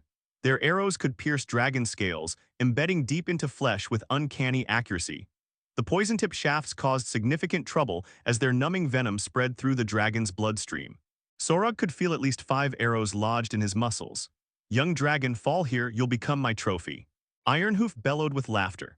The 4-meter-tall chieftain moved with unnatural agility for his size, every spear thrust aimed precisely at the dragon's eyes or wing membranes. The sting of betrayal and mounting pain threatened to overwhelm the Iron Dragon's reason, tempting it to slaughter both centaurs regardless of consequences. Patience, my brother, remember time favors us. Garroth's words surfaced in its mind. Calm, Sorog, you're no mindless beast, you're a noble, intelligent dragon. Taking deep breaths, the Iron Dragon suppressed its rising fury. I can't continue like this. One-on-one, I could handle either chieftain despite their higher life level, but surrounded like this. Hardened body, activating his quasi-spell skill, the dragon's form shimmered with dark radiance as it reared upright. Clang. The spear pierced his chest armor, but stopped after sinking an inch into flesh. His claws met the descending greatsword in a shower of sparks, while arrows dented his protective glow. Enduring the combined assault bought precious seconds to breathe. The dragon's chest expanded, inhaling deeply before exhaling a torrent of dazzling electric fire breath that forced the chieftains to scatter. Several elite centaurs caught in the blast screamed as their flesh peeled away, collapsing in writhing agony. The restraining chains and nets snapped under the dragon's thrashing. Maybe I can win this. Gaining momentary advantage, the dragon thought instinctively. My vitality surpasses theirs. I can endure far more damage while my attacks can cripple them instantly. The outcome remains uncertain. Old habits resurfaced, but the thought vanished quickly. Memories of his humiliating capture by ogres and Garroth's teachings reminded him this wasn't the time for stubbornness. After repelling the surrounding centaurs, the Iron Dragon beat its wings and ascended without hesitation. Whoosh! A spear shrieked past his flank, followed by a hail of arrows, all dodged as he climbed higher. Cowardly lizard. Silvermane howled skyward, taunting. Leave your dragon pride in the dirt as you flee with your tail between your legs. The dragon paused momentarily before continuing its ascent. Flee? No, as Garroth would say, this was a strategic withdrawal. Only when safely beyond the centaur's range did the dragon stop to circle above, gazing down at the tiny figures. Silvermane and Ironhoof continued shouting insults. Remembering how white dragons would recklessly re-engage when provoked, a trait the White Mane clan had exploited to near-fatal results before. But their taunts failed. The Iron Dragon simply watched coldly from above, refusing to descend. A dragon's innate nature often leads to early demise, the dragon stated icily, but your kind's prejudice toward dragons will be your undoing. With that final threat, the dragon abandoned its camp and minions, vanishing into the night. A shame we couldn't kill it. Our clan lacks sorcerers. Driving off dragons is easy, but slaying them requires more. Ironhoof and Silvermane watched the young dragon disappear before dismissing its warning. They understood dragons never forgot grudges, but centaurs were nomadic by nature. By the time this dragon matured for vengeance, they'd be long gone. Expelling the iron dragon and reclaiming the gray magnetite mines resolves this matter. The two chieftains locked eyes. Now the chieftain position will be decided between us. Tension crackled between them before they turned toward the captured monsters. Slaughter them all, their stench offends me, Ironhoof growled. The clan needs slaves for mining. Keep them alive, Silvermane countered. The mines must be worked, but who should oversee them? Ironhoof challenged. Silvermane smiled, twirling his greatsword. I believe that should be me, though you likely disagree. Ironhoof hefted a fresh spear. Then we settle this traditionally.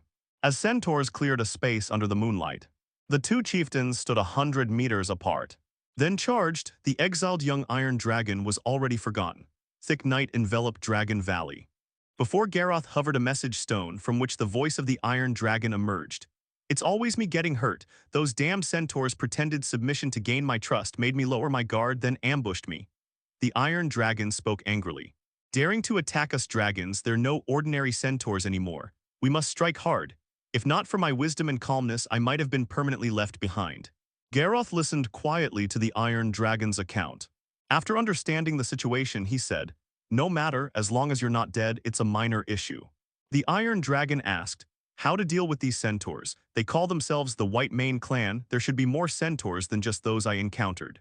Tasha, Garroth called out. The leader of the Flying Dragons, who had been circling an aerial patrol, quickly descended. "Do you know of the White Mane clan? A centaur clan?" Garroth inquired. He never fought unprepared battles before acting. He needed to understand the enemy's situation to ensure no hidden dangers existed. The Flying Dragon leader pondered briefly before answering. "Yes, their territory lies west of Dragon Valley.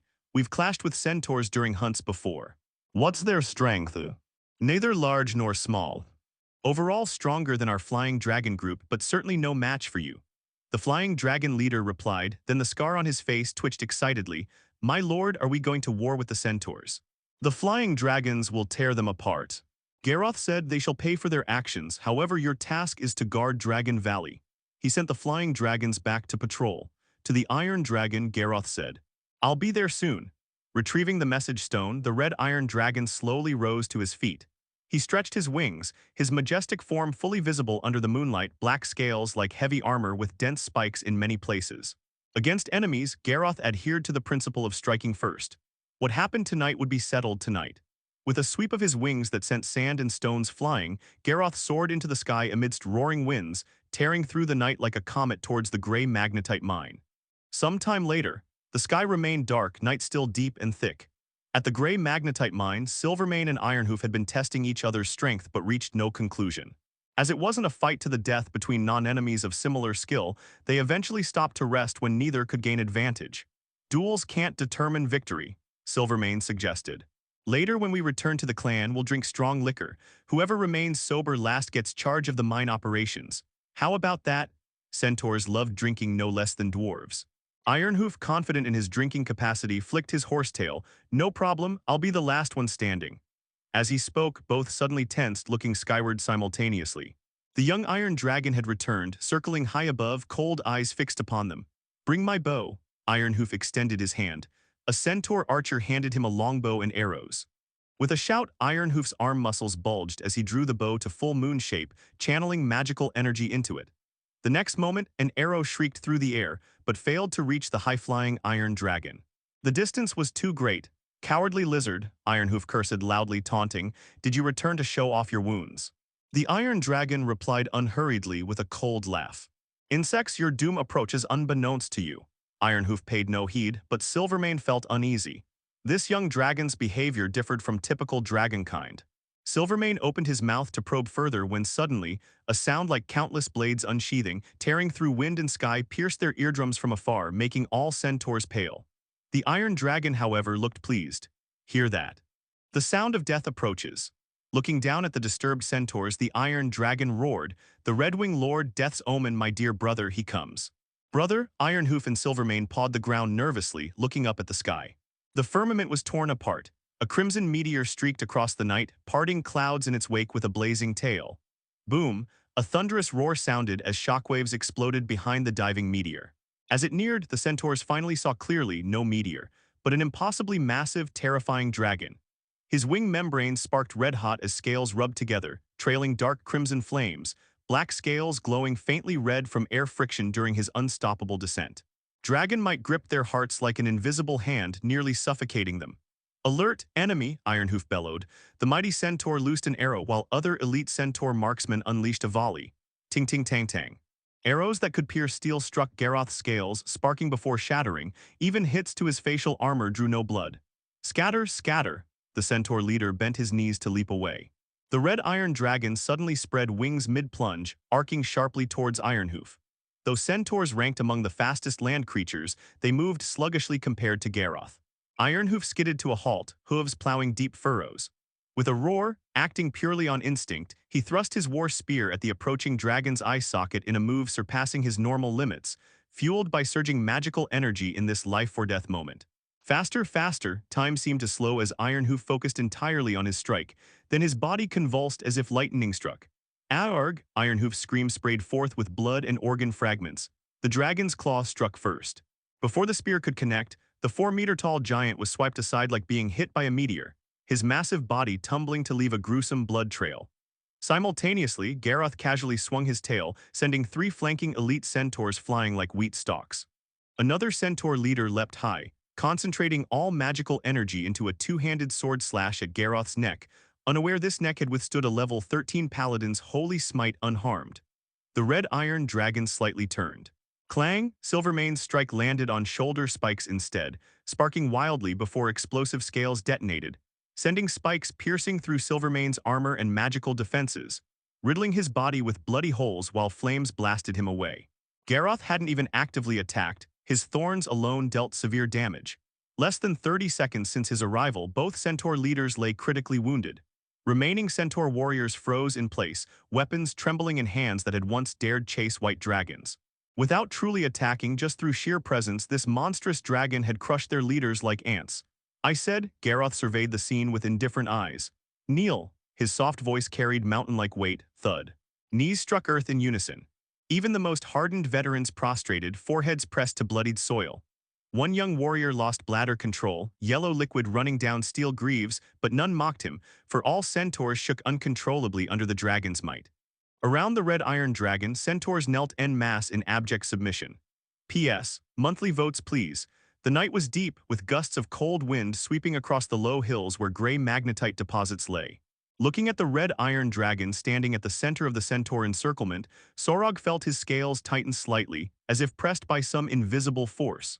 Not dragon might, but rather some intangible, profound aura of authority that iron dragons longed for yet lacked. He folded his wings and landed on the ground just 10 meters away from Garroth, saying, "You arrived faster than I expected." Garroth's gaze swept over the centaurs as he replied, "Dealing with them didn't require waiting overnight. These despicable creatures actually deceived me." The iron dragon was visibly irritated. Similar events had actually happened to Garroth before. When he first subjugated the gnolls at Howling Cliff, they had initially pretended to submit before attempting to ambush him. But Garroth had seen through their scheme. Before the gnolls could attack, he demonstrated his power and changed their intentions. The primary reason Sorog had been fooled was his relative weakness. Had he been as strong as Garroth, these centaurs wouldn't have feigned submission, they would have offered genuine loyalty. There was also the matter of draconic pride at play. Had it been Garroth, facing creatures of higher life levels suddenly offering allegiance, he would have maintained extreme vigilance, conducting repeated tests rather than falling for such simple tricks. Sorog, you excel at territory and vassal management. The red iron dragon commented leisurely, but you lack cunning and vigilance. You need to recognize this. He didn't blame Sorog after all, he was still a young dragon. Occasional mistakes were normal. Even with Garroth's caution, dangers were unavoidable and not everything went smoothly, let alone for other young dragons. The key was whether one could learn from mistakes and grow, rather than remaining stagnant.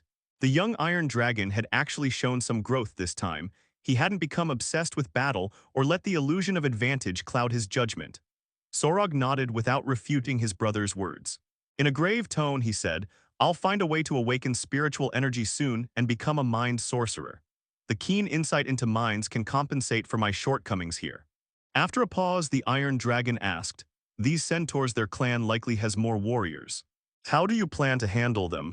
Garroth's draconic face showed little expression as he replied, simple, submit or perish. I'll give them the choice. The borderlands were primarily flat plains. Centaurs were natural cavalry whose charging momentum across open terrain shouldn't be underestimated.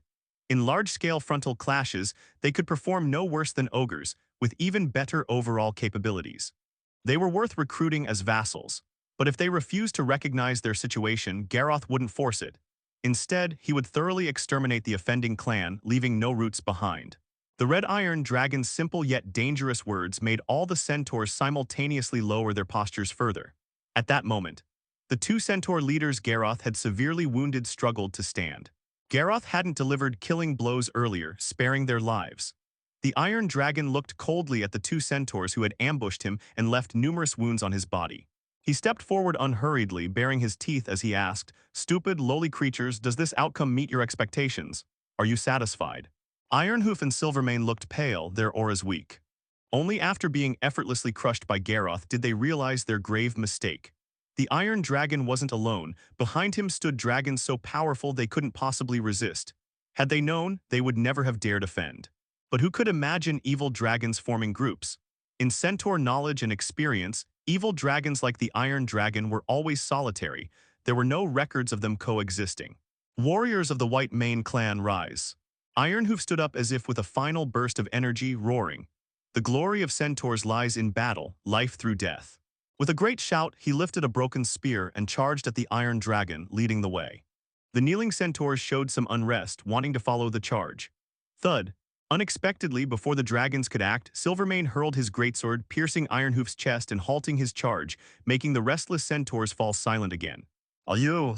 Ironhoof collapsed, coughing blood in his death throes, eyes wide with hatred and confusion at his former companion and rival. Fool, you'll get us all killed. Only by surviving can we preserve glory. Silvermane sighed and spoke softly. Ironhoof didn't respond, his pupils had already dilated completely. Having already suffered severe injuries from Garroth's claw strike, the greatsword through his chest ended him immediately. Garroth and Sarog watched the centaur infighting quietly, then Silvermane panted heavily, enduring immense pain as he knelt. He understood there was still a sliver of hope. Noble Iron King Great. Lord of Crimson Wings. Forcing a humble, ingratiating smile, he lowered his head and said, I was blind to the truth and committed foolish acts. I beg your forgiveness and am willing to pay any price. Garroth remained silent, simply watching him. Silvermane endured the pain, smashing his forehead heavily against sharp metal fragments, ignoring the blood streaming down his brow. Our White Mane clan has lived in the borderlands for generations, migrating across different regions.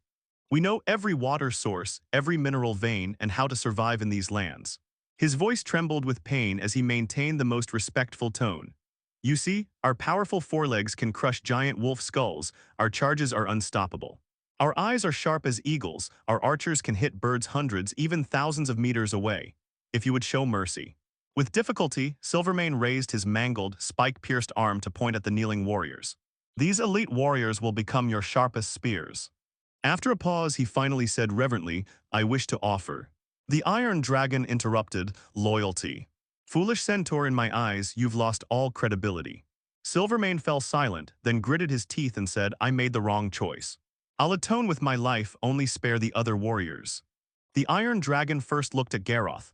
Garroth's expression remained unchanged as he said indifferently, they wounded you. Their fates are yours to decide. Silvermane's face turned ashen. The Iron Dragon approached Silvermane, his body casting a moon shadow over the centaur. With a cruel draconic grin he said, Centaurs, as you said, atone with your life. After your death I won't trouble the others. Silvermane was silent for several seconds before forcing a smile. Thank you for your mercy. He picked up a broken spear from the ground, hesitated briefly, took a deep breath, then clenched his teeth, closed his eyes, and thrust it toward his own heart. The spear tip pierced skin and flesh, but it stopped abruptly before reaching his heart. The Iron Dragon extended a hooked claw, grasping the broken spear. Feeling the Iron Dragon's intervention, the centaur opened his eyes in shock. The Iron Dragon said coldly, Your life now belongs to the clan of Molten Iron, to us brothers Ignas. The draconic instinct within the Iron Dragon urged him to kill the centaur leader in a fit of rage. But having spent considerable time alongside Garroth, he had learned restraint. He had already demonstrated the might of dragonkind. A living centaur leader held more value than a dead one. Silvermane was momentarily stunned before bowing his head deeply in overwhelming gratitude. Thank you for your mercy.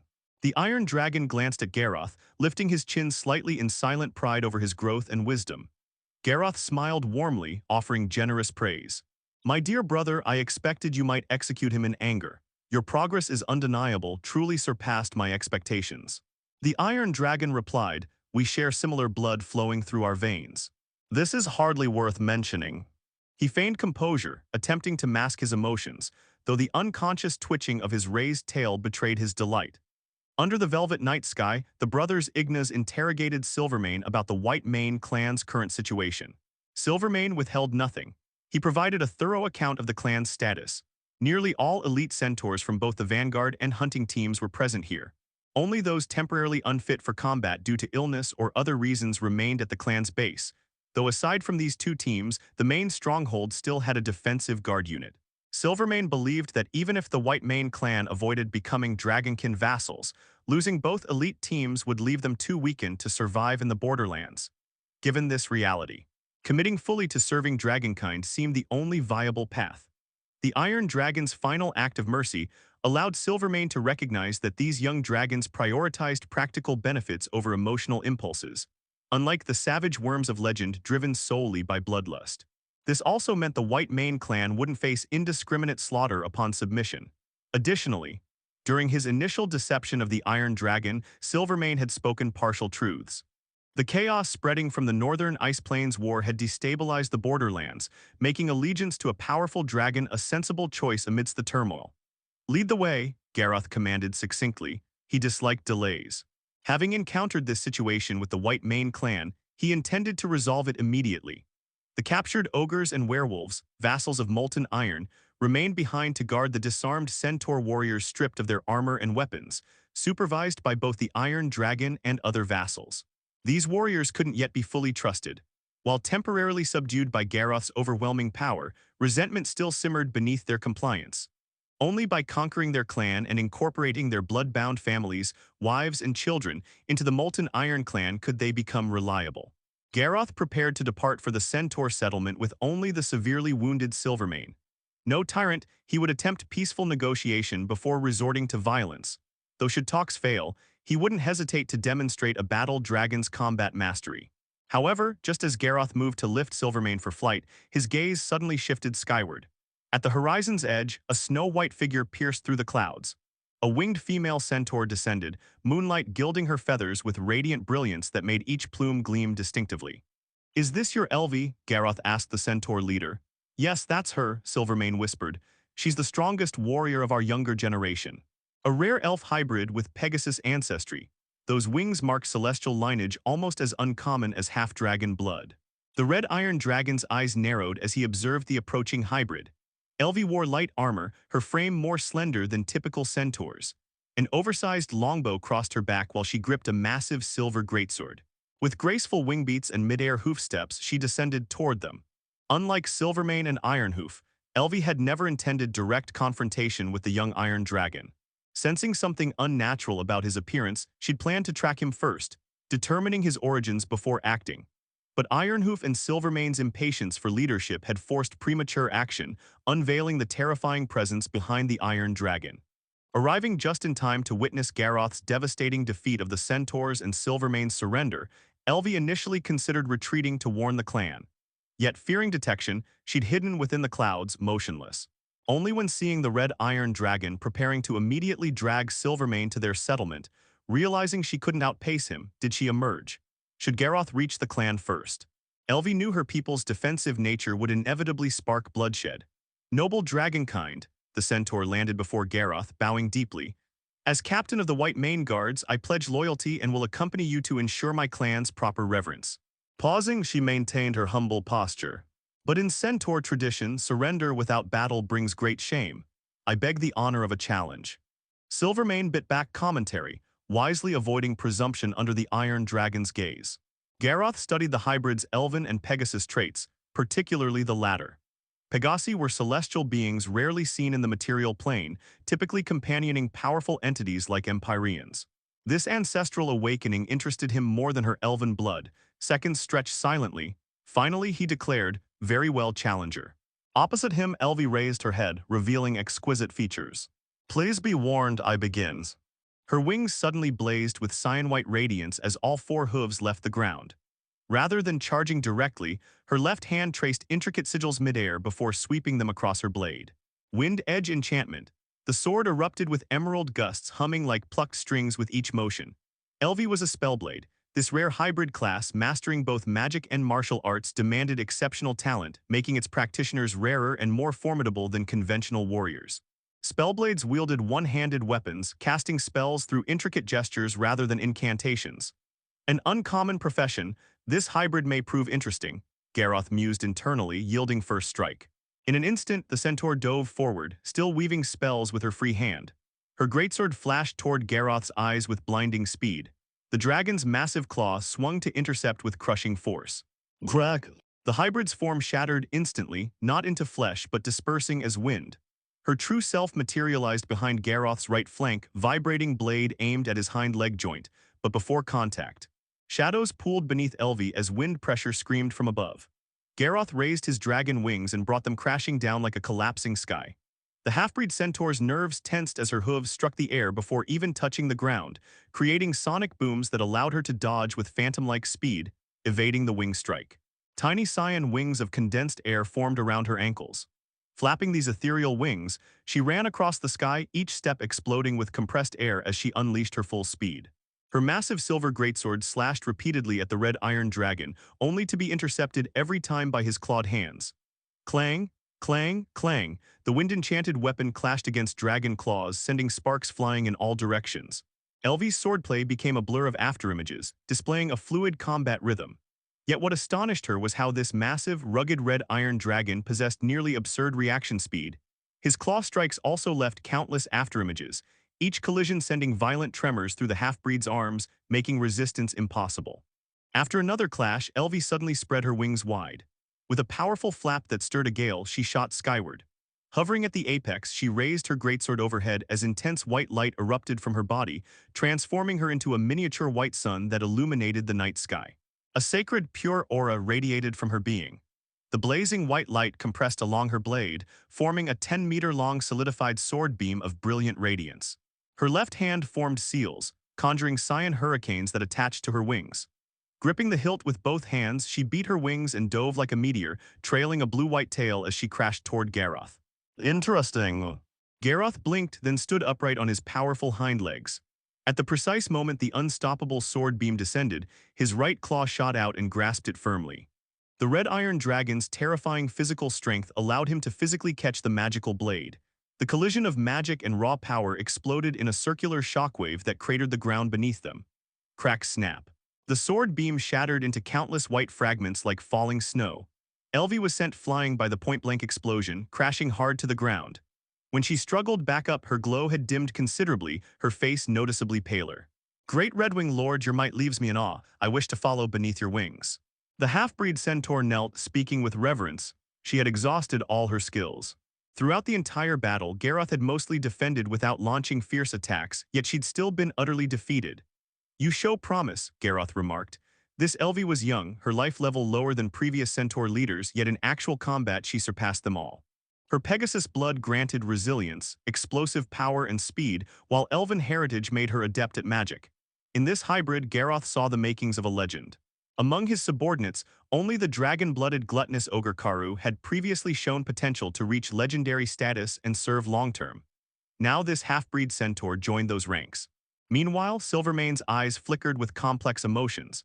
He'd never seen Elvi fight seriously before, always assuming she was merely the strongest of the younger generation, still inferior to himself in experience and power.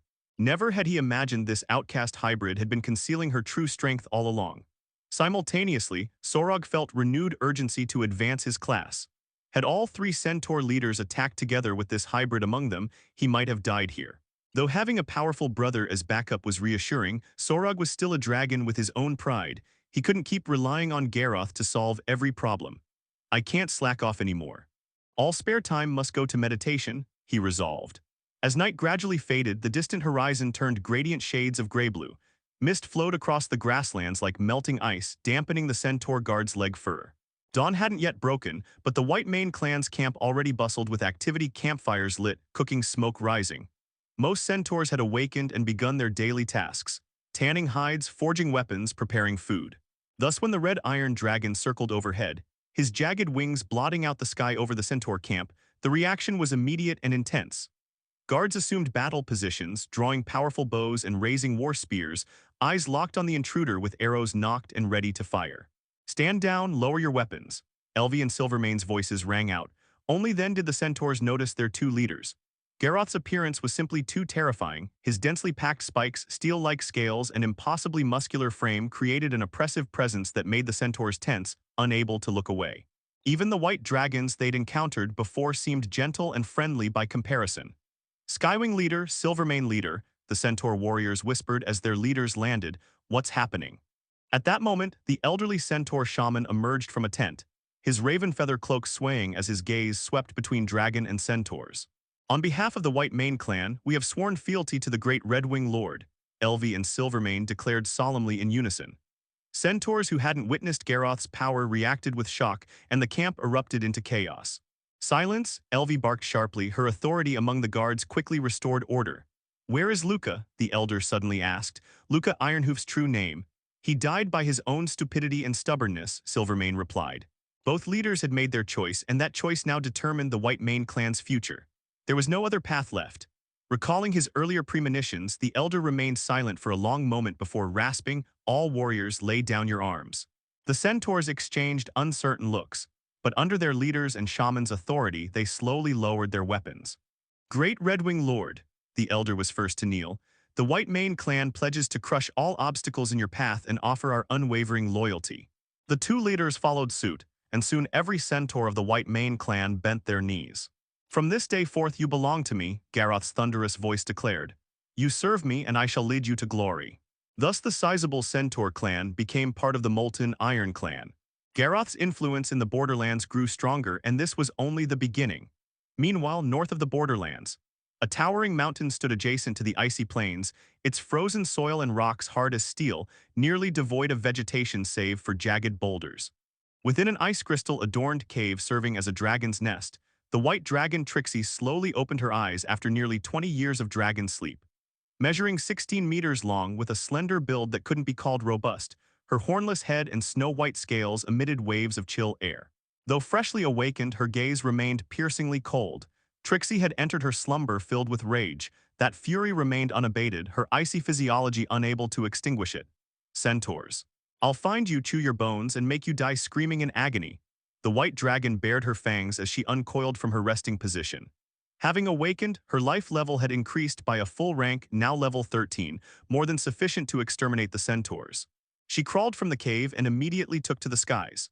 20 years later, the damned White Mane clan had likely relocated, but so long as they remained in the borderlands, Trixie swore on her noble draconic bloodline, no matter how long it took, she would find them, take vengeance, and make them pay for daring to offend dragonkind. The scorching sun hung directly overhead, its rays falling vertically. The Estonian Great River surged like molten silver, each wave's crest bursting with golden light fragments. Pine forests along both banks swayed gently in the wind, their shadows barely touching the riverbank before being swallowed by shimmering reflections. Within the river channel, a merchant vessel advanced, leaving a long white wake behind it. The ship's hull wasn't made of ordinary wood but alchemically treated black ironwood, as sturdy as steel yet buoyant on water. Its surface carved with faintly visible runes, armed with heavy cannons and ballistae at its sides and ends. On deck, Nick leaned against the railing engraved with protective runes, his gaze following the dancing light spots on the water's surface. The treasure vessel, this ship belonged to him. Upon receiving the migration news from the clan of Molten Iron, Nick was first astonished, then swiftly took action. He spent nearly his entire fortune, leveraged his silver tongue to secure additional investments, purchased a decommissioned warship, and converted it into a merchant vessel.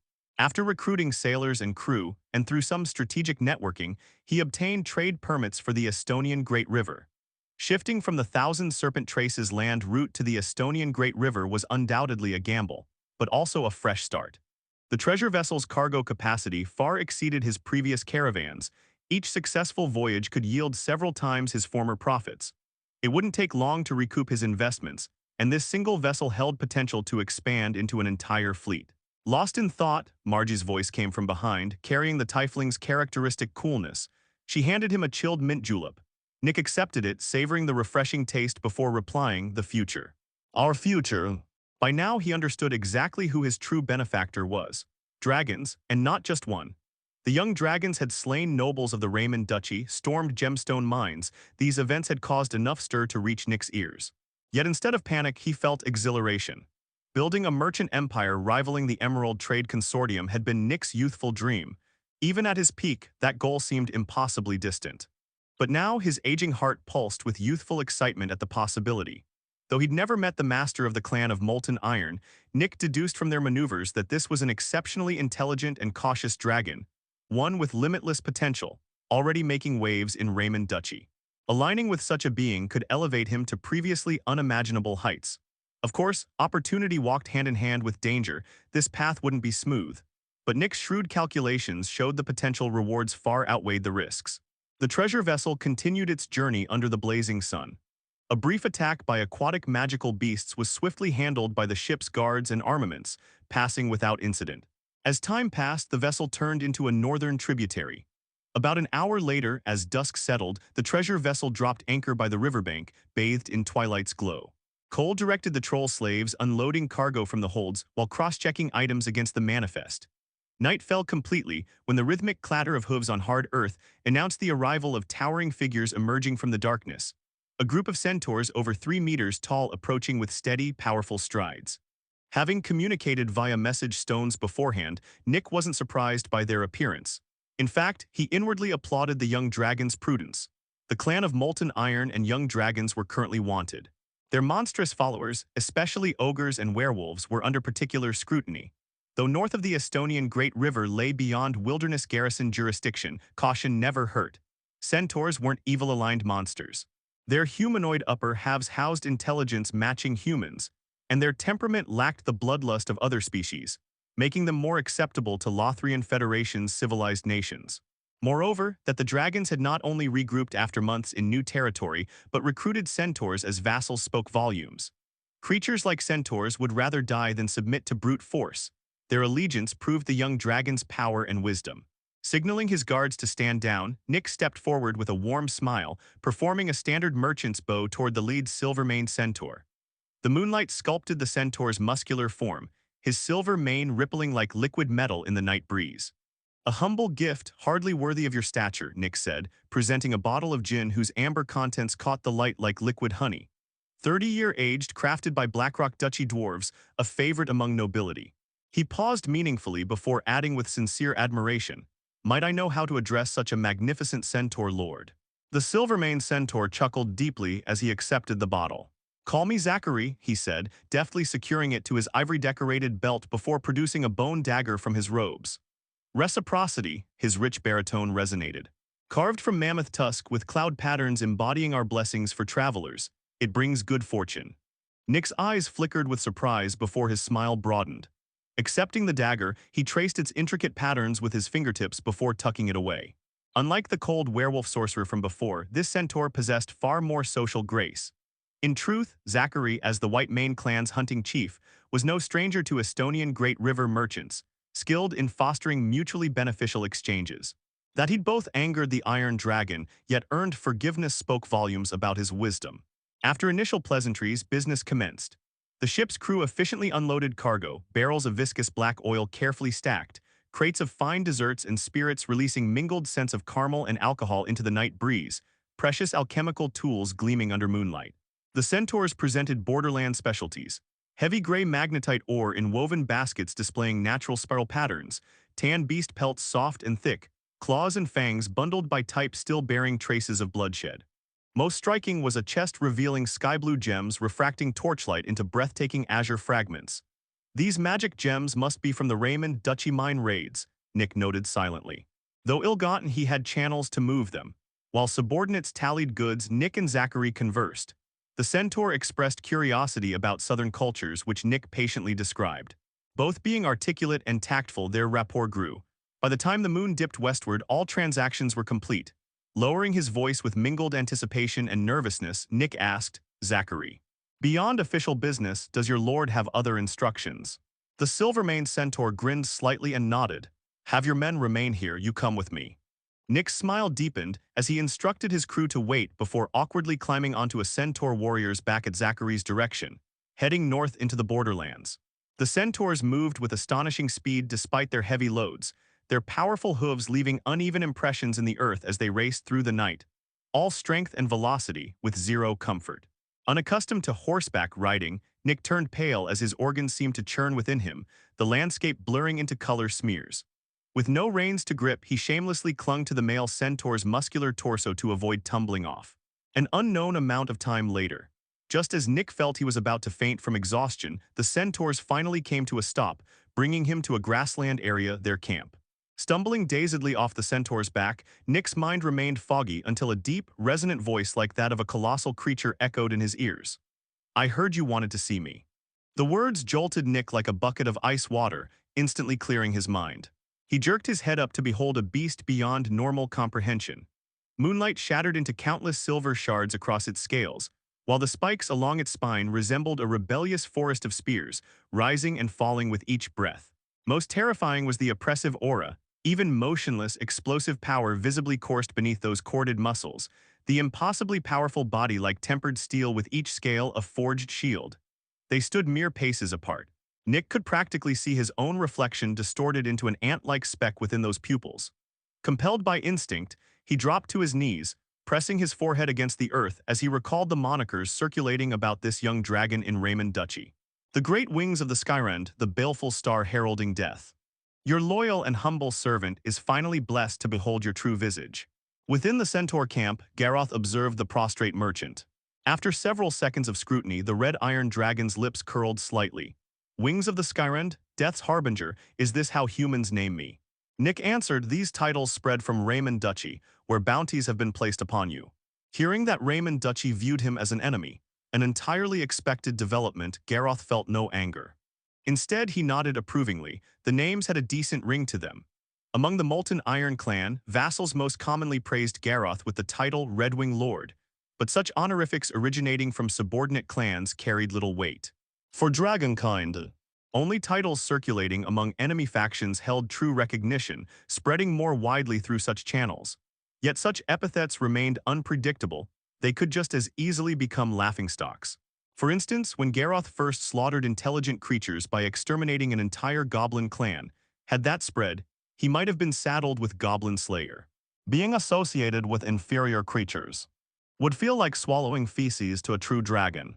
While Garroth cared little for titles, having a respectable one certainly beat something like Goblin Slayer. Wings of the Skyrend isn't bad, but this Death's Harbinger sounds too malevolent.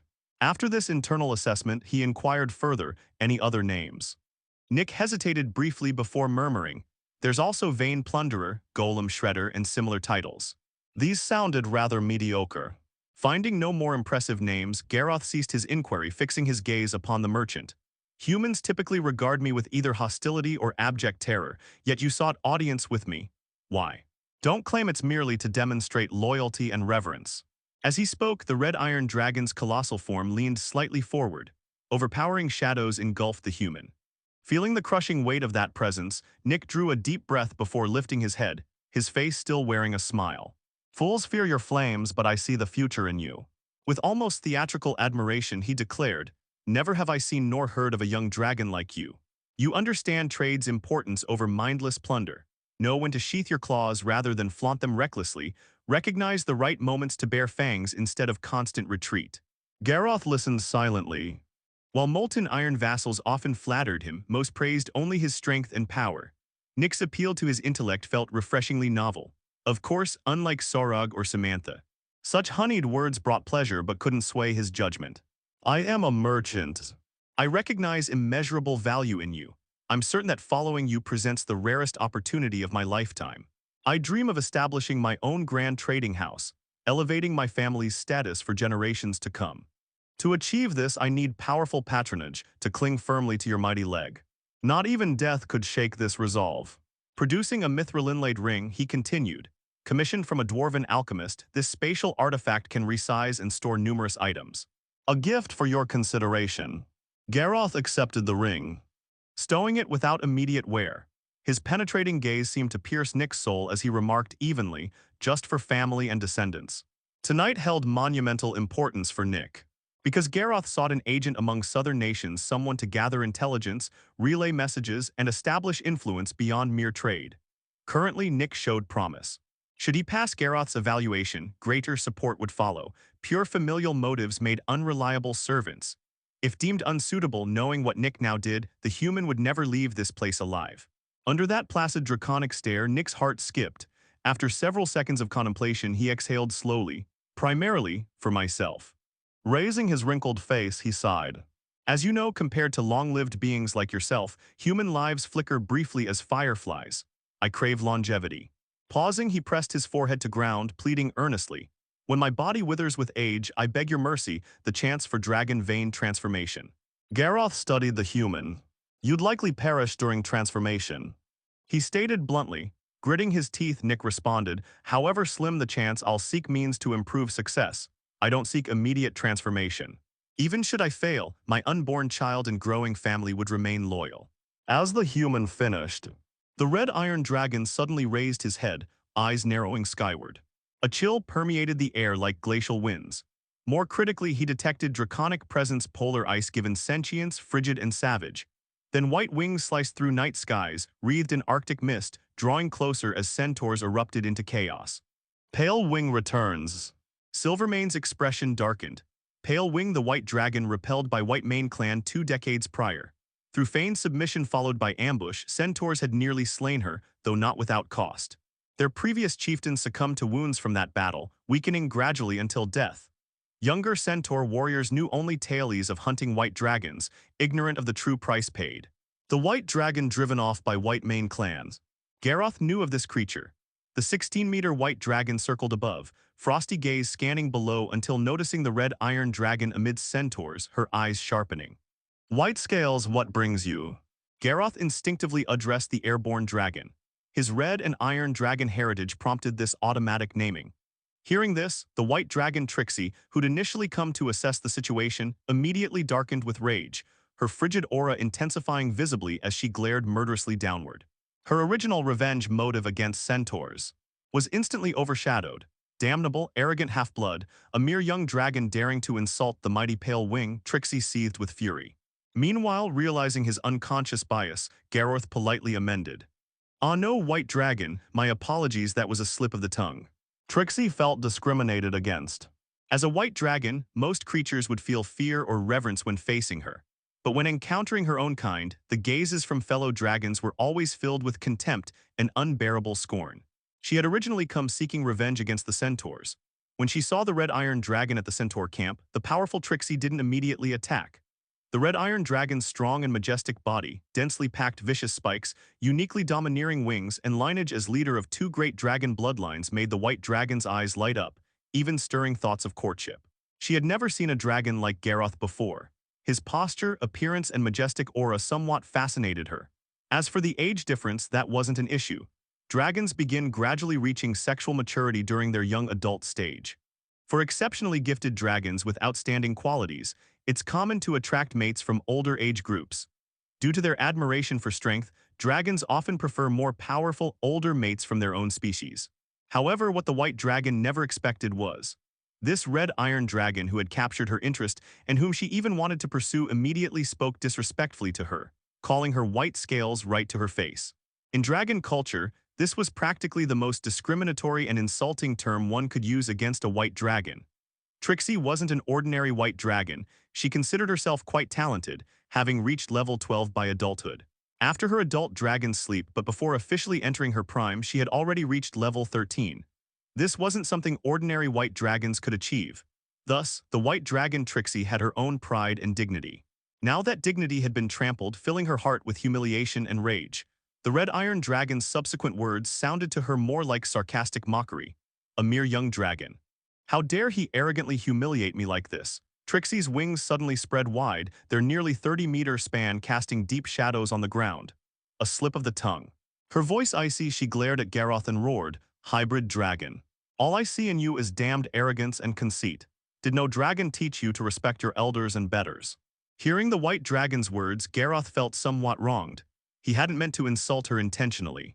It's just that prejudice and contempt toward white dragons were deeply ingrained in both Iron Dragon and Red Dragon bloodlines. This dual-layered bias made Garroth unconsciously blurt out "white scales," that heavily discriminatory term, the moment he saw her.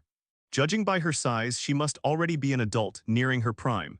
Given Garroth's personality, he actually didn't want to provoke such an adult dragon, although white dragons didn't have the best reputation among dragonkind. Garroth thought that after all, a white dragon was still a dragon.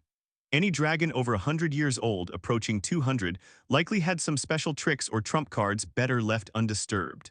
Moreover, her body seemed slender compared to his, almost like a twig. But her 16-meter length was undeniable, while Garroth measured less than 14 meters from head to tail. At first glance, the white dragon's physical attributes seemed superior. However, things having come to this, Garroth wouldn't keep backing down. To evil dragons, retreat signifies weakness, and weakness means becoming a target for bullying. One must show appropriate firmness. More importantly, as for white dragons, Garroth didn't discriminate or hold prejudice against them. But he secretly felt that white dragons posed little threat to him, even this one far older than himself. The red iron dragon's spikes rose slightly as he said, "I've apologized, Madam White Dragon." He looked directly into her cold eyes. "If you're here for revenge, these centaurs are now my vassals, my property. I can't let you slaughter them freely." Hearing this, the white dragon grew even angrier. Why would centaurs she couldn't submit to a mere young dragon? Red dragons fancy themselves kings among the five-colored dragons, looking down on all others. Iron dragons consider themselves supreme rulers who should dominate all dragonkind. The white dragon exhaled frost, her back almost arching as she prepared to strike. "Hybrid dragon. Let me see what skills give you the nerve to speak so arrogantly to an adult dragon." Trixie's wings suddenly beat, stirring up fierce winds. She dove down, her foreclaws tearing through the air as ice crystals formed razor-sharp frozen blades at their tips, gleaming with piercing cold light in the night. "Let me teach you respect." The white dragon's roar echoed across the sky. With battle unavoidable, Garroth spread his wings and shot straight upward to meet the descending white dragon. Under the centaur's watchful eyes, the white dragon's dive left icy blue afterimages across the sky, while Garroth surged against the wind like a crimson meteor streaking heavenward. When their draconic bodies collided, explosions of ice mist and fiery sparks rained down like a miniature meteor shower. Elvie took a deep breath, drawing the longbow from her back and nocking an arrow, her sharp eyes locked on the white dragon circling in aerial combat, ready to shoot at any moment. "Wait." Silvermane's low voice came from beside her. "Without the Dragon Lord's command, don't intervene rashly." Meanwhile, the night sky battle reached fever pitch as the two dragons closed in. White Dragon Trixie extended her claws toward Garroth. Having lived long in icy regions, white dragons possessed the sharpest claws among five-colored dragons, each digit like a finely crafted sword or short spear that let them walk effortlessly on ice while easily piercing enemy defenses to tear away flesh. Her body was more slender and larger with greater reach. Her frost-coated claws, now sheathed in razor-sharp ice, locked onto Garroth's head and swiped down. Garroth beat his wings, advancing rather than retreating. His speed suddenly increased as he weaved left and right with terrifying agility, dodging all the white dragon's savage strikes. The next instant, his stockier, more muscular body slammed squarely into the white dragon's chest. Though shorter in length, the red iron dragon's limbs were thicker in every dimension than the white dragon's, his iron-like muscles visibly defined even beneath heavy scales. Thus came an irresistible force from the red iron dragon. The white dragon's body arched as if struck by a meteor, being driven diagonally downward by Garroth's charge. His body felt like solid iron, heavy, hard, with extraordinary density, possibly outweighing her, carrying tremendous power. The white dragon flapped desperately to stabilize herself, but couldn't withstand the red iron dragon's overwhelming force, continuing to descend. If this were a level 13 red dragon, it could have sent me flying. Garroth was surprised by the white dragon's relative weakness. "My physical attributes can't match a mere level 10 young dragon." The humiliating reality of being overpowered by a lower-level opponent enraged the white dragon. She shook her head, emitting a high-pitched draconic roar, not meaningless noise but a magical incantation to command elements. Ice wind, As the white dragon beat her wings in a casting motion, a frigid gale suddenly erupted around her, cutting like blades as it whirled violently to slash at Garroth, instantly covering his scales with dense cracks. SSSSS. The explosive scales heated up from attack, releasing intense heat that clashed with the icy winds, producing shrill hisses and plumes of steam. But the extreme cold prevented the scales from detonating. My ice resistance still isn't high enough, Garroth thought to himself. Inherent weaknesses weren't easily overcome, ice damage remained the most effective way to hurt him. He felt freezing cold, as if his blood would solidify, circulation slowing along with his strength. With beast-like combat instincts, the white dragon immediately noticed this and beat her wings to stabilize herself while continuing her incantation to complete another spell. Ice armor, layer upon layer of ice crystals formed, extending across her scales like frozen plate armor. Like the earlier ice wind, this wasn't a natural quasi-spell ability for adult white dragons but learned magic. She'd studied magic since adulthood, specializing in ice spells compatible with her attributes, accumulating 70 years of magical experience. Flame claws. Garroth's claws ignited with fire, piercing through the icy gale around the white dragon to strike lightning fast at her chest. Simultaneously, the white dragon's claws rose to tear at Garroth. In that split-second crossing, the ice armor couldn't withstand the red iron dragon's strike, shattering completely. Boom. The claws continued downward with a dull thud, cracking the white dragon's chest scales as searing pain made her grimace and gasp, leaving a charred claw mark on her white scales. Fire dealt extra damage to white dragons. Had the ice armor not mitigated some damage, her ribs might have shattered. Almost simultaneously, the white dragon's claws found their mark on Garroth's head, but he merely shook it slightly without any dizziness, while she felt sharp pain in her claws. The spikes on Garroth's face and head were unusually hard and sharp. They pierced her claws, breaking off to embed themselves painfully. Spikes that hard. The white dragon's eyes flashed viciously as she opened her maw, lunging to bite Garroth's neck with beast-like speed and precision, an almost instinctive savage combat technique. Garroth twisted aside, making her miss. Her jaws instinctively closed on his exposed shoulder, fangs piercing scales, but before tasting blood, her mouth and tongue were lacerated by spikes, making her release instantly in electric pain. Garroth's spike distribution resembled typical red dragons. They just appeared denser and more jagged, nothing to warrant special caution. But due to prior evolution, his spikes exceeded normal dragon hardness and sharpness, could regenerate rapidly, and acted like thorns. Attacking them meant attacking yourself. While enduring the white dragon's bite, Garroth's hindclaws rose, muscles coiling like steel wires as he stomped viciously on her belly, shattering ice armor and abdominal scales to deal another wound. The white dragon was sent flying, simultaneously spewing frost breath. Substantial cold carrying dense ice spikes formed a frozen trajectory through air toward Garroth. Garroth didn't dodge. He inhaled deeply before exhaling fiery breath. A rolling inferno like molten lava erupted from his maw to meet it head-on. When frost breath and fiery breath collided, they warred violently, hissing steam blotting out the sky as it spread everywhere. An adult dragon's breath should be stronger, yet the frost was being devoured inch by inch as flames advanced, forcing the white dragon back. At the critical moment, she shut her jaws and climbed, but her claws were grazed by flames, burning painfully. Boom, the red iron dragon's wings tore through night as he charged. The two closed again in fierce combat.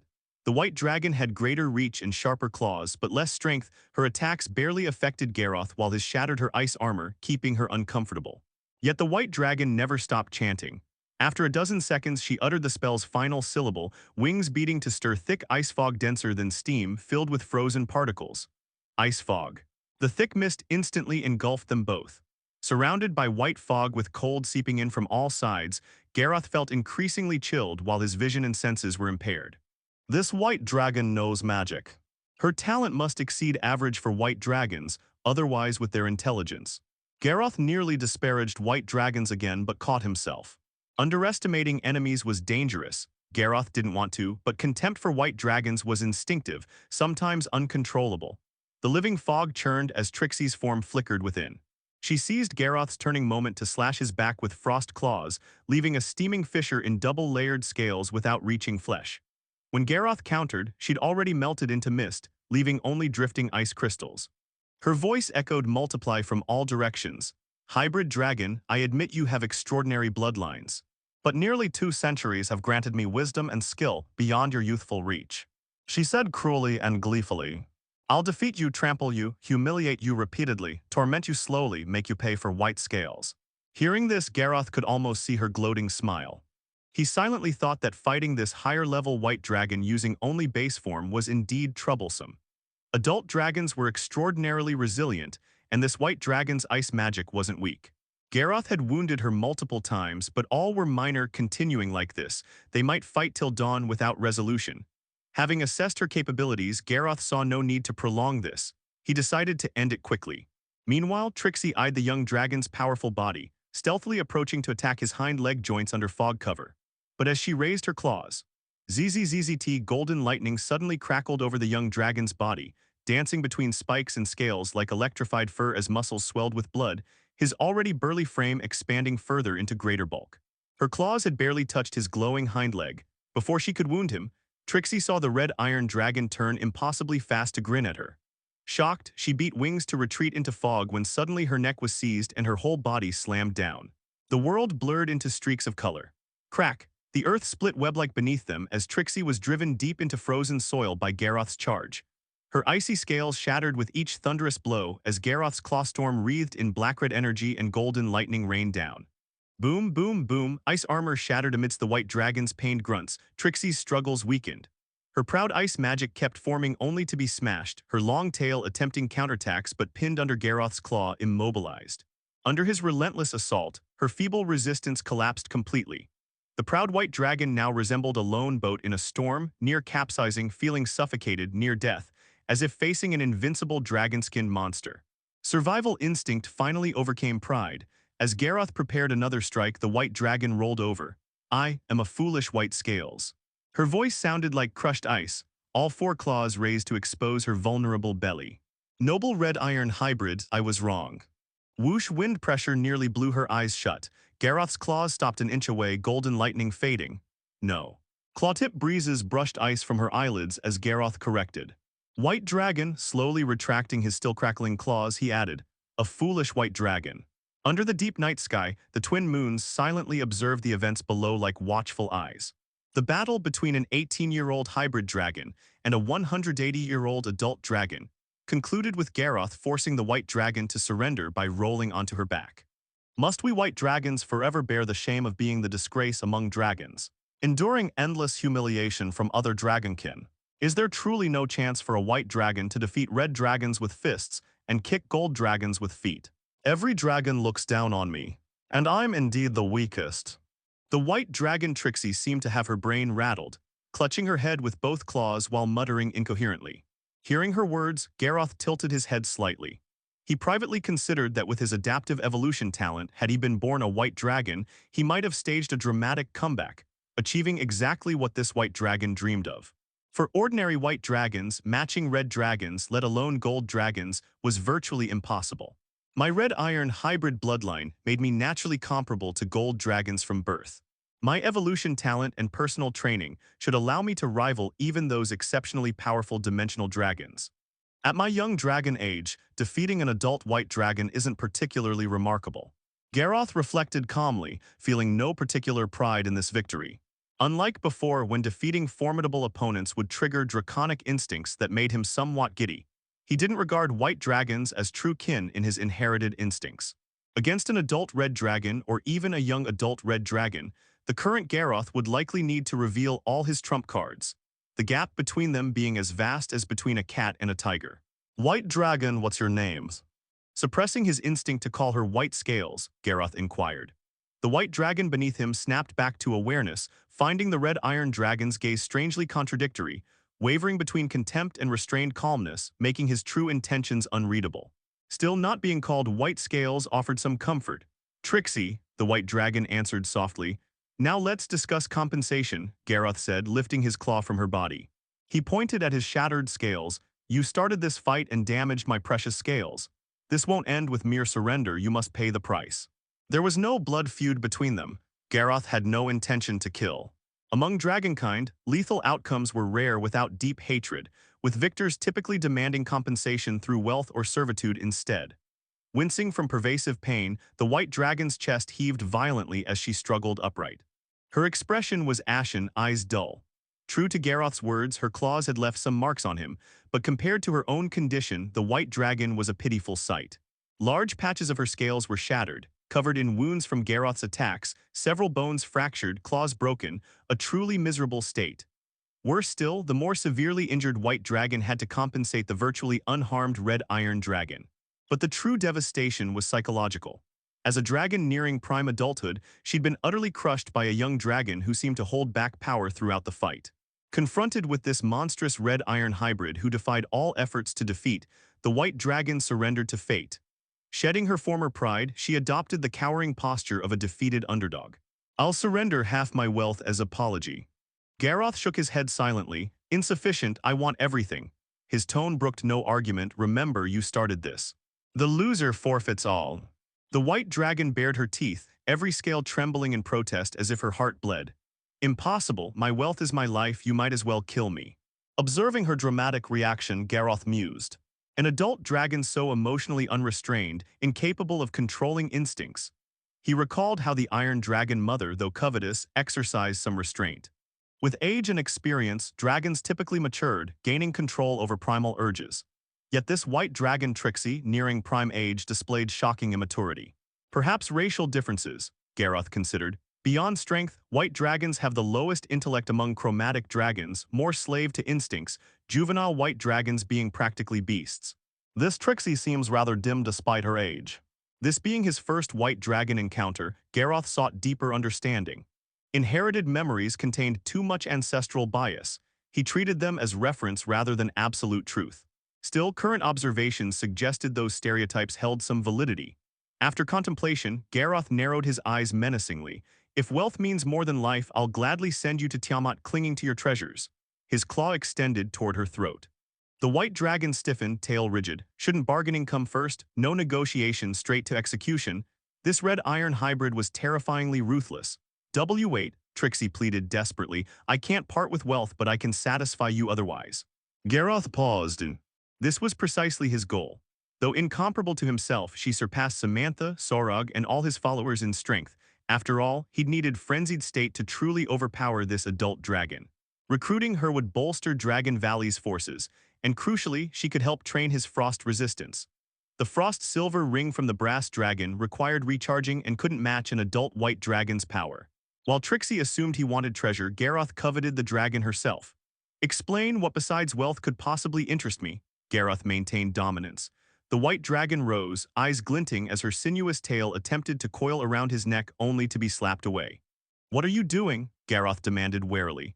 Trixie seemed momentarily stunned, then exhaled a frosty breath, spreading wings and arching her tail to accentuate her curves. "I could bear you a clutch of offspring," she offered, adding, "I've never taken mates before. You know, a dam's first brood is always strongest. I could perpetuate your bloodline." Having disdained other white dragons, Trixie had suppressed her urges, until this red iron hybrid who brutally defeated and humiliated her awakened her attraction to strength. His powerful physique stirred unfamiliar heat within her. Offspring, who knew why white dragons thought this way? "Control yourself." Garroth retreated from her advances, firmly rejecting. "Don't call me white dragons." White dragon Trixie stuck out her tongue and licked her lips. Her eyes filled with desire as she inched closer to Garroth. "I want you to bite my spine with your hard dragon teeth, making me ache. I want you to coil your thick, long tail tightly around my neck, suffocating me. I want you to call me white scales, trample me, bully me, and insult me." At this moment, she seemed to be triggered by something, her whole body emitting a strange aura that made Garroth feel a heat rise inside him, as if poisoned. "Is she using poison on me? Such a powerful poison that even my poison resistance reacts this strongly." Garroth's heart tightened. He slammed a claw down on the white dragon's head, knocking her to the ground, warning, "White dragon, put away your little tricks." After getting hit by the claw, the white dragon sobered up somewhat. She spoke with a mournful yet resentful tone. "Young dragon, why resist so much? You're clearly in heat too. We're both evil dragons. Don't act like the metal dragons with their pretenses. No need for gifts or soul communication, just come at me wildly." Garroth frowned in heat. "How come I didn't know? No, wait." The red iron dragon's expression suddenly brightened. "Oh, so the heat phase has arrived. I thought it was because the training intensity had reached a point where evolution was imminent."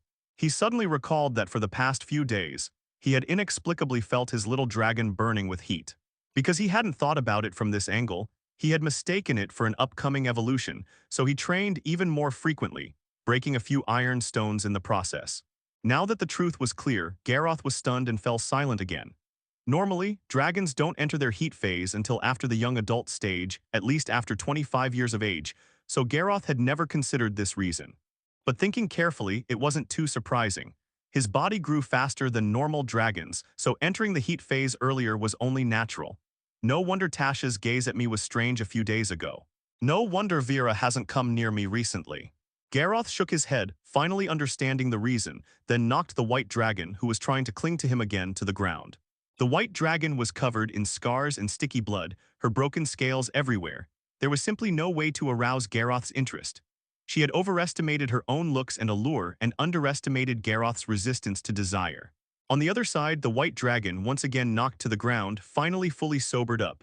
The heat-inducing scent that had made Garroth's body burn was gone. Let's talk business now. I need real, tangible benefits. Garroth said straightforwardly, I can accept just 50% of your wealth as compensation, but for the other 50%, I need you to swear loyalty to me to repay the debt. During this period of loyalty, that other 50% will be held in my custody first. White Dragon Trixie wagged her tail and said, Is 40% okay? You have no room to negotiate with me. Garroth said decisively. Then he confirmed the loyalty period and the exact terms of service. For example, in the next 50 years, the White Dragon would work off her debt by serving Garroth. During this time, she would not disobey his orders, could fight, guard, or patrol for him. But Garroth could not force her to undertake suicidal missions, could not treat her like a slave or consort, and could not extort the spoils or new wealth she acquired while serving. Dragons could accept loyalty to their own kind, but they would rather die than accept a slave's status. This was a reasonable demand.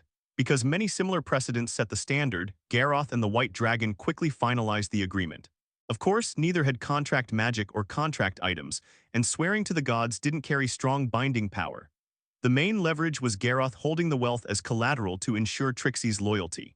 Soon after, Trixie followed the Red Iron Dragon back to the Centaur camp to first settle human affairs, then take Garroth to her dragon nest to collect wealth. She's about to become my follower.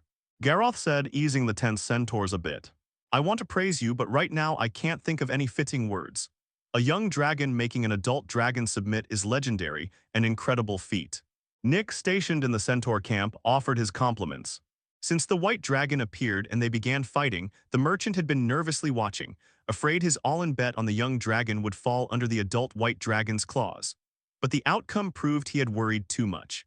This Death's Harbinger's strength refreshed his understanding of the young dragon.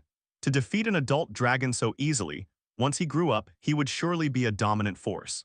Though the five-colored dragon's survival environment was precarious and their overall strength inferior to the metal dragons, every so often extremely powerful individuals emerged among them, ruling their territories like kings, commanding fear and respect. In the history of planet Bernardo, the number of infamous evil dragons far exceeded that of metal dragons. Grown evil dragons were stronger than metal dragons. This had become a common impression about dragons in the world. It was just that in this era, the 24-winged gold dragon of the metal dragons was too powerful, almost reaching the physical world's absolute limit. And among evil dragons, there was currently no outstanding overlord, making them seem weaker. No need for excessive praise. Garroth said. Nick chuckled, only pragmatism can reach the summit. Your wisdom earns my respect. No need for praise, no, there must be more said. He was sharp enough to distinguish which of Garroth's words were serious and which were just casual. Garroth narrowed his eyes and ignored the merchant's little thoughts, saying, Nick, from today onward you will be my claws in the south, my reach in the human world. I will also give you a chance for rebirth. When you make up your mind and are ready, I will conduct a dragon vein transformation for you. Nick's smile faded, replaced by a solemn expression. He prostrated again, forehead touching the hard earth, and said, I swear with my life and soul I will never let you down. Sometimes going all in is a kind of wisdom. He had already decided to walk this path to the end. Afterward, Nick received Garroth's message stone contact information. Garroth wanted to first establish a dragon faction deep within the Southern Federation, developing some ears and eyes, so Nick would obey him directly. Garroth himself didn't want to bother with trivial matters. These should have been handled by Iron Dragon. But 2 days ago, Iron Dragon began dragon sleep and was now slumbering in Dragon Valley. Sorog was 22 years old. This was a high-incidence period for long dragon sleep in the young dragon stage. He would take at least 4 or 5 years to wake up at the earliest, or possibly 7 or 8 years if slower. When he woke next time, he would most likely be a mind sorcerer. Mind sorcerers could split thoughts and think in multi-threads. Although the clan of Molten Iron was growing at this stage, even after becoming a mind sorcerer, Iron Dragon could still manage well. Also, Garroth guessed his own dragon sleep was approaching, probably within the next 1 or 2 years, definitely not later than 20 years old. Before entering dragon sleep, I cannot cause trouble. Garroth thought silently, there are many powerful existences in the borderlands. If I'm too active and attract attention and hostility, then when I enter dragon sleep, the clan of Molten Iron might suffer a catastrophic blow. It was not yet the time to act recklessly.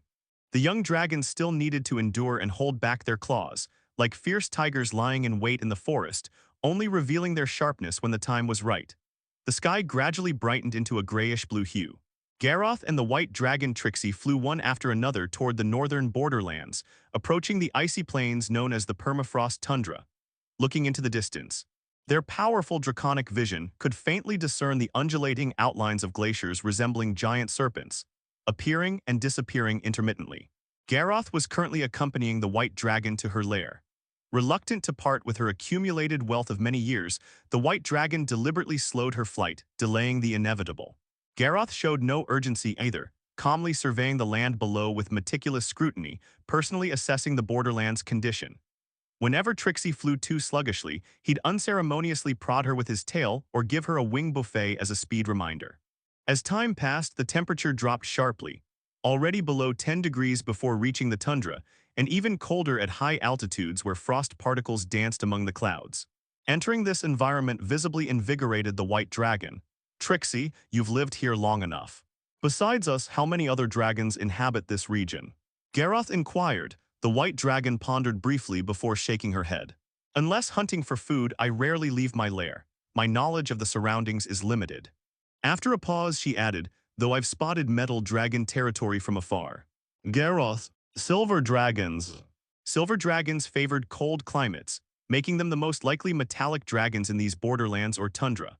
Though Garroth had never encountered one, ancestral memories unanimously praised silver dragons' beauty and strength, comparable to red dragons in prowess. Both shared ice attributes. But the white dragon paled in comparison.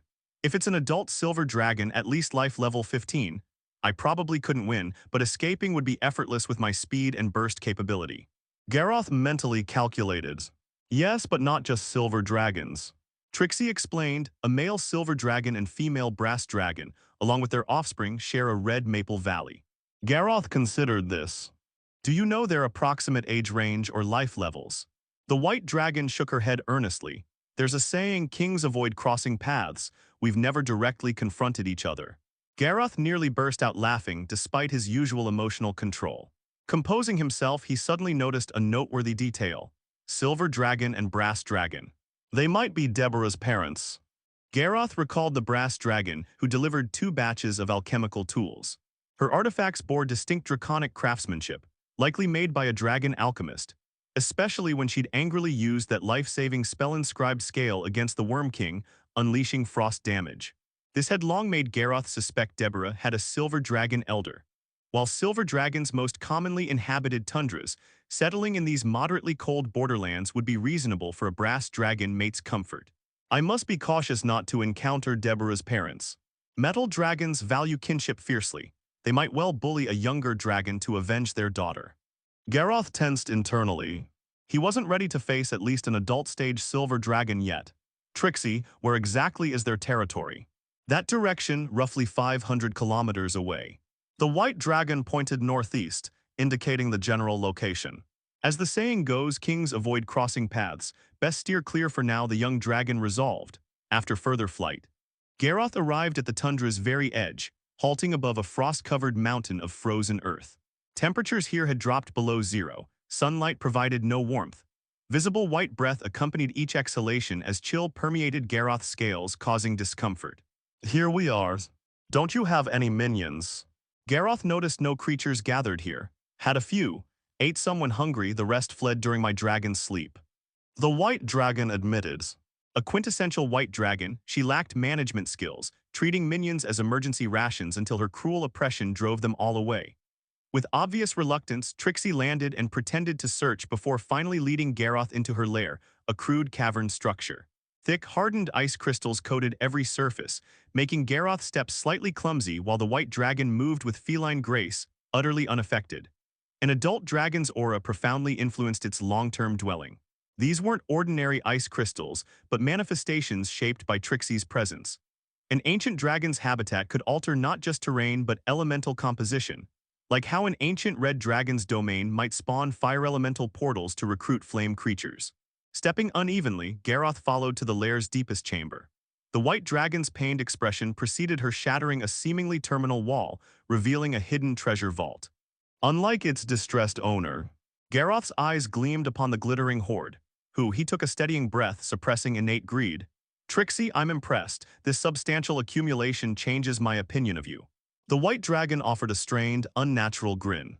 Before Garroth lay glittering piles of ice diamonds and white quartz, Trixie's favorite gems, illuminating the dim cave. Magic gemstones alongside gold and silver coins formed miniature mountains, far exceeding Garroth's expectations of a white dragon's wealth, even surpassing his own. Soon all would be his. Beaming, Garroth stepped forward and raked the hoard with his claws. Clatter, his triumphant expression froze mid-smile. The sliding surface treasure revealed a dismaying truth. The lower layers comprised merely shiny common ores, meticulously arranged frozen rhino bones, and polished dire wolf skulls as foundation. Trixie's wealth was but a hollow facade, pretentious poverty, self-deception included. 2 centuries of accumulation. Even newly independent juveniles wouldn't pad their hoard with bones. Garroth remarked, "You're wealthier than this is perfectly respectable." The white dragon retorted defiantly.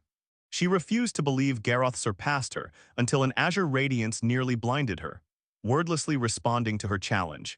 Garroth shook his neck, revealing sky-blue gems concealed beneath his scales. Their mesmerizing glow made Trixie itch as if ants crawled beneath her scales, her pupils dilating to the point of near trance as she leaned obsessively closer. Then snap, Garroth sealed his scales, extinguishing the glow like a pinched candle. "Ah, please, just one more look." The white dragon begged with tail-wagging eagerness. "Serve me well and you'll earn a share of such gems." Garroth dangled the carrot. Meanwhile, his massive wings swept unceremoniously across, confiscating all worthwhile loot while leaving worthless remains behind. Garroth walked out of the dragon nest alongside the white dragon Trixie. "Shall we take a look at the frozen tundra?"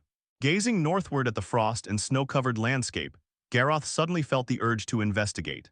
The permafrost tundra was embroiled in fierce conflict between frost giants and barbarians, where bloodshed and death wove a chaotic tapestry across the icy plains. Though Garroth hadn't ventured there personally, the small band of troll followers he'd first captured then assimilated, along with the frost behemoth he'd slain earlier, all had connections to that frozen region. The borderlands neighbored the tundra, and its turmoil was already causing ripple effects. This was why Garroth considered scouting the situation firsthand, but after careful consideration he shook his head and dismissed the impulsive thought. Better not, the tundra is too chaotic and dangerous right now, going there would be like jumping into a churning furnace. There's no need for me to take such risks. Almost daily, creatures flee the tundra's turmoil. We can gather information from them without endangering ourselves. Having settled his thoughts, Garroth turned to the white dragon. "Come with me." This territory was crude at best, hardly worthy of being called a domain, merely a hiding place. With no emotional attachments, Trixie abandoned it without hesitation. The 2 dragons took flight one after another, retracing their path southward as the air gradually warmed. Meanwhile, on the Estonian Great River, the treasure vessel's deck gleamed warmly under sunlight. Nick lounged lazily against the mast, savoring this rare moment of peace. The river's mirror-like surface reflected lush pine forests along its banks, disturbed only by the ship's gentle wake. "You met the wings of the Skyrend." The tiefling Margie emerged from below deck, joining her husband with a quiet question. "No, the magnificent wings of the Skyrend," Nick corrected his wife. "He's even more formidable than I imagined, worth betting everything on." His gaze softened as it fell on Margie's abdomen. "The deck's too damp for you now, dear, you should rest." The tiefling had recently discovered her pregnancy. Unlike dragons, humans placed greater value on progeny. It was partly for their unborn child's future that Nick had resolved to stake everything on the young dragon. He knew this meeting had elevated his standing after passing the Dragon Lord's scrutiny. Margie blinked her emerald eyes, smiling playfully. "I'm no fragile human girl, Nick. 10 of you couldn't take me single-handed." The merchant rubbed his nose sheepishly. "My mistake." After a pause, he added, "Boy or girl, our child will be strong and healthy." Margie sighed quietly. I hope they inherit your cleverness. Having endured discrimination for her heritage, she dreaded passing the Tiefling bloodline to their child. Yet human-Tiefling hybrids had 50% odds of inheriting that devilish taint. No, Margie, I love your eyes and horns. Nick pulled his worried wife close, his usual careless grin replaced by solemn determination. I swear I'll build a powerful family, earn titles and lands. Then even if our child bears your heritage, they'll face no scorn. In our domain, Tiefling blood will mean pride, not shame. Wealth often translated to resources and connections. On planet Bernardo, wealthy merchants could purchase nobility, though far beyond Nick's current means. I'll look forward to that day, Margie replied with a smile. Suddenly, a gust shattered the river's calm. Ripples became waves as dozens of razor-sharp dorsal fins sliced through water. The knife-fin shark swarm darted around the treasure vessel like silver lightning, making the ship lurch violently, its mast groaning under strain. Alert! Beasts approaching underwater battle stations. Portside 30 degrees, ready the magic cannons. The crew sprang into action. The Estonian Great River's depths teemed with dangerous aquatic beasts that frequently attacked merchant ships. Knife-fin sharks lived up to their name, their blade-like fins could slice through hulls. Though the treasure vessel could repel them, damage would force repairs and delay their voyage. Boom, boom, boom, cannon fire churned the water, scattering the sharks. Yet one broke through the explosions, its powerful tail driving it straight toward the ship in a foaming wake. Whoosh! A wind-wrapped arrow streaked down, intercepting the shark's path with pinpoint accuracy before detonating inside its body in a gory explosion. This was an explosive magic arrow, favored by elven archers for its speed, penetration, and post-impact detonation. Whoosh, whoosh, whoosh, 3 more arrows formed a triangular barrage driving back the swarm. The sky rained explosive shafts that coordinated with the ship's cannons to rout the attackers. Minutes later, the river calmed, its surface stained red with floating shark corpses as survivors fled. Nick returned to deck from shelter and looked skyward with the crew at a winged, guardian angel-like figure astride a spectral steed. One of the Dragon Lord's centaur commanders, Nick recalled. Among the centaur tribe was a unique winged female. Though indistinct at this distance, this must be her. He was right. The figure was indeed the hybrid centaur Elvi, sent to escort the fleet, a privilege Nick had never enjoyed before. His meeting with Garroth had yielded greater support than expected. My gamble paid off, Nick breathed deeply, beaming as he bowed gratefully toward their aerial protector before turning to his crew. Haul those sharks aboard. Shark fins stew tonight. As the treasure vessel resumed its journey, the river returned to its peaceful mirror-like state. Borderlands, Dragon Valley. Sunlight streamed down along the jagged and steep mountain cliffs, shining onto the oasis-like valley territory. A flock of flying dragons soared through the sky, patrolling, casting shadows on the ground below. Gnolls and other alert followers guarded the outer posts, vigilant against the slightest disturbance. Garroth brought White Dragon Trixie into the valley. Dragon Lord, you have returned. Tasha, the flying dragon leader, landed before Garroth, bowing her head low to show her respect. This scar-faced, robust flying dragon noticed the white dragon accompanying Garroth and immediately tensed the muscles beneath her scales. White Dragon Trixie now follows me and pledges loyalty to me, Garroth declared. The flying dragon leader spoke quietly to the white dragon. Honorable white dragon, Tasha greets you. This adult white dragon's imposing presence was second only to Garroth among dragons. Among dragons, white dragons were considered the lowest tier, often timid before Garroth, but after all, dragons were still dragons. In the eyes of other creatures, white dragons remained fierce and powerful top-tier magical beasts. When the young dragon greeted her, the white dragon only snorted coldly, exhaling a chilling breath from her nostrils. She did not respond, lifting her head high with an expression of proud disdain. Only in front of young dragons could white dragons feel their superiority as dragons. Tasha, continue patrolling. Garroth ordered. The flying dragon did not immediately spread her wings to fly but said hoarsely, My lord, the flying dragon flock discovered yesterday that a group of Minotaur cavalry attempted to approach Dragon Valley. They wore battle helmets with iron-studded horns and lingered around the perimeter. Realizing they were exposed, they did not advance further and retreated. Minotaurs, are they the Bloodhoof clan spoken of by the centaurs? The red iron dragon pondered. The centaurs were a nomadic people. Before the White Mane clan was subdued by Garroth, they mainly roamed throughout the borderlands and thus had a good understanding of the territory. Through the centaur leader and the elder sorcerer's accounts, Garroth knew of the Minotaur's existence. The Bloodhoof clan, large in scale, was several times stronger than the centaur clans. Though not overlords in the borderlands, they had risen beyond mere survival struggles. They had their own pastures, mineral veins, numerous warriors, sorcerers, and shamans. They traded via the Great River, possessing excellent weapons and armor. Many years ago, the Bloodhoof clan was far weaker than the White Mane clan, precariously surviving in the borderlands like weeds, always on the verge of extinction. Until the birth of Bal Bloodhoof. He was born different, with a pair of pitch-black pure eyes without any whites. His fur was unlike ordinary minotaurs brown or tan but a jet black as dark as the darkest night. His growth speed left ordinary minotaurs far behind. At 12, Bal killed the old chieftain in a challenge and became the ruler of the Bloodhoof clan, rapidly rising to lead the clan in conquering other Minotaur tribes and destroying enemies blocking their path, making the Bloodhoof clan stronger and stronger. The former leader of the White Mane clan had met Bal. He was like a demon from the abyss. This was the White Mane leader's evaluation of Bal. The brave centaurs who dared hunt adult white dragons warned their people not to provoke the Bloodhoof clan and never to make enemies of Bal. The Red Iron Dragon remained silent. Just arrived, barely established foothold in the borderlands, and soon to enter dragon sleep, Garroth did not want to cause trouble or attract too much attention. However, things did not go as planned. The expanding Bloodhoof clan had set their sights on Dragon Valley. Those retreating Minotaur cavalry might return someday with a large force. The choices before Garroth were limited. 1. Abandon the territory again, find a new place to lie low and return after dragon sleep. 2. Eliminate the Bloodhoof clan threat before dragon sleep. Garroth leaned toward the second. He had already escaped twice and abandoned 2 territories. Unless necessary, he did not want a third time. Moreover, the monster clans in the borderlands were certainly less dangerous than the military in the wilderness. The centaur descriptions are not comprehensive enough. First, confirm the general situation of the Bloodhoof clan before making a final decision.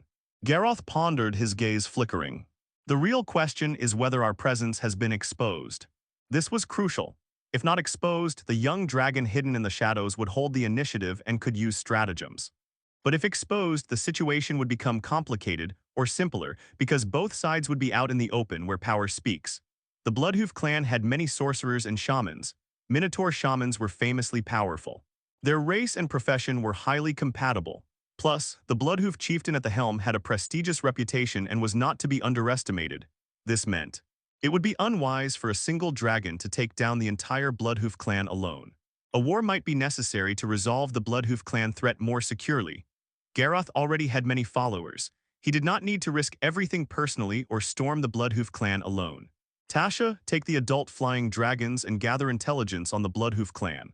Remember, your mission is reconnaissance, not combat. Avoid exposure and conflicts if possible. Garroth immediately gave the order to the flying dragon leader. The Bloodhoof clan was not an obscure minor tribe in the borderlands. The flying dragons knew their territory's location. As for why he did not send the magic-using white dragon Trixie, the reason was simple. He did not trust the white dragon's intelligence. In contrast, the 200-year-old flying dragon Tasha was more reliable. Garroth currently saw the white dragon as a fighter and sparring partner. Other duties like managing pastures or supervising mining were not meant for the white dragon. As you command. Tasha took several adult flying dragons and gradually disappeared into the distance. Meanwhile, Garroth brought White Dragon Trixie to his usual training ground. Use your ice magic on me, attack to your heart's content. The Red Iron Dragon stretched his body, sparks flying from the spikes on his scales. No need to hold back, I will not fight back. Oh, really? The White Dragon eyed him suspiciously, then tentatively cast Ice Creation, forming several ice blades that scraped across the Red Iron Dragon's spine with a sharp metallic screech. Seeing he remained motionless, the White Dragon's mouth curved into a dangerously sharp grin and began conjuring more powerful spells. With a roar from the dragon, the cold wind howled, ice crystals formed on the ground and the air thickened with chill. Garroth stood at the center of the icy wind, feeling waves of cold. His scales absorbed kinetic energy from the fierce cold wind's friction, heating up and glowing, then colliding with the cold air, sizzling and producing white smoke before the overheated scales gradually cooled. Heating, cooling. The explosive scales cycled continuously in the ice wind, enduring training without reaching the overload explosion threshold. Very good. This will improve my ice resistance and benefit the explosive scales as well. Garroth crouched within the ice wind, cold all over but his mood blazing hot. With this new white dragon sparring partner, my explosive scales should adapt faster and no longer explode uselessly. Suddenly an angry dragon roar came from the horizon. Despicable white scales. How dare you attack Dragon Valley? Scorching fiery dragon breath fell like lava from the sky. Focused on casting spells, Trixie did not notice the red dragon's arrival and was caught off guard. While dodging, the dragon breath grazed her back, leaving a charred burn. The white dragon bared her teeth, cold air surging from her mouth, her scales slightly bristling as she assumed an aggressive stance toward the red dragon. Samantha was not intimidated by the white dragon's size or age. She glared at the white dragon with hostility, eyes fixed fiercely. The two were on the brink of battle. However, the fight did not start. Garroth stopped them. Samantha, White Dragon Trixie is now a member of Dragon Valley, not an enemy. Under the red dragon's puzzled gaze, Garroth briefly explained Trixie's origin. I see. The red dragon Samantha folded her wings and arrogantly approached the white dragon. She did not hide her contempt, saying, White Scales, it is your honor to serve the Ignis brothers and stand among true dragons. The white dragon snarled angrily, Young dragon, apologize to me. When facing dragons stronger than yourself, you should show respect. The red dragon snorted lightly, flames puffing from her nostrils. She did not respond further, raising her head high with an expression of proud disdain. The contempt from the red dragon ignited the fury of the white dragon Trixie. You stupid redskin with a brain stuffed full of muscles, taste the frost. The 16-meter-long fierce beast roared, flapping its dragon wings to stir up a cold wind. Its claws shattered the ground as it surged forward like a white frost star suddenly erupting, charging toward the red dragon. Compared to the nearly mature white dragon, the red dragon Samantha, close to 12 meters in size, appeared much smaller. Although her proportions were sturdy, not as slender as the white dragon, she was still nowhere near the exaggerated scale of Garroth, so overall she was inferior.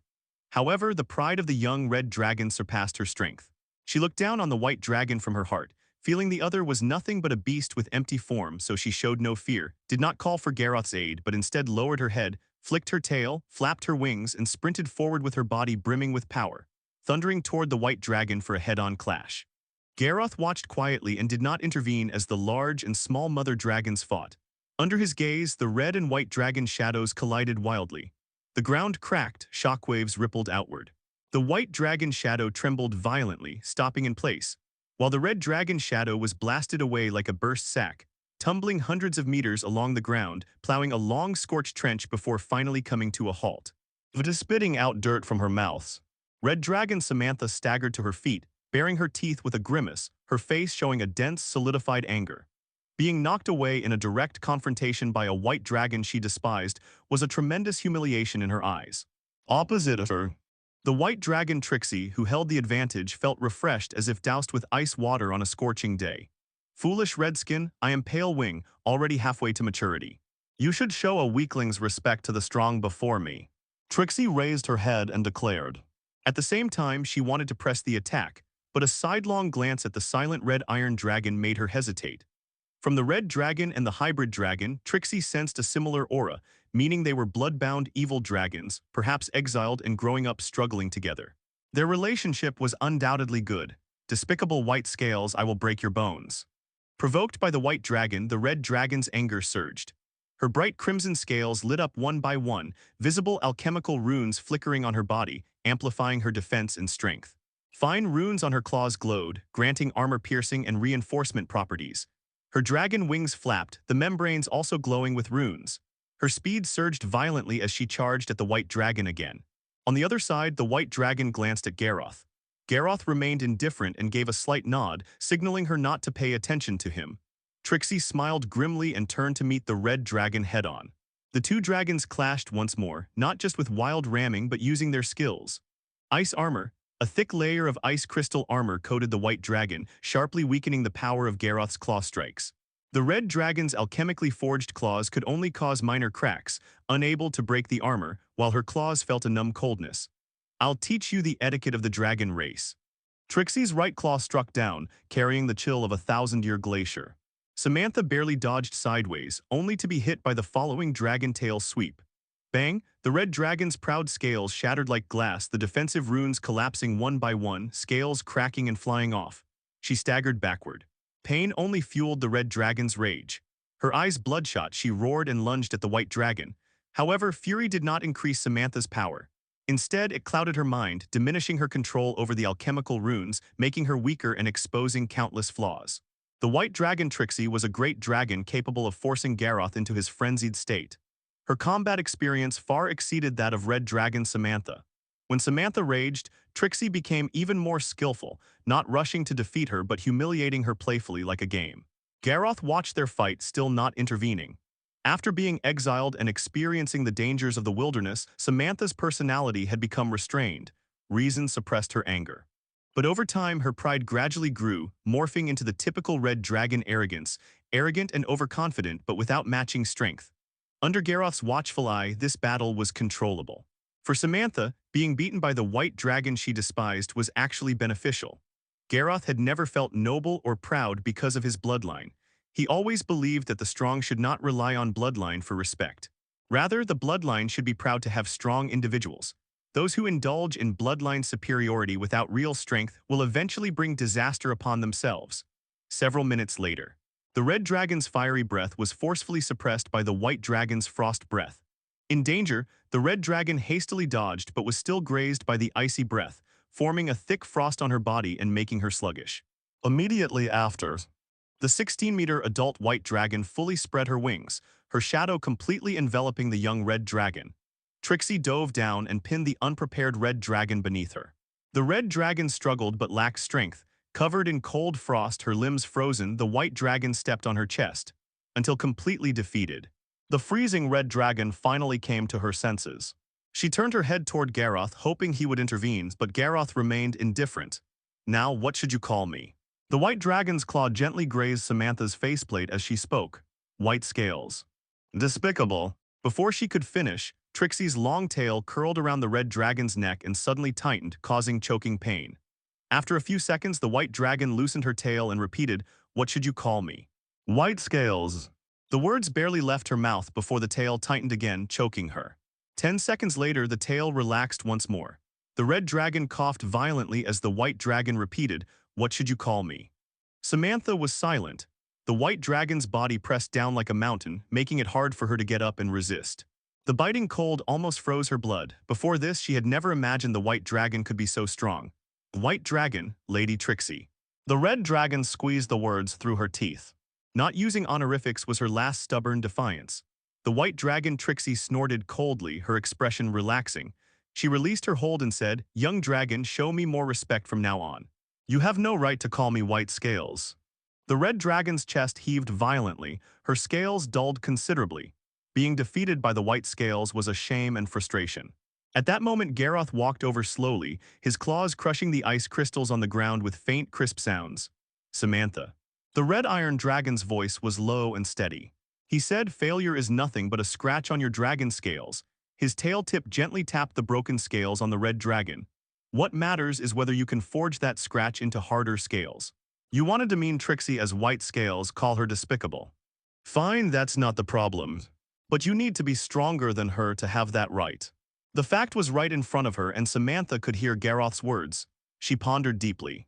Although she preferred solving problems with power and disliked thinking, the red dragon's intelligence was actually high. Every famous strong red dragon was both clever and fierce. After this lesson, Samantha roughly understood Garroth's meaning. "Dear brother, I understand," she said, then looked at the white dragon Trixie and spoke frankly. "Trixie, I will now respect you, call you White Dragon, and not insult you on the premise that you are stronger than me. But your only advantage is age. As time passes, I will surpass you and leave you far behind." The white dragon bared her teeth, unwilling to yield, mocking. "Pathetic little dragon, even so, it won't change the fact that I once trampled you beneath my feet." Unexpectedly, red dragon Samantha did not get angry. "You're right, I will remember that." The conflict between the red dragon and white dragon had come to an end here. Garroth, whose training had been interrupted, still felt unsatisfied. Since the white dragon was in decent condition, he invited her to continue assisting with his exercises. The red dragon Samantha's injuries weren't severe either. She insisted on joining. The more the merrier, Garroth naturally wouldn't refuse. The two dragons, one red and one white with opposing attributes, simultaneously attacked Garroth, subjecting him to alternating waves of scorching heat and freezing cold. Occasionally, when struck by particularly fierce blows, Garroth would grunt softly. The mutually antagonistic red and white dragons secretly competed to see who could leave deeper marks on Garroth and elicit stronger reactions from him. Hiss, hiss, hiss, amidst the swirling steam from clashing fire and ice, the figures of the three dragons flickered in and out of view. The sounds of colliding scales, claws, and tails echoed continuously, accompanied by showers of crimson sparks. Time passed gradually this way. As dusk deepened, the fading sunlight cast its glow upon Dragon Valley, setting the lake's surface ablaze with shimmering ripples. Garroth's physical training session concluded for now. Samantha panted heavily, on the verge of collapsing, but upon noticing the white dragon nearby, she stubbornly maintained her stance.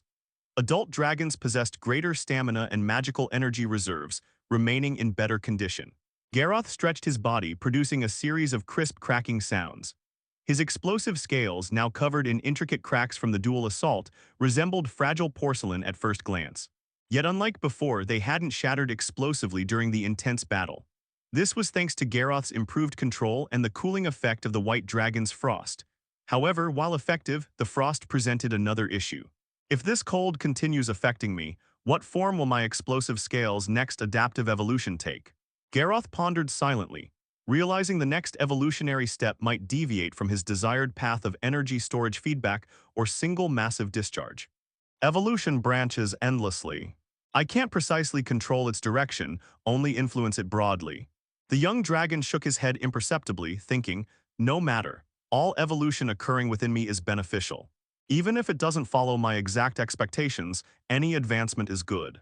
With this mindset, he stopped worrying. Perhaps the evolutionary outcome would surpass his expectations. The sound of beating wings approached from the horizon. Looking up, Garroth saw the flying dragons returning to Dragon Valley bathed in sunset hues, unlike when they departed. The flying dragons now bore fresh battle scars. Folding their wings, Tasha and several adult flying dragons descended into the valley, landing before Garroth's group. Under Garroth's gaze, the flying dragon leader bowed her head and reported. We were detected immediately upon reaching Bloodhoof clan territory. She detailed their mission. The flying dragons had used cloud cover to conceal their approach, gliding silently toward Bloodhoof territory. Yet unexpectedly, floating eye-like orbs patrolled the clan's airspace. Detection came instantly, then. Shamans summoned giant eagle spirits, granting wings to elite warriors and captains. Further enhanced by sorcerers, these formidable minotaurs took to the skies against the flying dragons. While adept at aerial combat and more agile than the minotaurs, the flying dragons remembered Garroth's orders. After exposure, they disengaged immediately. Their pursuers, lacking innate flight capability, eventually descended as magical enhancements waned. Bal Bloodhoof. Did you see their clan's chieftain? Garroth inquired. Tasha nodded apprehensively. Our eyes met briefly across the distance. Though a minotaur, he radiated dragon-like majesty. Just standing there, he made me feel oppressed and fearful. Garroth pondered this before asking, describe his exact appearance. Tasha complied meticulously. The description matched Centaur reports. Samantha blinked in surprise. Has this minotaur undergone demonic bloodline reversion? Garroth nodded slowly. That's the only explanation. Creatures with powerful ancestors carried reversion potential, even dragons. Below draconic deities existed the ancestral dragons, mighty enigmas serving as dragon gods' right hands, the species' pillars, objects of reverence. These first dragons created after the gods' emergence were born immortal, their bloodlines divine. Though lacking divine titles, their power rivaled minor deities. Gifted dragons earning divine favor or possessing bloodline purification talent could theoretically revert to ancestral dragon blood. In Bernardo's history, before the 24-winged gold dragon's rise, a reverted black dragon, supreme among evil dragons, had emerged. A cruel, sinister death incarnate who mysteriously vanished. Setting dragons aside, Minotaur bloodlines traced back to an abyssal plane lord, no ordinary ruler but the Beast Prince, a demonic duke holding divine rank, an utterly terrifying entity. Demonic reversion with high blood purity, certainly surpassing Elvi's Pegasus lineage. Bloodhoof's chieftain might outpace my growth. A sense of urgency gripped Garroth. While dragons' longevity and innate power offered advantages, their slow maturation was an undeniable flaw. Despite Garroth's exceptional talent, his growth rate couldn't match short-lived species prodigies, humans reaching legendary status in their 20s, whereas even dragon geniuses required a century. Dragons' true edge lay in their limitless potential and peerless same-tier dominance, ultimate late-game entities. The challenge was surviving to reach that stage. Crisis awareness sharpened within the young dragon, killing intent surged.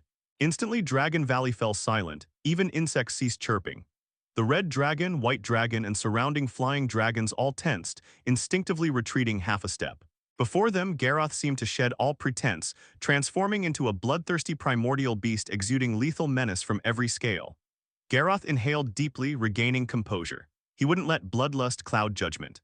Bloodhoof clan expands aggressively. They've discovered Dragon Valley and our scouts. A demon-blooded minotaur won't respect dragonkind. My dragon sleep approaches within 2 years. I must eliminate this threat first.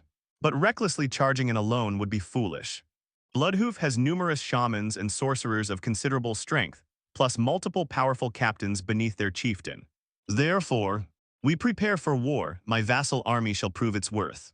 Garroth's gaze turned glacial. Without fairy dragon scale powder, his mind achieved razor focus, thoughts racing with unprecedented clarity. As always during peril, the red iron dragon's psyche burned brilliantly when danger loomed, only settling once threats were neutralized. Are we going to war with the Bloodhoof clan? Under the twilight glow, the red dragon Samantha's eyes seemed to flicker with flames as she asked excitedly. All red dragons were warmongers at heart. She longed to tear open enemy chests with her claws and listen to their desperate wails. We can't leave threats unresolved before the dragons sleep. The red iron dragon narrowed his eyes. The Bloodhoof clan poses a danger to us. We can't ignore them. While Sorug is sleeping in Dragon Valley, I can assist you in commanding the vassal army. The red dragon licked the keratin on her lower jaw. Let's gather the vassal forces and crush them in one sweep, showing those vermin the might of dragons. Playing with ants could no longer satisfy Samantha. She wanted real war. Garroth looked toward the Bloodhoof clan's territory. For the Bloodhoof clan to rise in the borderlands, they must have exceptional strengths. We must approach this carefully. He clearly understood the Bloodhoof clan wasn't like the minor clans they'd encountered before. The Minotaurs had their own pastures and mineral veins, multiple strongholds, and even deployed skywatching spells to guard against aerial threats. Currently lacking intelligence. Blindly charging at the Bloodhoof stronghold with the vassal army would be unwise. Even if they crushed their forces, failing to eliminate the Bloodhoof leaders and chieftain would lead to endless guerrilla warfare troubles later. Samantha, refine 95 purity black oil for me. Garroth turned to Samantha. High-quality black oil was a controlled resource, with its value tied to purity. Caravans typically brought 90 purity black oil, each percentage increase beyond that became exponentially harder to obtain. The highest purity they could provide was 94, only 2 barrels with no channels for anything beyond. However, after acquiring proper alchemy tools from the last caravan, the Red Dragon alchemist's refining skills had improved, allowing her to upgrade 94 purity to 95. Higher purity black oil provided Garroth more potent energy per unit volume while being less prone to saturation overload, effectively his personal magic potion. Most human adventurers consumed potions to enhance themselves before battle. But for dragons' massive bodies and drug resistance, most potions were prohibitively expensive yet barely effective, hence rare to see dragons using them. Garroth, however, had black oil as his special enhancer. Those advanced alchemical golems supposedly run on 99 or even perfect purity black oil in their energy channels. I must taste that someday. Garroth mused. Following his orders, ogres carried the precious 2 barrels of 94 purity black oil from the cellar. Refining 95 purity requires a furnace. Crucibles only work below 95. Samantha explained. My alchemical furnace is in the workshop at Sulphur Hills. It'll take some time. Then go immediately with the black oil. Garroth nodded, but Samantha didn't leave right away. Brother, didn't you obtain an array disc from those dragon hunters earlier? Her wisdom surfaced. Have the vassal army engage the Bloodhoof warriors while we drag their leader into the dual space. Even without Sorog, 3 dragons ganging up would guarantee his death. The fairy dragon Vera suddenly appeared from nowhere. 4 dragons, don't forget me, I can use illusions. She then turned to the white dragon Trixie, grinning. Big one, I'm Vera, 3rd among the Igna's brothers. The fairy dragon always identified as one of the Igna's brothers. The white dragon gave the tiny dragon a surprised look, never expecting a dimensional dragon in Dragon Valley. Regardless of strength, fairy dragons were rarer than gold dragons in the material plane. A runt like you. 1 hoof stomp from a minotaur would flatten you, stay out of trouble. Garroth dismissed. Don't underestimate me, I've become a Dreamweaver sorceress, this class was practically made for me. Vera declared proudly.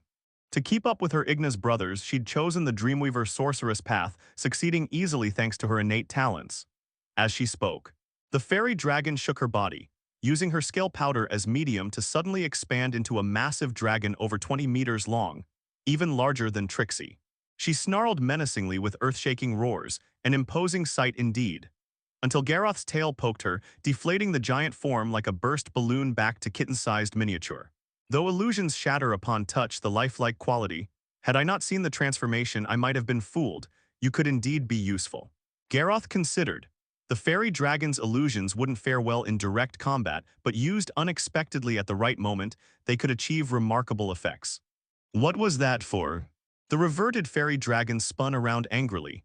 You may join, but must follow my commands absolutely. Garroth's words made her beam with joy. He told Samantha the dual array disc is single use. I don't want to waste it on some borderland minotaur when it holds greater value.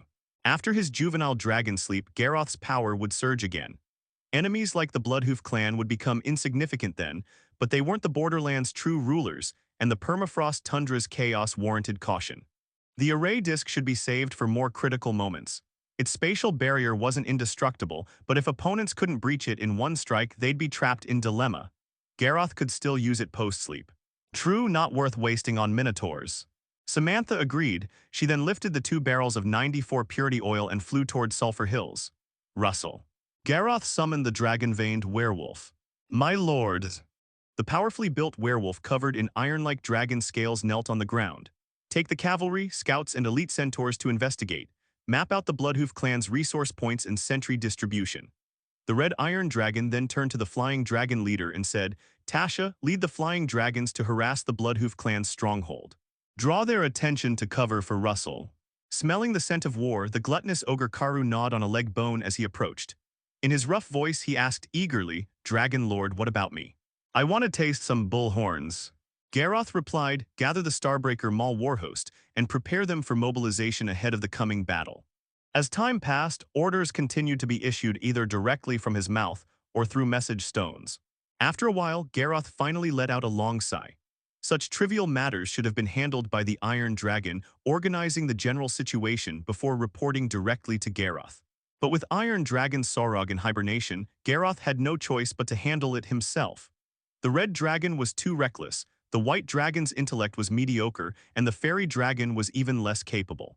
As for the other vassal leaders, while some were intelligent and skilled at management, none could command the respect of the other vassals from a higher position. Dragon Valley is still too thin, we need more dragons here, Garroth thought to himself. He preferred focusing on himself rather than expending energy on territory and vassals. But with the Iron Dragon in hibernation, territory management and vassal command had become sluggish with no suitable dragon to take over, forcing Garroth to intervene. Perhaps I should learn from the Blue Dragon clans. Recruit, absorb, and nurture stray young dragons to build a draconic community. Garroth pondered deeply. Among the 5-colored dragons, blue dragons were also called storm dragons, representing thunder and tempests. Of all chromatic dragons, they were the most calm and rational. Blue dragons never abandoned their young. Instead, they gathered their offspring to raise collectively. And not just their own. Occasionally, when encountering other chromatic dragon younglings, they would take them into the family too, offering them protection under the family name. When these young dragons grew into juveniles and adults, they too would become protectors of the family. Red dragons led the 5-colored dragons. But in most encounters between red and blue dragons, the red dragons ended up worse off because blue dragons moved in groups like metal dragons. Of course, evil dragons remained evil dragons. Blue dragon clans didn't raise young out of kindness, but for profit. Adult dragons would coldly exploit the young, often using them as cannon fodder to lead vassals to their deaths in dangerous battles. In such an environment, young dragons either fled midway, died young, or survived to become part of the ruling class, perpetuating the cycle of exploiting those weaker than themselves. I can adopt the blue dragon's methods of absorbing young dragons to establish the Ignis family. But I don't need such cruel downward exploitation.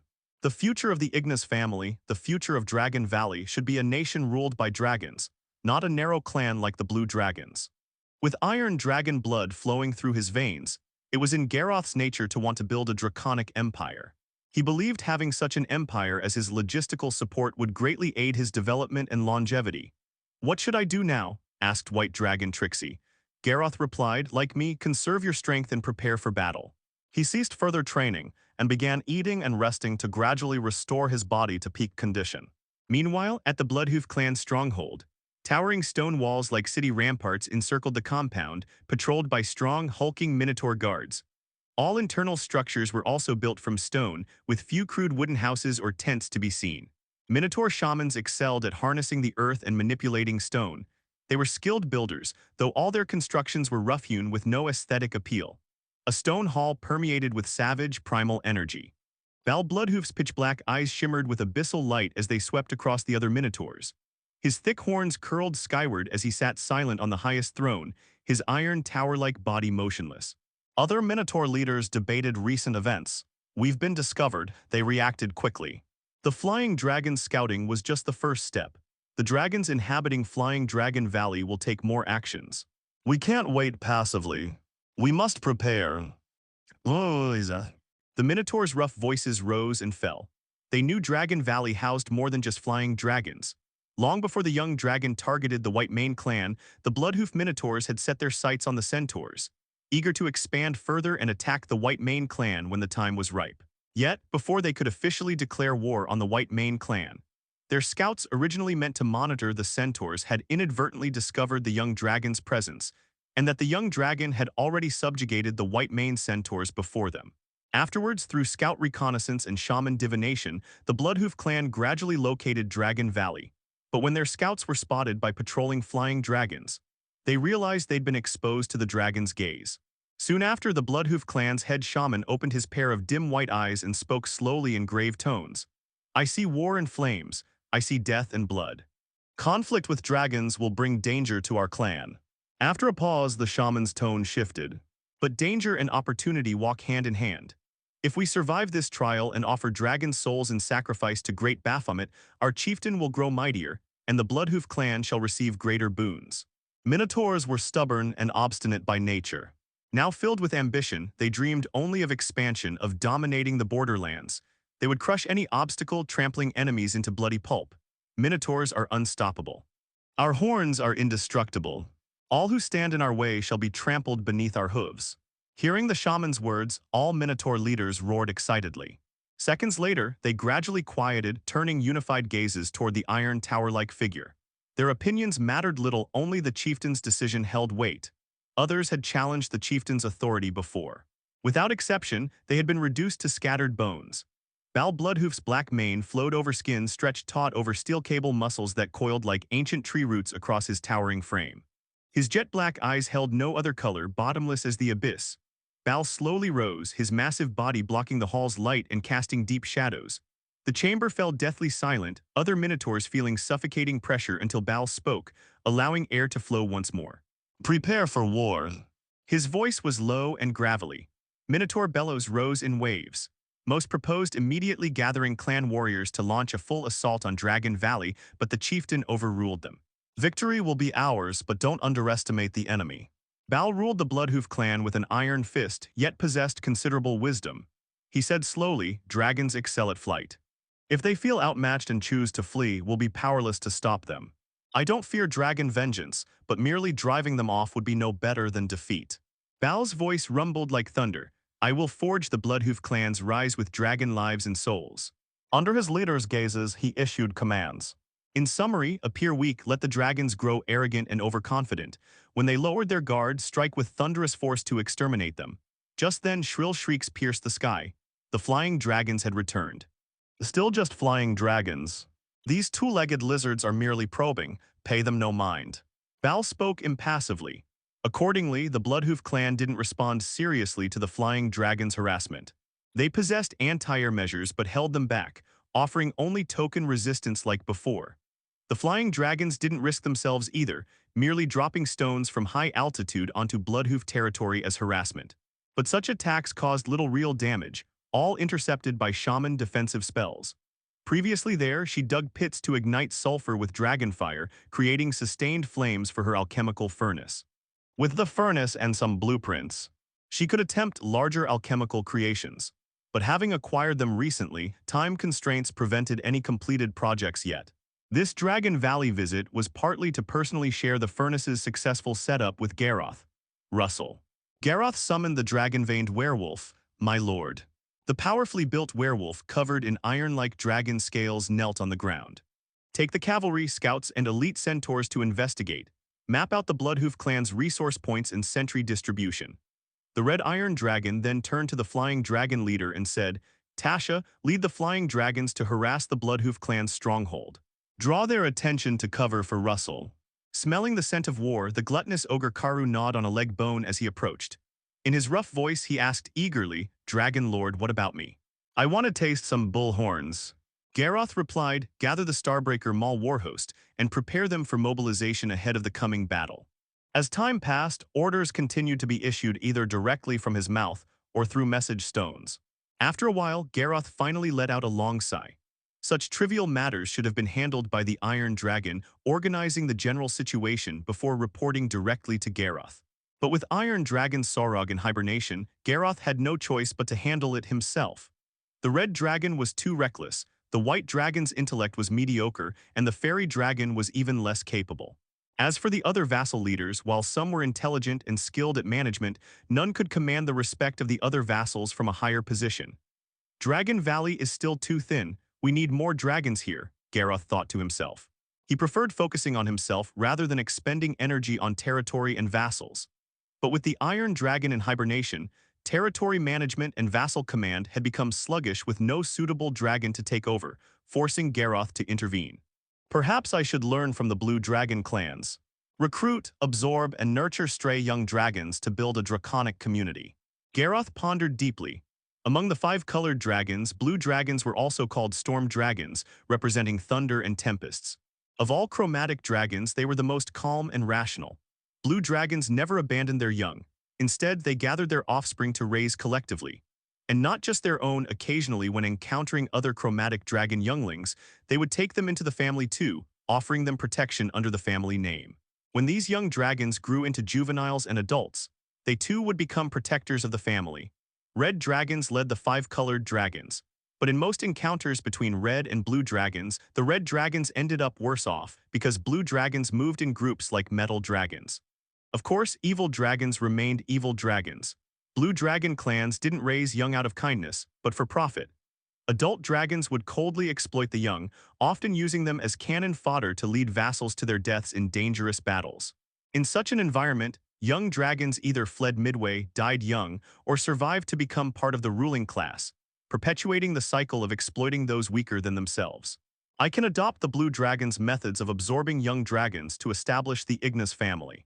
But I don't need such cruel downward exploitation. The future of the Ignis family, the future of Dragon Valley, should be a nation ruled by dragons, not a narrow clan like the Blue Dragons. With iron dragon blood flowing through his veins, it was in Garroth's nature to want to build a draconic empire. He believed having such an empire as his logistical support would greatly aid his development and longevity. What should I do now? Asked White Dragon Trixie. Garroth replied, like me, conserve your strength and prepare for battle. He ceased further training and began eating and resting to gradually restore his body to peak condition. Meanwhile, at the Bloodhoof clan's stronghold, towering stone walls like city ramparts encircled the compound, patrolled by strong, hulking Minotaur guards. All internal structures were also built from stone, with few crude wooden houses or tents to be seen. Minotaur shamans excelled at harnessing the earth and manipulating stone. They were skilled builders, though all their constructions were rough-hewn with no aesthetic appeal. A stone hall permeated with savage, primal energy. Bal Bloodhoof's pitch-black eyes shimmered with abyssal light as they swept across the other Minotaurs. His thick horns curled skyward as he sat silent on the highest throne, his iron tower-like body motionless. Other Minotaur leaders debated recent events. We've been discovered, they reacted quickly. The Flying Dragon scouting was just the first step. The dragons inhabiting Flying Dragon Valley will take more actions. We can't wait passively. We must prepare. The Minotaur's rough voices rose and fell. They knew Dragon Valley housed more than just flying dragons. Long before the young dragon targeted the White Mane clan, the Bloodhoof Minotaurs had set their sights on the Centaurs, eager to expand further and attack the White Mane clan when the time was ripe. Yet, before they could officially declare war on the White Mane clan, their scouts originally meant to monitor the Centaurs had inadvertently discovered the young dragon's presence, and that the young dragon had already subjugated the White Mane Centaurs before them. Afterwards, through scout reconnaissance and shaman divination, the Bloodhoof clan gradually located Dragon Valley. But when their scouts were spotted by patrolling flying dragons, They realized they'd been exposed to the dragon's gaze.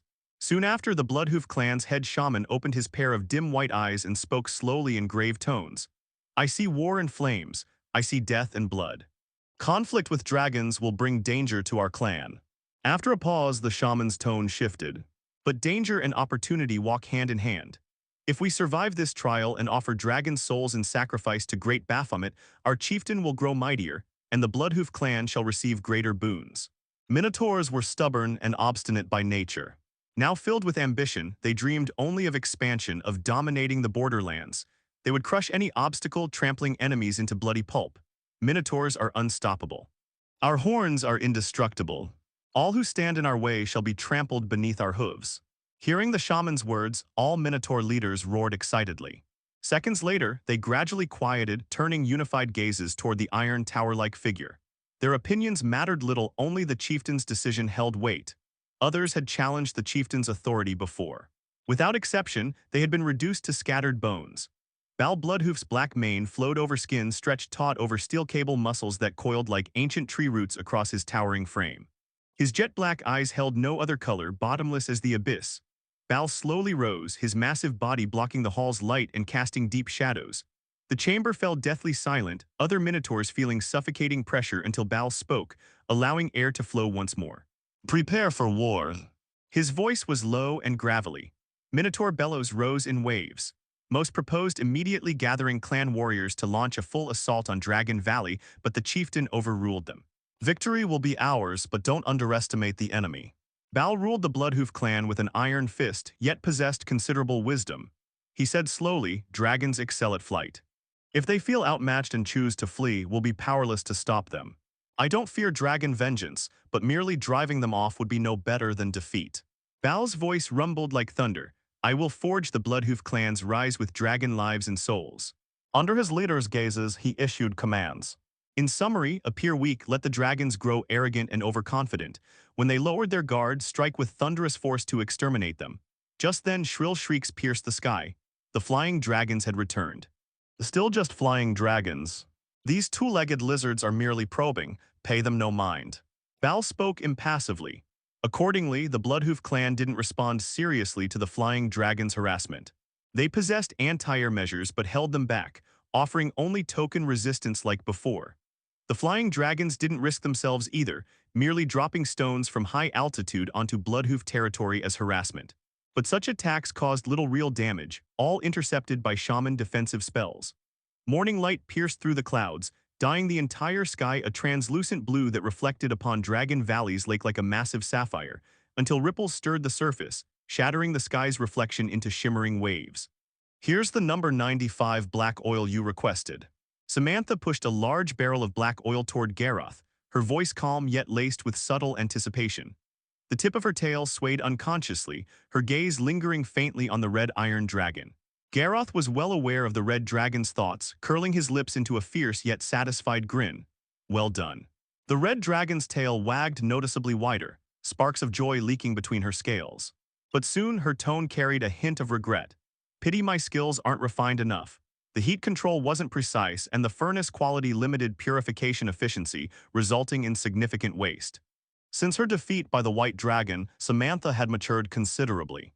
In the past, she would never have admitted her shortcomings, only complained about inadequate tools. It's sufficient. Garroth tapped the oil barrel with a claw, producing a dull thud. Your craftsmanship will improve. One day, you'll produce alchemical wonders that shake all of Bernardo. I look forward to that day. Red dragons couldn't be suppressed endlessly. After discipline, encouragement was equally vital. Garroth understood this well. He even entertained an idea. Perhaps he should compile these insights into a dragon taming technique for his descendants. The thought led to a question. If I sire offspring, will they inherit my adaptive evolution talent? Talents rarely pass down. Unlikely. What about traits I've already evolved? Explosive scales, comet wings, frenzied state. Will they inherit all or just fragments? The inheritance provided no answer. He'd have to seek it himself later. Simultaneously, thoughts of progeny stirred a scorching heat within him. Images flashed through his mind. The brass dragon he defeated, Samantha before him, white dragon Trixie, that beautiful centaur hybrid, Frostfang yearning to serve him. Nearly every female he'd encountered surfaced. Claim all females, defeat, conquer, and humiliate female foes, make them exclusive possessions, breed offspring. These violent desires surged like magma. A true dragon's instincts burned fiercely.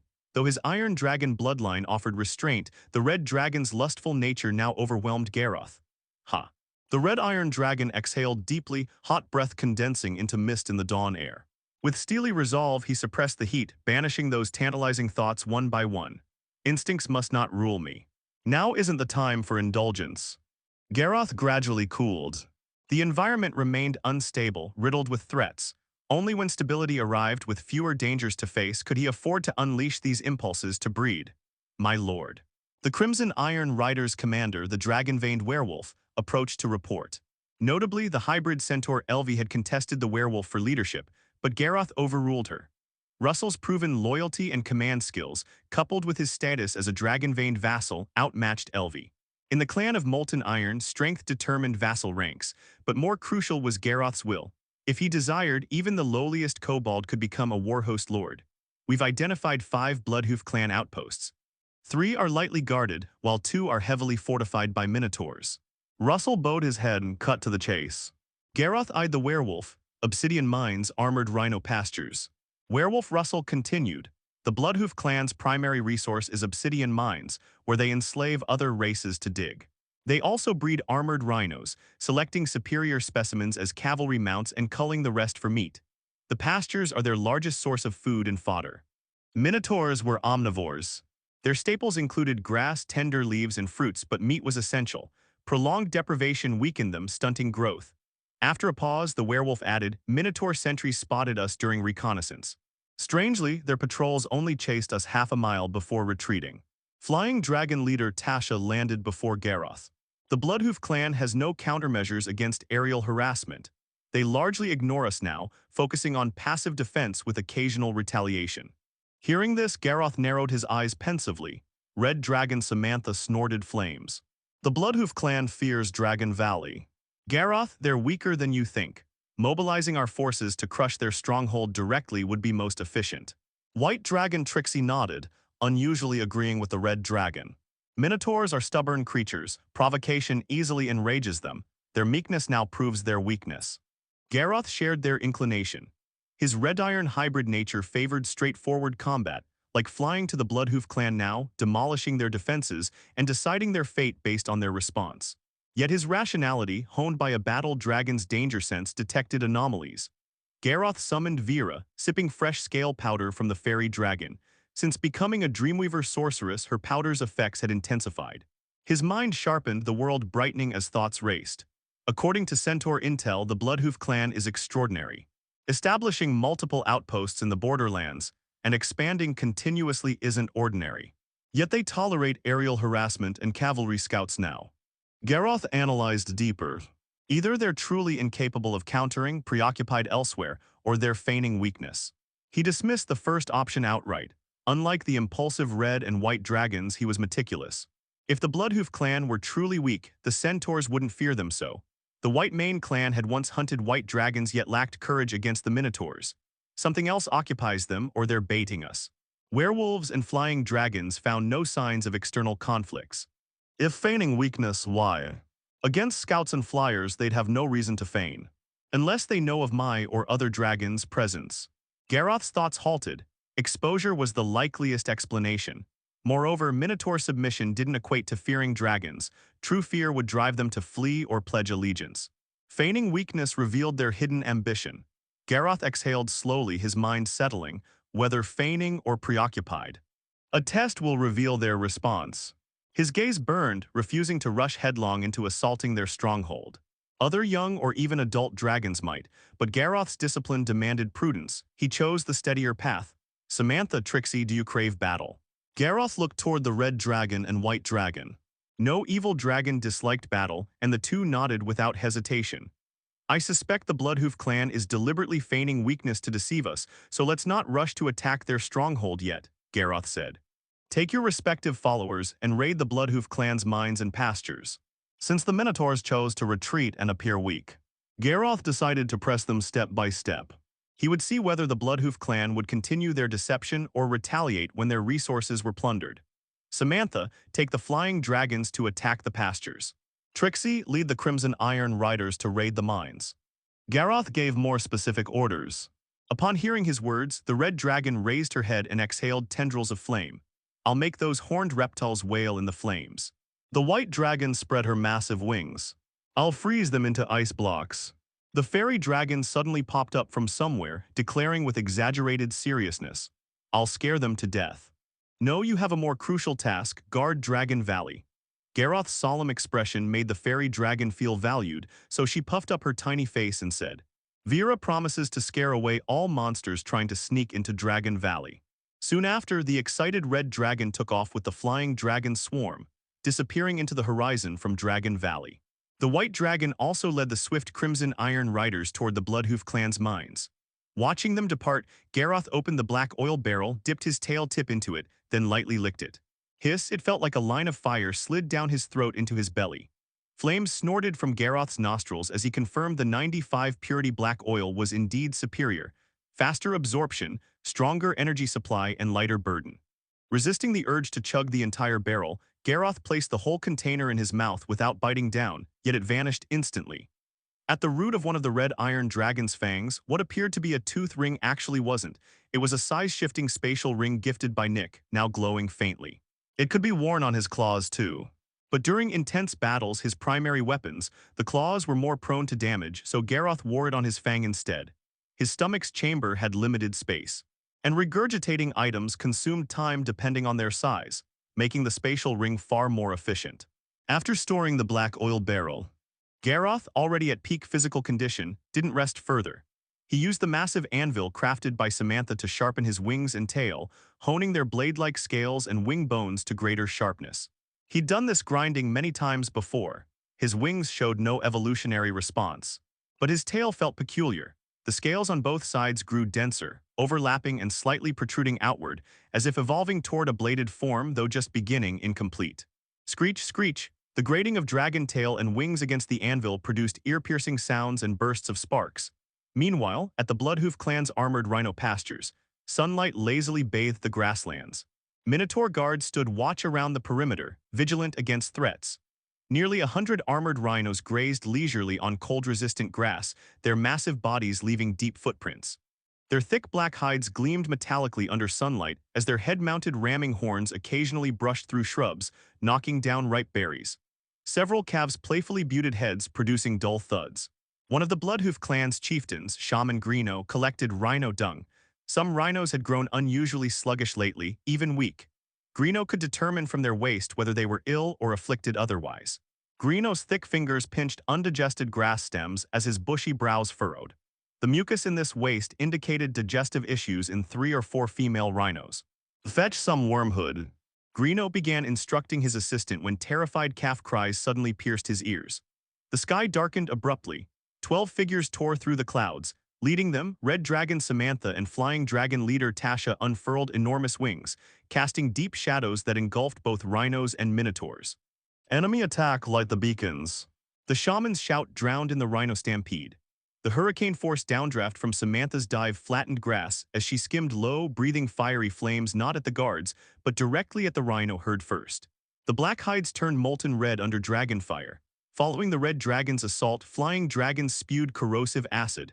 The panicked rhinos scattered wildly, but the dragons didn't pursue.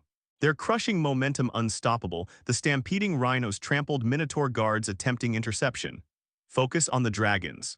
Greeno's bloodshot eyes glared as he roared orders. Elite minotaurs ceased intercepting rhinos, targeting the dragons instead.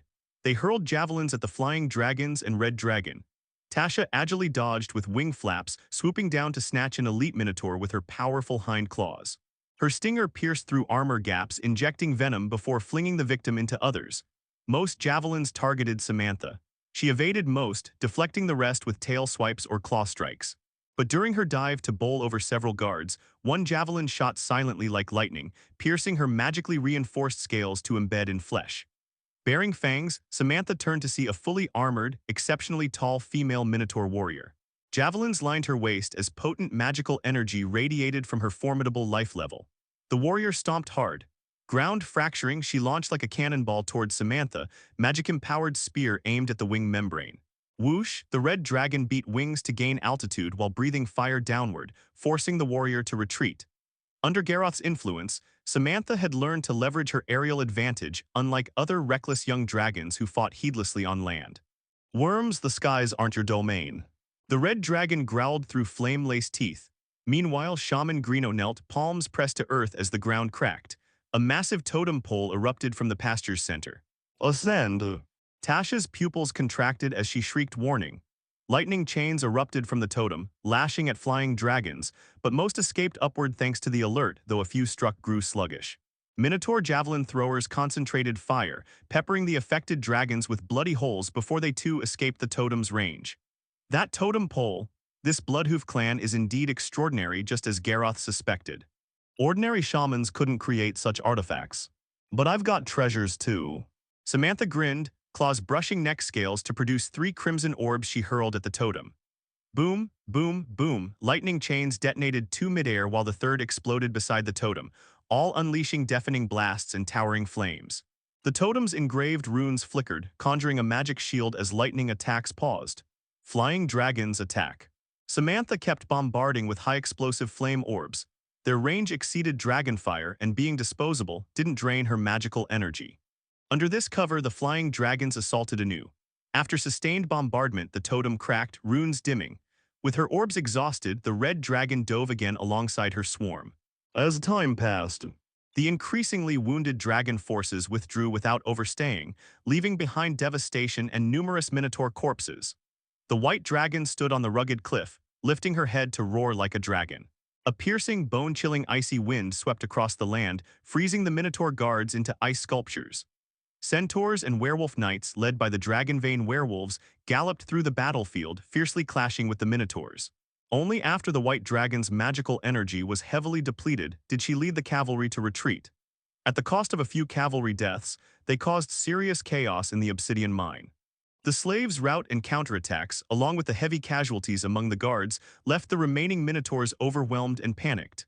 Not long after, the red dragon and white dragon returned to Dragon Valley, one after the other, to report their results to Garroth. Well done. Garroth did not hesitate to express his approval. Samantha proudly lifted her head but couldn't help wagging her tail as she asked, "We clearly could have taken over the mine and the ranch. Why didn't we just seize their strongholds? Then assign troops to garrison them, weakening our forces." Garroth shook his head, tapping his claw lightly on the ground, his gaze calm as he said, "Occupying the strongholds now would only disperse and weaken us. Once we've dealt with the Bloodhoof clan, everything they have will belong to us. No need to rush." The attacks on the mine and ranch under Garroth's orders mainly targeted the guards to inflict casualties and cause chaos. The herds and the mine itself were barely affected, as the main goal was to prepare for future takeover. For now. Attacking is simple, but defending is difficult. Garroth was not eager for quick gains or immediate occupation of strongholds. Go eat and rest now. Tomorrow, continue attacking the Bloodhoof clan's strongholds. I want to see how long those minotaurs can endure.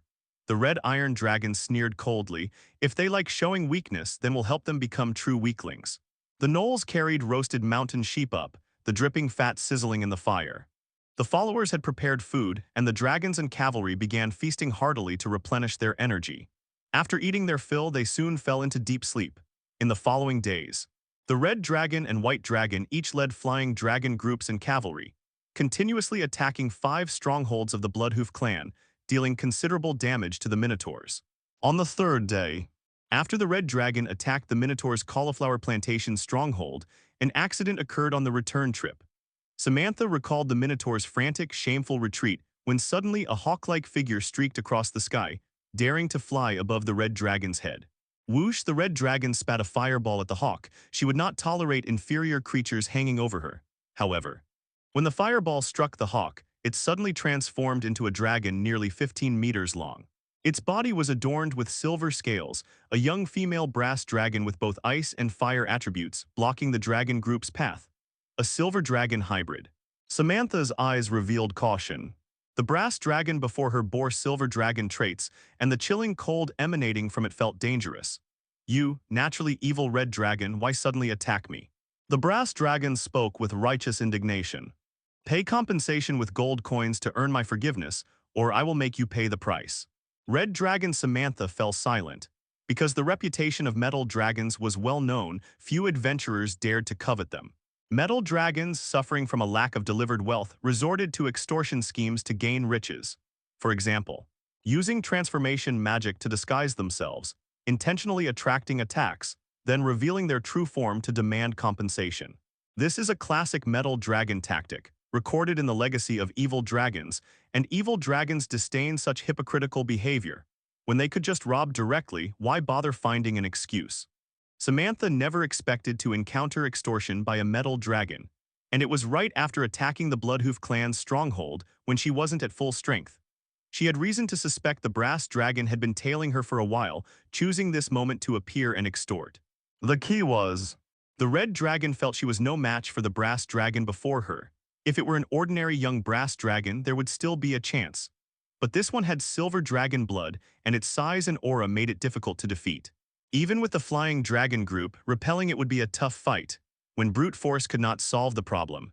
The red dragon's wisdom began to take the upper hand. Call Garroth with the message stone. No, she did not want every issue to require Garroth's intervention.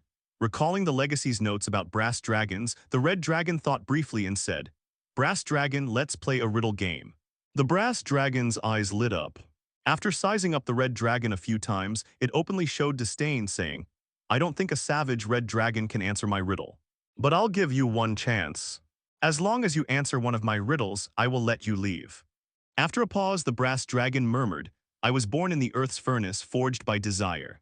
Kings crown themselves with me, thieves redeem their lives with me, and dragons fight for me." Considering that the red dragon was all muscle, and that subspecies didn't have high intelligence, the brass dragon arrogantly added, "I can fill the entire dragon nest, yet I am so light a hatchling dragon could blow me away. The white dragon says I am cold to the bone, the red dragon says I burn fiercely. The oldest dragons collect me, the greediest dragons lose me. Young dragon, what am I?" The riddle dragon asked. Upon hearing this, the red dragon, with intelligence now taking the high ground, thought for a moment. Connecting the brass dragon's extortion behavior, she pondered briefly before slowly answering, "Gold coins, or rather wealth." The brass dragon's pupils suddenly contracted, and its silver scales bristled slightly, clearly not expecting this red dragon to solve her riddle. Despite giving many hints, with the red dragon's irritable, simple-minded nature, she shouldn't have possessed such sharp thinking. "Metal dragon, you are too arrogant." Samantha deliberately imitated Garroth's steady and authoritative tone, suppressing her inner pride as she said, "One day your arrogance will be your downfall." She felt an unprecedented sense of satisfaction. That feeling of looking down and teaching other dragons was even more delightful than tearing apart prey. After speaking, the red dragon ignored the brass dragon, standing dumbfounded, and decisively spread her wings, leading the flying dragons back home. The brass dragon did not block them, keeping her promise. She sniffed the air, sensing the red dragon's scent was somewhat familiar. Her gaze flickered as she watched the red dragon's figure fade into the distance. On the way back, Samantha cautiously led the flying dragons in wide circles through the air. She glanced back repeatedly to confirm there was no sign of being followed, then finally flew towards their territory, returning to Dragon Valley. "Garroth, I encountered a metal hybrid dragon," she said to the red iron dragon, who was sharpening his tail with an iron rasp. "Hybrid dragons?" Garroth paused, asking for details. After hearing the red dragon's calm yet proudly veiled narration, he felt somewhat surprised. A silver dragon and brass dragon hybrid. Most likely the offspring of the metal dragons from Red Maple Valley. "Deborah?" "No, I remember she was a normal brass dragon, not a hybrid." Could it be another offspring of silver and brass dragons? But the personality and appearance traits sound like Deborah. Garroth thought to himself, could a pureblood become a hybrid? As he wondered, corresponding legacy knowledge surged through his mind, gradually clarifying things. Bloodlines are a strange and profound thing, capable of ancestral regression and sublimation, as well as allowing purebloods to transform into completely new hybrid forms. When parents come from different dragon bloodlines, their offspring's body simultaneously flows with the potential of dual bloodlines, though outwardly showing one dominant bloodline. Through specific rituals or special methods to stimulate the hidden bloodline, there is a chance for it to be truly activated. But this is no easy feat. These rituals and methods all require consuming large amounts of rare and precious materials, and demand dragons themselves possess extremely strong willpower and determination. This is almost equivalent to a dragon-exclusive dragon vein transformation, the essence of bloodline metamorphosis and sublimation. Success means the pureblood transforms into a hybrid, and it must bring a positive increase in power. Failure results in severe injury and deep slumber, significantly delaying growth speed. If conditions mature in the future, whether Samantha or Sarog could awaken the other hidden bloodline power within them through this method, becoming red iron hybrids. Metal dragon parents have the conditions to perform hybrid transformation on their offspring. It must be Deborah; she has become a silver dragon hybrid. Garoth thought silently. The number of dragons in the borderlands was limited, and the area was not very vast. Since learning that the brass dragon family lived here, Garoth knew he would meet Deborah again eventually. But he didn't expect it to be at such a time, and through Samantha that he would get news of the brass dragon. Being able to transform into a hawk means Deborah has mastered the transformation magic only young dragons learn in advance. Garoth's slit pupils narrowed to thin lines as he scanned the sky dyed red by the sunset. Though Samantha said she circled several times before returning to Dragon Valley, Garoth didn't believe she could shake off the pursuit of a young hybrid dragon. The silver dragon bloodline gave Deborah many quasi-spell skills. Among main dragon species, silver dragons had the strongest magical talent, mastering the most quasi-spell skills at the same age. Whether as casters or sorceresses, silver dragons had innate advantages. The white dragon Trixie's proud magic talent was insignificant compared to an ordinary silver dragon. Meeting Samantha might be a coincidence. But Deborah definitely remembers me, remembers my scent, and Samantha's similar scent would attract her attention. What does she want? Garoth calculated in his heart, believing Deborah had discovered Dragon Valley but had not appeared for unknown reasons. 2 defeats, 2 robberies. After finding my traces, she will not sit idly by. As time passed, the repeated attacks on Dragon Valley left the Bloodhoof clan badly wounded, and those Minotaurs were probably about to lose control. The atmosphere of a decisive battle grew heavier. The decisive battle with the Bloodhoof clan was imminent. Now they also had to consider the revenge of the red-silver dragon Deborah. Garoth inhaled deeply and exhaled, feeling things growing complicated, with more unknowns added. It has come to this, we respond move by move and adapt as needed.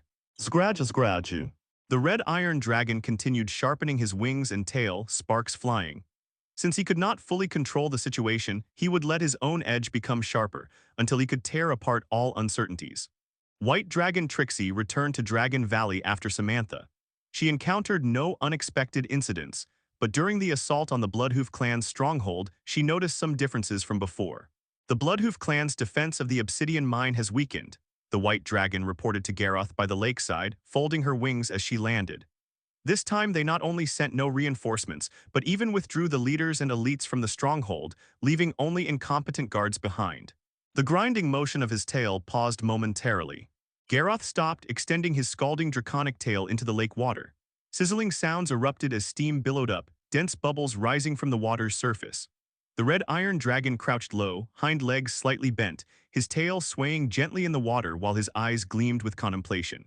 Among the Bloodhoof clan's strongholds, especially the obsidian mine and armored rhino pastures, there had always been powerful leaders present: shamans, sorcerers, high-level warriors.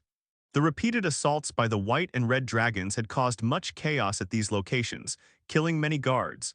But casualties among those formidable leaders remained minimal.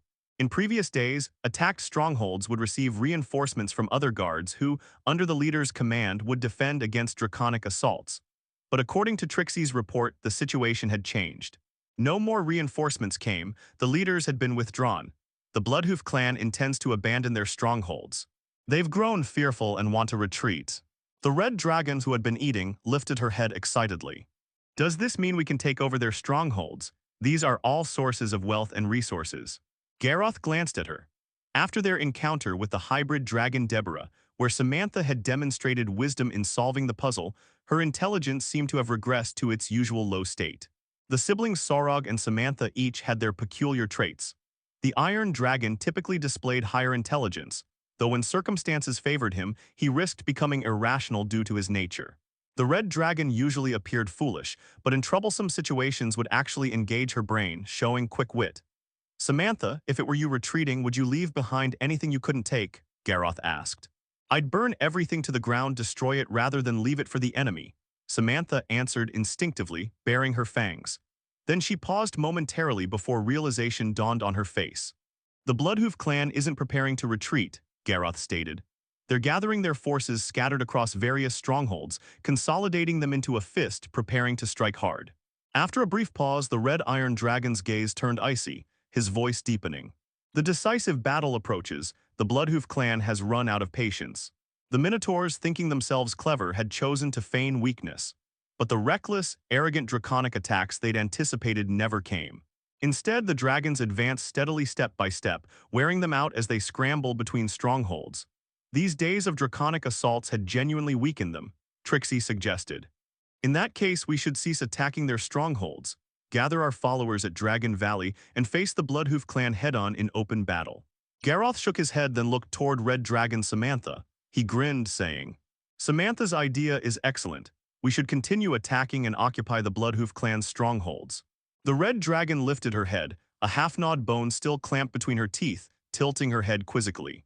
I truly am an unprecedented genius among red dragons, Samantha thought excitedly upon receiving Garroth's approval, feeling her scalp itch as if her brain were growing larger. Why? This contradicts your earlier position, Trixie asked, perplexed. The red iron dragon withdrew his tail from the lake, shaking off water droplets. Over these years, through interactions with various creatures, I've learned a profound truth, he said cheerfully. Intelligent beings often become trapped by their own perceptions. Dragons were born arrogant and self-assured. But weren't humans and other creatures the same? They simply manifested it differently. They stubbornly believed dragons to be prideful and savage, with many failing to distinguish dragons from common monsters. Stereotypes, fixed notions, prejudiced perspectives, they existed everywhere. The Bloodhoof clan's reactions prove they consider us arrogant and foolish. Very well then, we'll give them exactly what they expect. Garroth declared, They feign weakness to deceive. We'll use apparent arrogance and stupidity as our disguise to mislead them. Possessing dual heritage of red and iron dragons, Garroth excelled at combat while naturally sensitive to strategy. Though like red dragons, he typically preferred not to overthink things, focusing more on enhancing his strength. But when Garroth concentrated and thought seriously, his insights often proved more comprehensive than even iron dragon Sorog's, harnessing power with reason. This was the enlightenment Garroth had gained battling serpent dragons, and the standard he held himself to.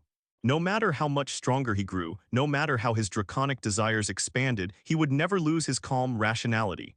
After Garroth finished speaking, Samantha nodded deeply in agreement. Indeed, I thought exactly the same. You've spoken my mind, Garroth, she asserted with great seriousness, echoing his words. Garroth had no response, instead beginning to sharpen his wings. The edges of his wing bones were already hard and sharp enough for slashing attacks, but not sufficient. Garroth focused on honing the wingtips, aiming to make them capable of spear-like thrusts in addition to slashes. He intended to forge these wings into his deadliest weapons. The next day, the red and white dragons assaulted the Bloodhoof clan's two largest strongholds, not merely attacking, but slaughtering all remaining guards and occupying the positions permanently. This news quickly reached the Bloodhoof clan's headquarters.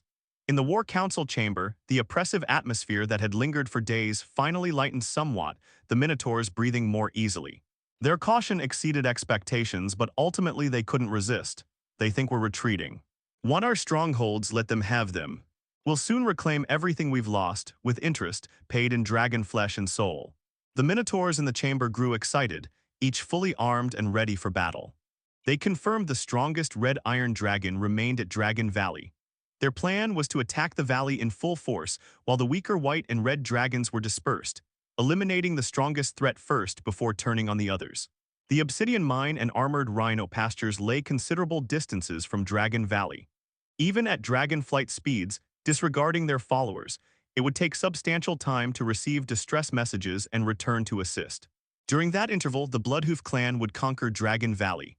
At this moment, an elderly minotaur with rare white mane turned to Balor, murmuring, "The sacrificial ritual is prepared.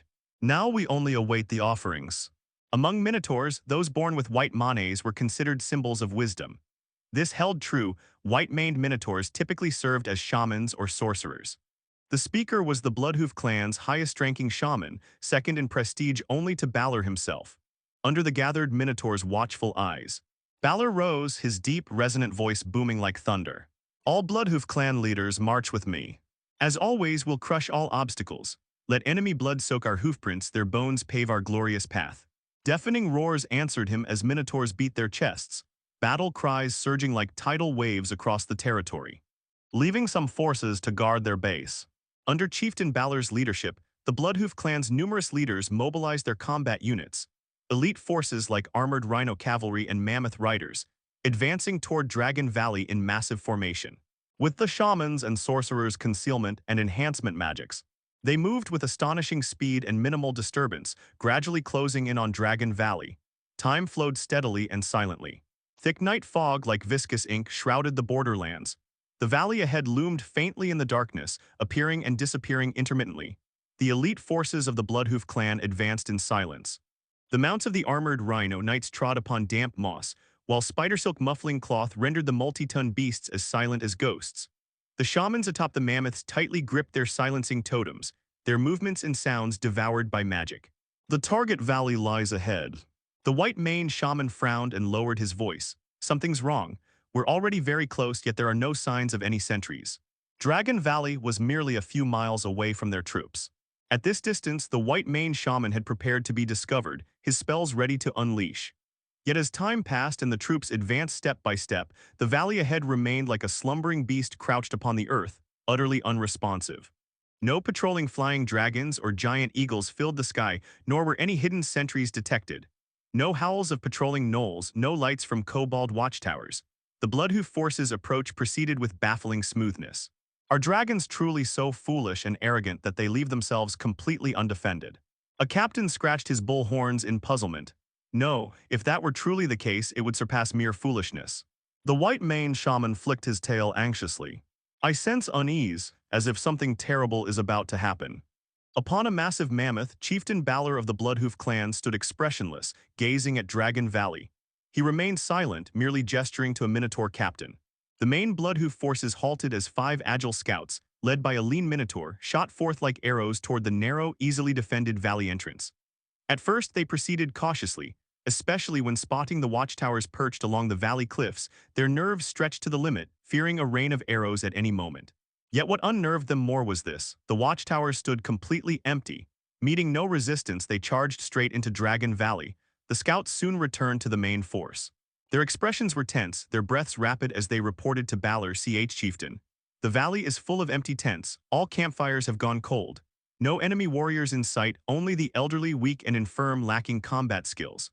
Balor, who had been standing on the ground, gently patting his mammoth's trunk, froze at the report. They'd been tricked, that cunning dragon. Balor's face darkened. He stomped, shattering the ground beneath him, and amidst flying debris leapt back onto his mammoth's towering back. Before he could issue further commands, a minotaur sorcerer at the rear suddenly paled, pulling from his robes a rapidly cracking crystal ball. Through its dimming glow, the silhouettes of dragons soaring over their stronghold could vaguely be seen. This served as a signal. More sorcerers and shamans grew visibly disturbed. The white-maned shaman produced a miniature model-like totem, its runes flickering with light as it transmitted the desperate shouts and roars of their clansmen. Enemy attack, enemy attacks. Dragons are here. Beware the ogres and centaurs. Call for reinforcements. By now, even the dullest minotaur understood the situation. The young dragons hadn't waited in the valley for the Bloodhoof clan's arrival, nor had they intended a direct confrontation. The red and white dragons' actions were merely a ruse. While the Bloodhoof believed they'd drawn away and divided Dragon Valley's forces, it was their own strength that had been diverted. The Bloodhoof clan, seeking to storm Dragon Valley in one sweep and slay the dragons, now paid the price for their own cleverness and prejudice against dragonkind. Turn back, return to the tribe. Balor issued the order without hesitation, his voice devoid of fluctuation yet terrifyingly deep. The Minotaurs were bound by blood and totemic faith. They valued clan, tribe, and family above all, unable to abandon their territory or their people. With their defenses at their weakest, their tribal lands under assault and in peril, every Minotaur burned with anxiety. The mighty Bloodhoof forces that had marched forth now turned back in equal grandeur, moving faster than before. But unlike their earlier excitement, every Minotaur's heart now pounded with tension. Sorcerers and shamans abandoned stealth, focusing solely on enhancing speed and creating tremendous commotion. Rewind several minutes earlier to the Bloodhoof stronghold. Garroth circled high above, his chilling gales tearing apart the arcane surveillance eyes. Long before the Minotaurs began their march, before the red and white dragons occupied their positions, he had already acted upon realizing the Minotaurs' plans. His war hosts had covertly flanked toward the Bloodhoof stronghold, while Samantha and Trixie remained behind at the outposts to mislead the Minotaurs, both having received his summons and now rushing to join him. Arrogant, conceited, foolish. Heap these prejudices upon me. Initially, Garroth had found such biased disdain irritating, but as he matured, he realized it served as natural camouflage, letting enemies underestimate him actually work to his advantage. Rather than directly assault the well-lit, sizable Minotaur settlement below, the Red Iron Dragon simply watched silently from above, allowing his vassals to fulfill their roles while conserving his own strength for the fiercer battles to come. Meanwhile, a night breeze curled around a totem pole. The Minotaur sentry in the watchtower had only time for half a warning cry before a hybrid centaur's explosive magic arrow pierced his throat, blasting apart both his body and most of the tower. Roar. A magnificent golden dragon nearly 20 meters long, its every scale gleaming, appeared midair with a clarion roar. Golden dragon.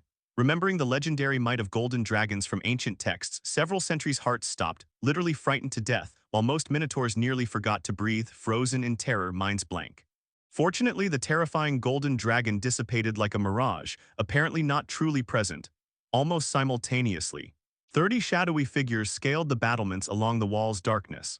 Noel Warlord Hodge stood at the rear, his feet upon a crimson commander's aura. Before him, Noel hunters swelled as if filled with tar and oil, their claws and fangs bared as guttural growls tore from their throats. Rip out their throats. For the clan of Molten Irons. Chaos descended. The Bloodhoof clan instantly fell into disarray. Boom, boom, boom, the dragon-blooded gluttonous ogre Karu's scales burned crimson like raging flames. This monstrous behemoth, only slightly shorter than the walls themselves, charged forward with earth-shaking steps, shrugging off spears and arrows alike. Then, he slammed into the wall like a battering ram. Crash. Stone crumbled as the wall collapsed, revealing 12 poison-tipped spears awaiting Karu. Yet when the venomous points struck his body, they sparked against his hide. Meat. Karu's drool-dripping maw split into a grin as his massive hands seized 2 Minotaur heads and smashed them together. Brain matter splattered across his face, which he licked clean with relish, his horrific demeanor chilling to witness. To the west, a Minotaur sorcerer brandished his staff. Earth and stone surged upward at his command, only to be interrupted by a hail of arrows. Silvermane reared up, his arm muscles coiling like steel wires as he loosed an arrow that punched through the sorcerer's eye socket and out the back of his skull. The centaur cavalry he led swept past the walls, their arrows raining down with precision upon sorcerers and shamans. Notably, none of the cavalry that had followed the white dragon were centaurs. The ground split open.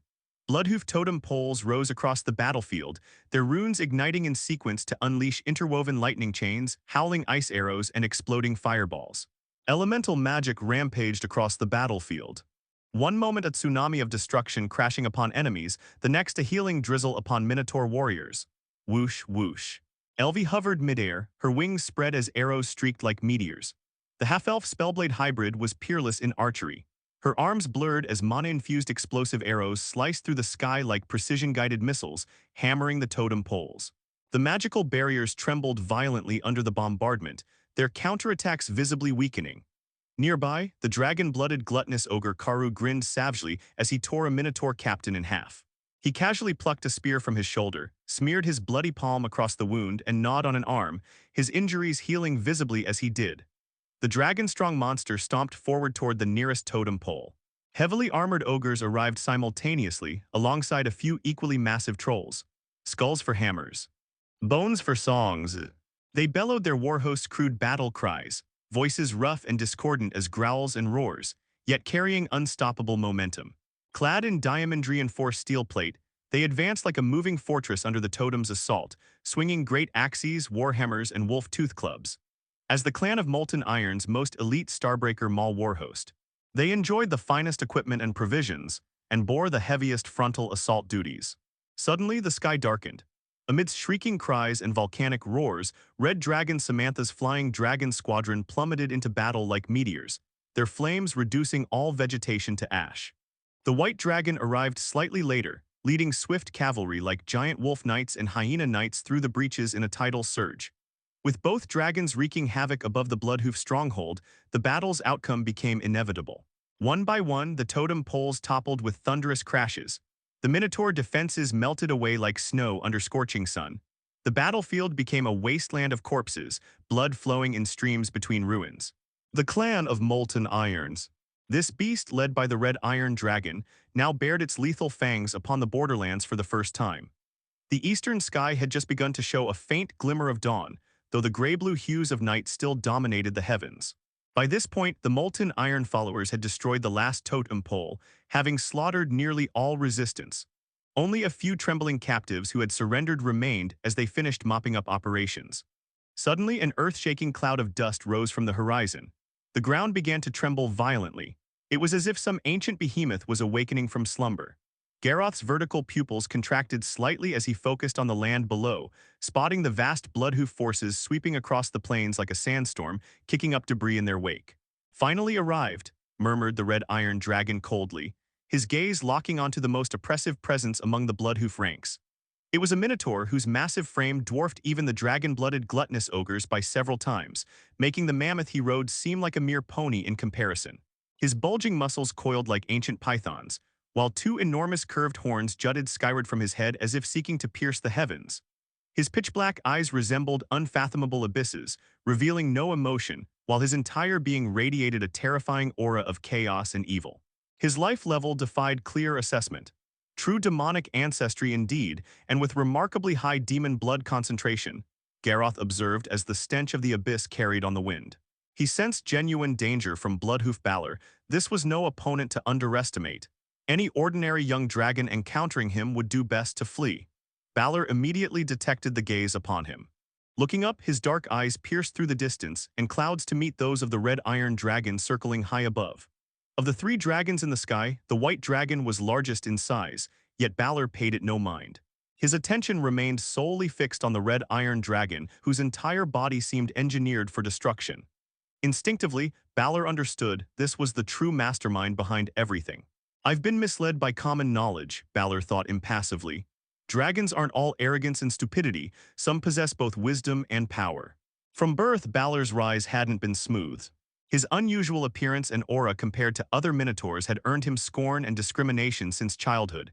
He'd suffered multiple defeats, but unlike arrogant fools, he learned from each failure. Every setback that didn't kill him only made him stronger. This time will be no exception. The plains surrounding the stronghold trembled as Balor led the Bloodhoof forces in a full-speed charge, their dust trail coiling like a dragon. Meanwhile, among the captured minotaurs who had surrendered and prostrated themselves, one warrior felt the ground shake and smelled his kin's approach. Battle lust reignited in his bloodshot eyes as he suddenly leapt up only for a nearby ogre to decapitate him with one axe swing. "Leave none alive." The Dragon Lord had decreed victory was the sole priority in this war. All else could be discarded. With the Bloodhoof forces returning for the decisive battle, keeping prisoners who might rebel was too risky. Better to eliminate them all. The Molten Iron clan comprised almost entirely savage, bloodthirsty creatures, except for the centaurs. And even the centaurs were fierce warriors who showed no mercy to enemies.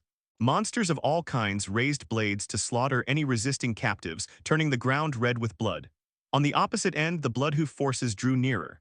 Warriors of Molten Iron. "The battle isn't over yet," form ranks. The gluttonous ogre spat out a broken horn fragment and roared skyward. The Starbreaker Maul unit stirred first, massive figures in steel plate armor stomping forward to form a wedge formation at the ruin's center. Like interlocking bricks, they rapidly assembled into an iron wall. The Iron Will gnolls and kobolds under Hodge's command filled the gaps, coordinating with ogres like iron spikes protruding from a battlement. Centaurs, giant wolf knights, hyena knights, and giant lizard knights. The highly mobile Crimson Iron Riders took flanking positions, their lances and arrows glinting coldly. Finally came the annihilating ice sorcerers, shamans and spellcasters from various tribes positioned at the rear. Though fewest in number, their role was critical, ready to unleash spells at any moment. The Bloodhoof forces and Molten Iron army charged toward each other. Like two colossal beasts, they closed the distance with thunderous steps clashing almost instantly. Balor led the vanguard. Leaping from his mammoth mount, he crashed down with earth-shattering force.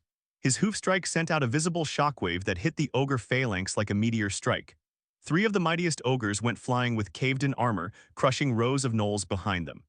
"Kill!" Karu bellowed, plowing through several Minotaur warriors before hurtling toward Balor like a cannonball, his diamond-spiked wolf-tooth club swinging horizontally. Balor stood empty-handed. His ears twitched as he pivoted and punched. The lightning-fast fist connected with Karu's chest before the club could land. Unstoppable force erupted like a tidal wave. Karu's scaled armor exploded as his chest caved in violently. The massive ogre was lifted meters off the ground, sent flying like a ragdoll to carve a long trench in the earth. White Dragon Trixie roared, wings beating as she dove toward the Bloodhoof chieftain. Ancestral spirits grant me strength. The white mane shaman pounded his chest and stomped his hooves.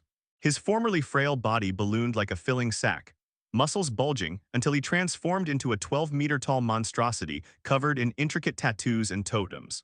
Before Trixie could reach Balor, the Minotaur behemoth hurled earthen projectiles with the force of cannon fire, intercepting the white dragon and engaging her in brutal combat.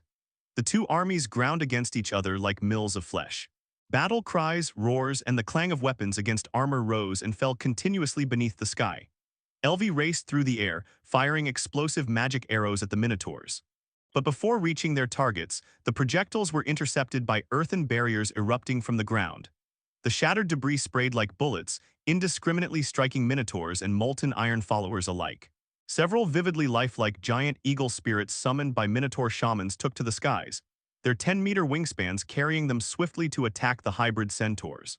Dragonvein werewolves crossed claws with a Minotaur champion wielding a greatsword in fierce combat.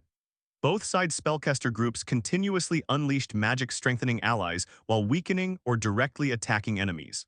Beams of energy, curse marks, and elemental flames crisscrossed the chaotic battlefield. The assembled molten iron forces were formidable, but the Bloodhoof boasted equally numerous powerful warriors and shaman sorcerers, perhaps more. Molten iron commanders found themselves pinned down, especially with Balor's presence. He proved unstoppable, crushing any enemy in his path mercilessly. Red Dragon Samantha, witnessing this, let wisdom prevail over valor.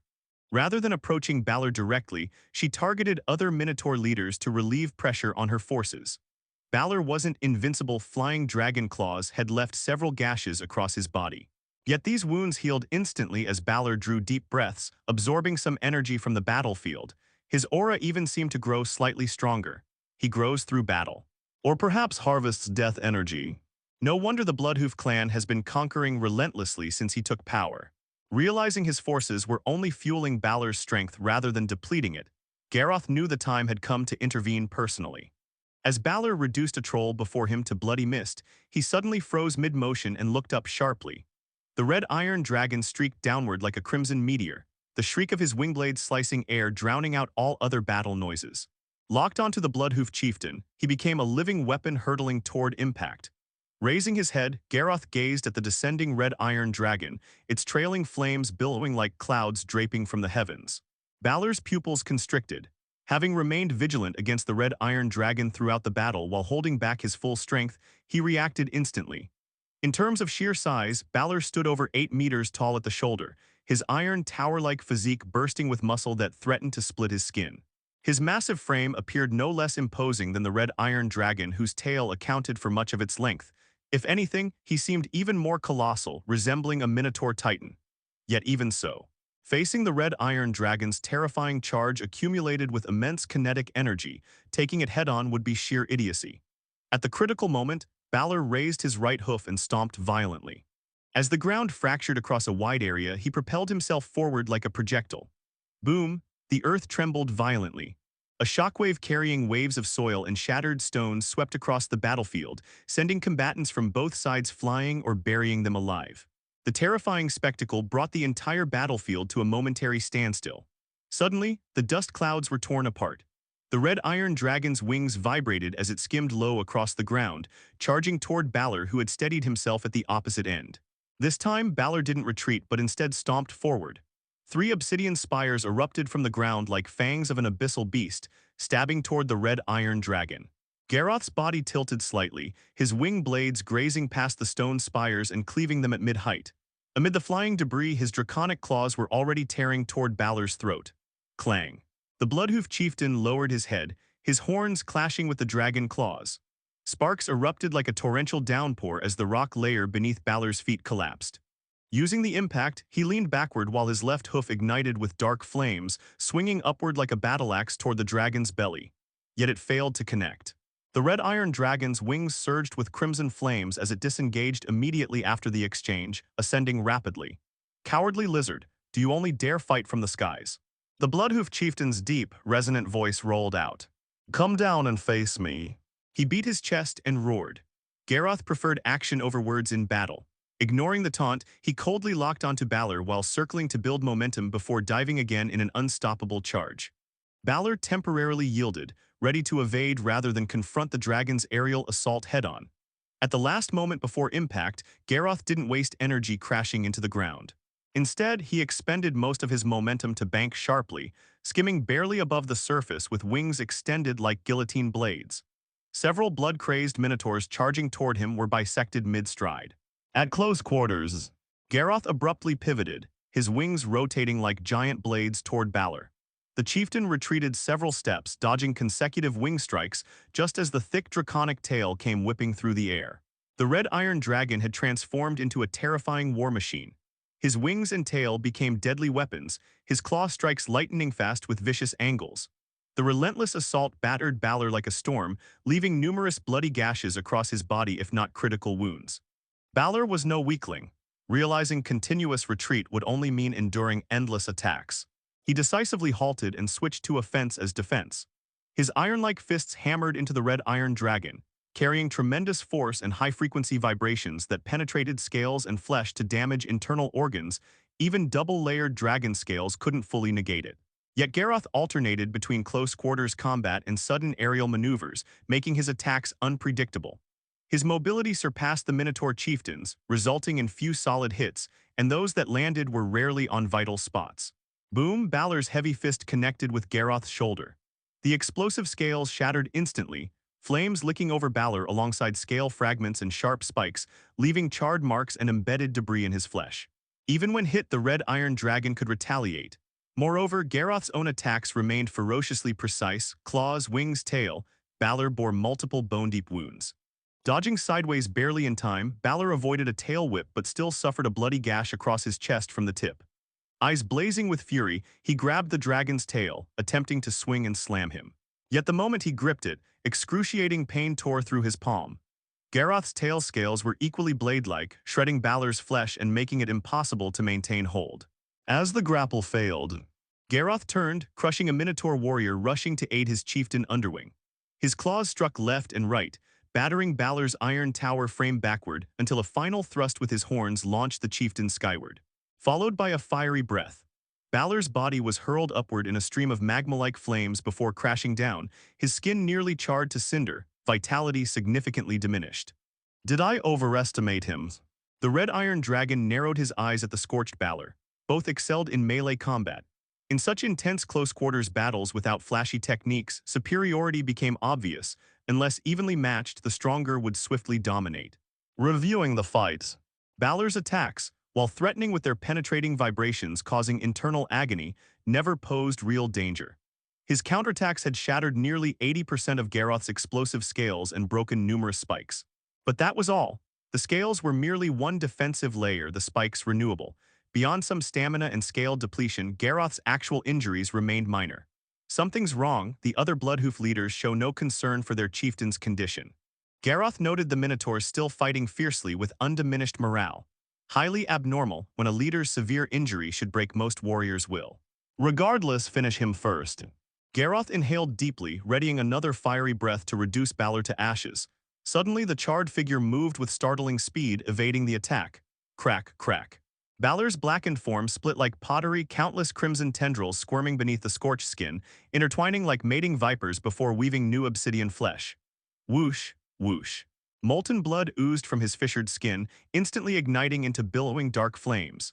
His body swelled further, muscles layering upward as his skin took on a metallic black iron hue.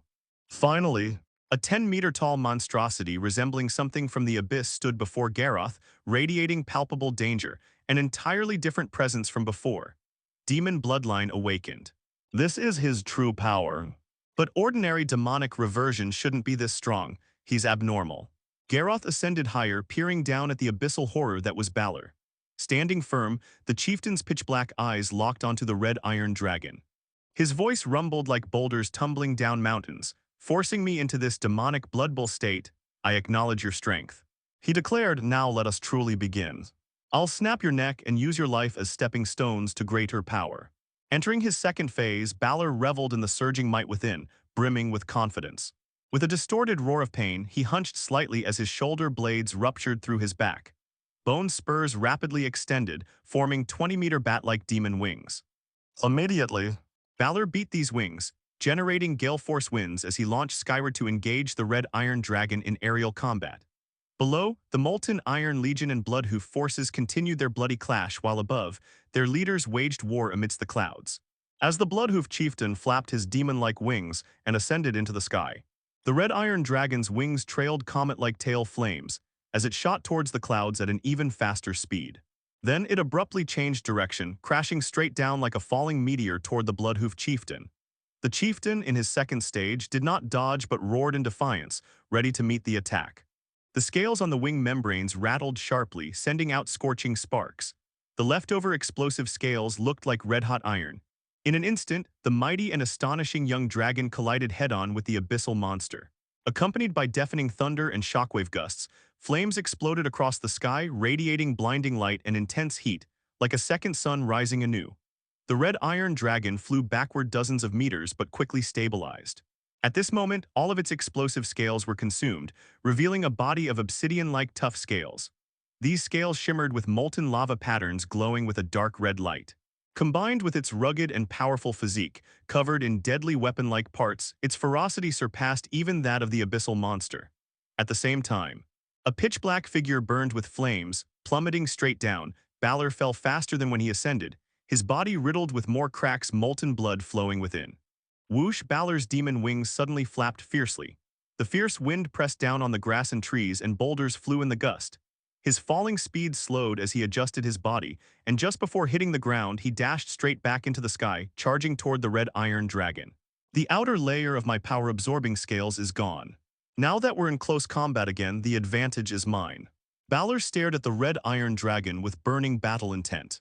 However, facing the ferocious Bloodhoof chieftain, Garroth flapped his wings and traced a comet-like streak through the air, avoiding Balor. He then dashed toward the ground and skimmed along at breakneck speed. His blade-like dragon wings swept across the earth.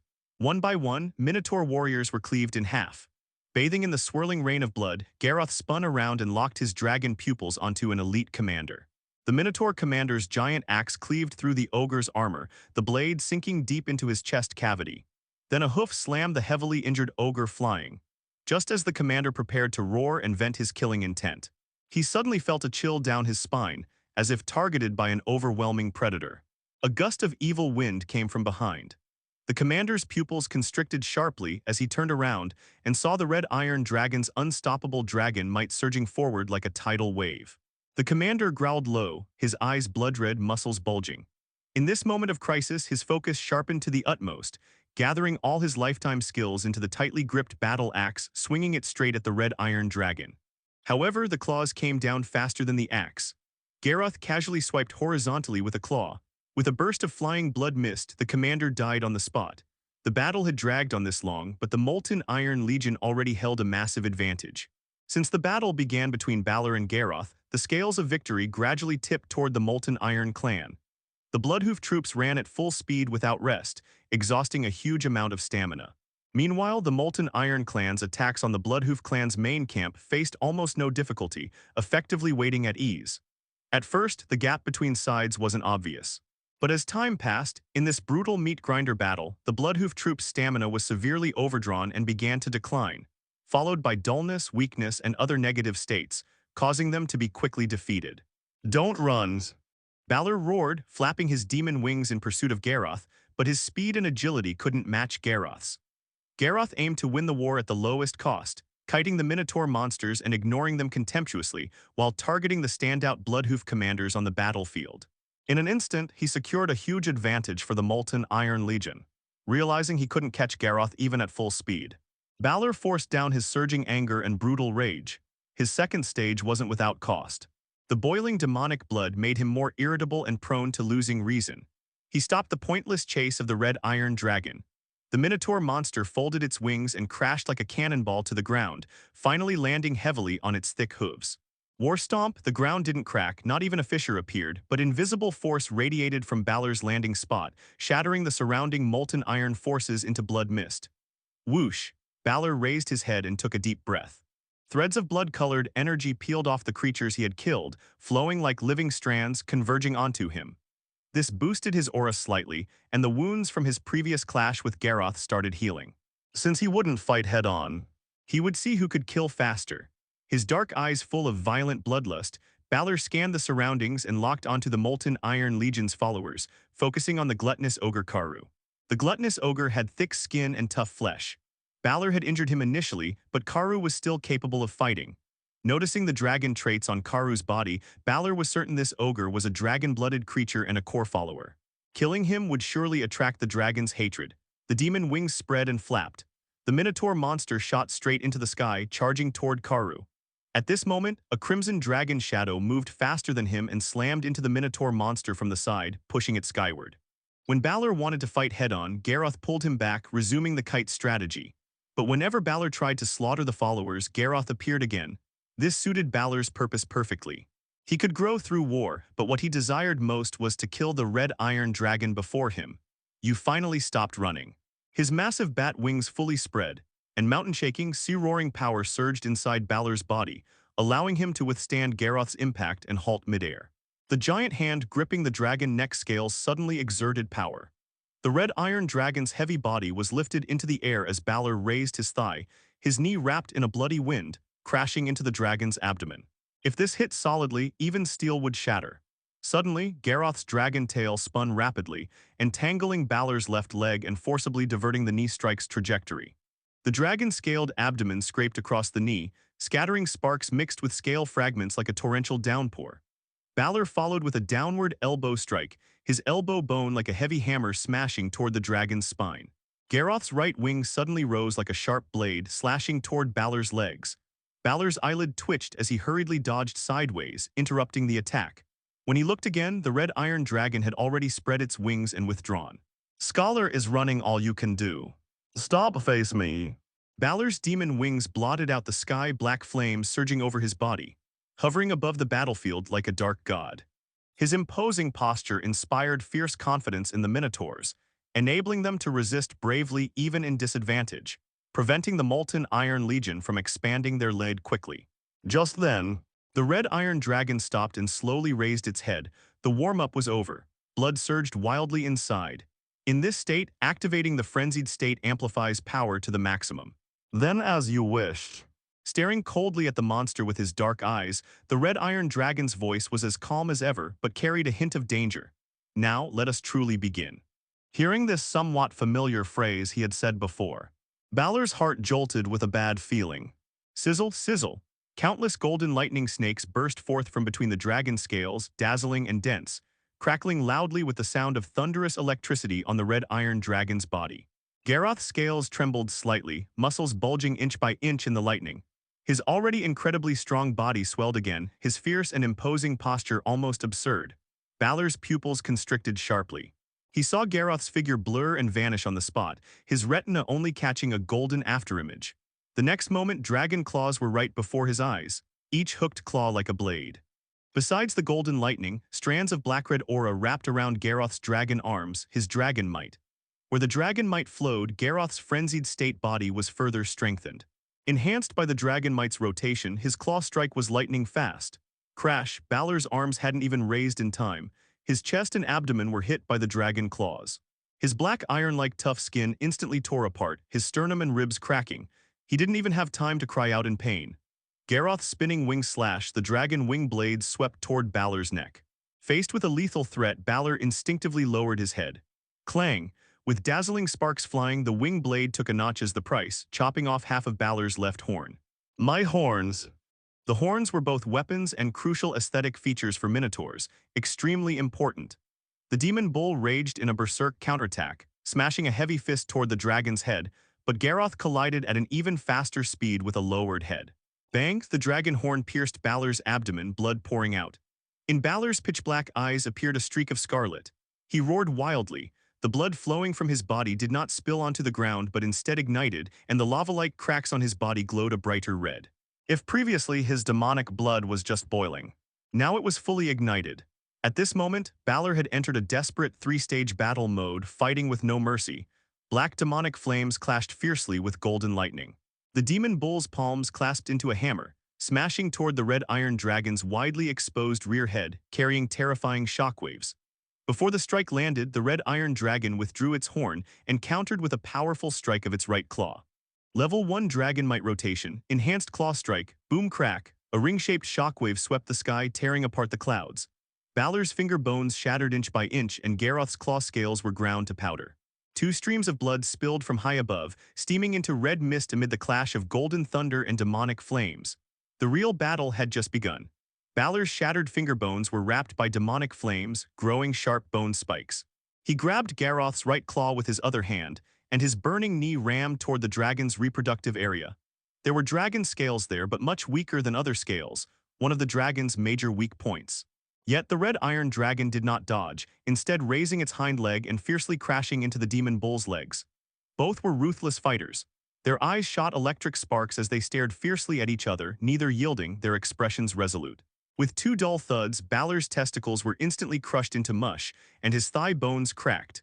Even though the burning demonic blood weakened the pain, Balor couldn't help but let out a wretched cry. What made it worse was that the dragon scales his knee struck were not fragile but harder than expected. They only cracked and dented under the fierce knee strike without breaking completely. The red iron dragon shuddered and gasped sharply. But that was all. His day and night honing of his weaknesses had shown its proper effect at this moment. Due to unbearable pain, Balor's body bent forward, his vision darkening. Garroth naturally wouldn't miss such a golden opportunity. His left claw surged up, tearing open the hard skin beneath Balor's ribs. The dragon claw gouged into the gaps of Balor's ribs, knuckles squeezing like steel pincers. The demon bull let out a deep, pained roar as his ribs snapped with a crisp sound mixed with muscle tearing. He swung his right fist, surging with black flames, smashing toward the enemy's head. Garroth flapped his wings sharply and retreated. Avoiding the heavy punch, he forcibly tore out 3 of Balor's ribs with flesh still attached. Blood rained down, instantly turning into fierce flames. Balor's aura rose again. His originally pitch-black eyes now fully blood-red, filled with violent madness, seemingly oblivious to pain. He stretched out his arm like lightning, his giant palm scraping the dragon tail, using brute force to pull the red iron dragon toward the ground. Boom! The dragon's body smashed through rock layers, raising layers of dust storms, scattering or burying both Bloodhoof and Molten Iron combat units. Balor pursued downward, hooves together like a battering ram, stomping toward the dragon's chest. Clang! Garroth crossed his dragon arms to block. The black-red scales cracked in spiderweb patterns under the demon's heavy stomp. The ground beneath caved in again. The demon bull who finally turned the tide spun and smashed his elbow, his arm like a battle axe chopping toward the dragon's face. The red iron dragon tilted its head to dodge and adjusted the angle. Dragon horn and demon bull's elbow bone collided, sparks pouring down like a rainstorm. Cracks appeared on the dragon horn, but Balor's elbow broke outright, pierced by the dragon horn. At the same time, Garroth's right claw reached for Balor's heart. Rip! Balor tore off his own arm with brute force. His hooves stomped on the dragon's chest, using the recoil to flap his demon wings and ascend, narrowly avoiding the heart-piercing claw. Coward, why runs? The red iron dragon's cold sneer whispered in Balor's ear. At this moment, just like before, the situation reversed drastically. But unlike before, even Balor's 3-stage speed couldn't match Garroth's frenzied state speed. After rising a little over 200 meters, a gust of evil wind came from behind. Balor took a deep breath, his demonic blood burning to the extreme, and turned to face the enemy. The red iron dragon curled into an iron ball, preparing to collide with the demon bull, golden lightning crashing into the demon bull's embrace. The thick dragon horn pierced Balor's chest and abdomen, and the dragon's body pushed him forcefully, finally crashing down on a hill. Crash! Layers of rock walls collapsed, countless stones scattered, dust swirling. Garroth pinned Balor into the mountain's core, pressing his dragon claw on Balor's head, grinding him into the rock layers. Balor's burning demon wings folded like blades, slashing at Garroth's back but were torn apart instead. His demonic blood spilled onto the scorching rock, steaming into blood mist. Roar. The demon bull roared furiously, wrapping its legs around the dragon's body, its remaining fists pounding repeatedly but with diminishing strength. Balor had passed his peak state. His aura was dropping every second, and his wounds were healing and regenerating more slowly. After a few seconds, two figures broke through the rock from the other side of the hill. The red iron dragon pressed on Balor, skimming along the ground, carving 100-meter trenches on the battlefield. When he finally stopped and his golden lightning retracted and faded, Balor's body was a pitiful sight, no longer showing any signs of his previous grandeur. His special horn was broken, his wings shredded, leaving only a few bone stumps with hanging flesh. His right leg below the knee had long turned to powder. His chest and abdomen were torn open. He was barely alive. In the borderlands, the red iron dragon stood upright, his dragon claw like iron pincers gripping Balor's neck and lifting his shattered body. The Molten Iron Clan is the future overlord, and I will be the sole ruler here. The fierce battle stirred the red iron dragon's emotions, breaking down his long-standing disguise and repression, revealing a hint of ambition. He threw the broken body to the ground, looking down coldly and indifferently. Scum, crawl before me and beg for my mercy. I'll give you a chance to swear loyalty. At this point, Balor's demonic blood was almost completely burned out. But his extraordinary talent meant that as long as he survived this death zone, he could recover afterward. His broken body moved, and under the red iron dragon's cold gaze, Balor slowly crawled toward the ground but suddenly exploded in a final burst. Death is but rebirth, glory is with me.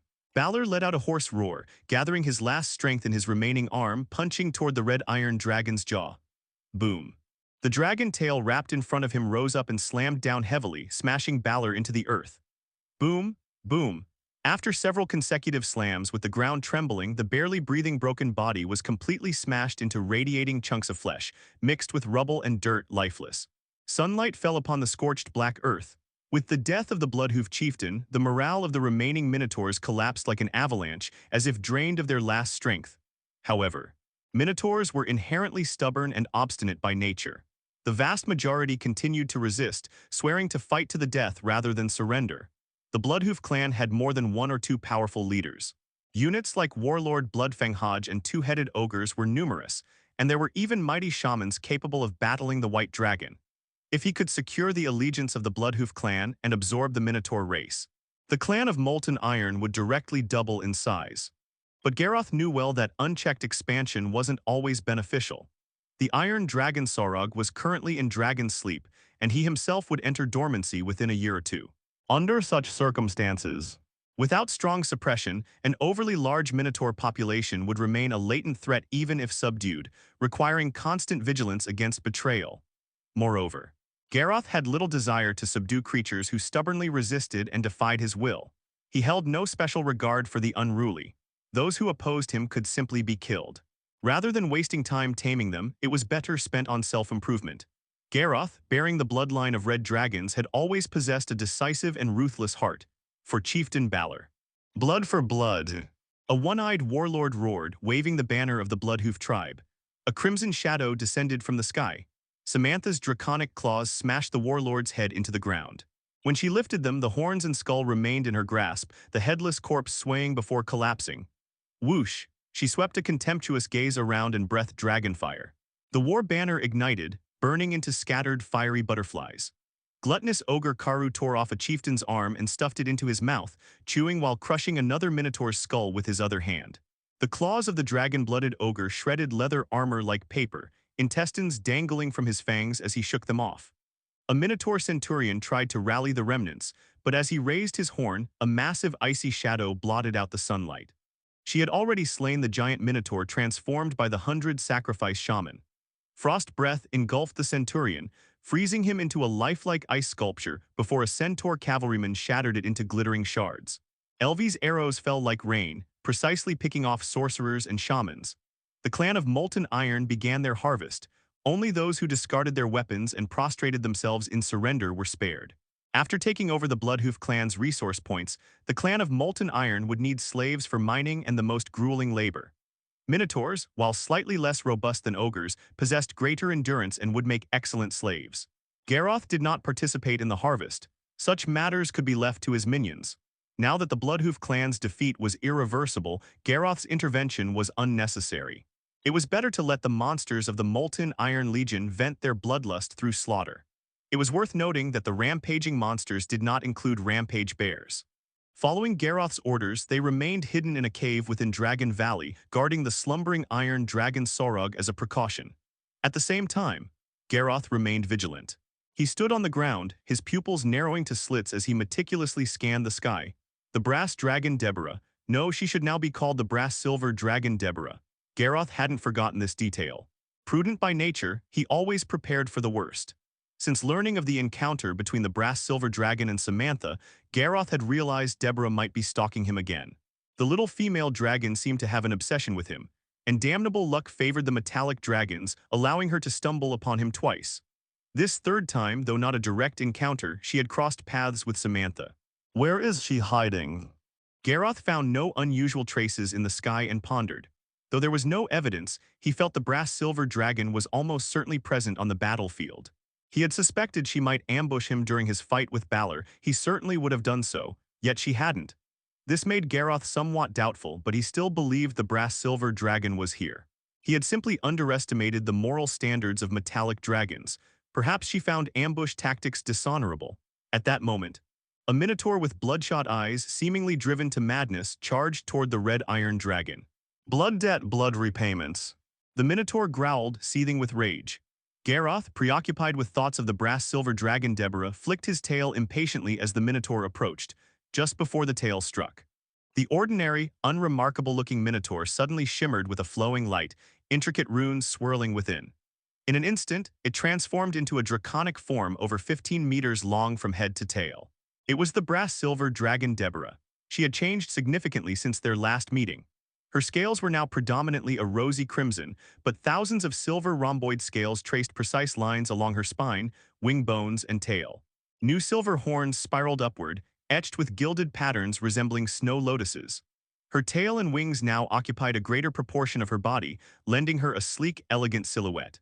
The curves of her neck, spine, and tail were perfectly balanced, her elongated neck and streamlined body forming a crescent-like arc. After awakening her silver dragon hybrid traits, Deborah's beauty had intensified, appearing graceful and exquisite by draconic standards. Yet the elegant and beautiful brass-silver dragon was sent flying by the casual swipe of Garroth's tail. Without restraint, she wailed exaggeratedly. "Ah, that hurts, my bones are shattered, you vile, brutish red iron dragon.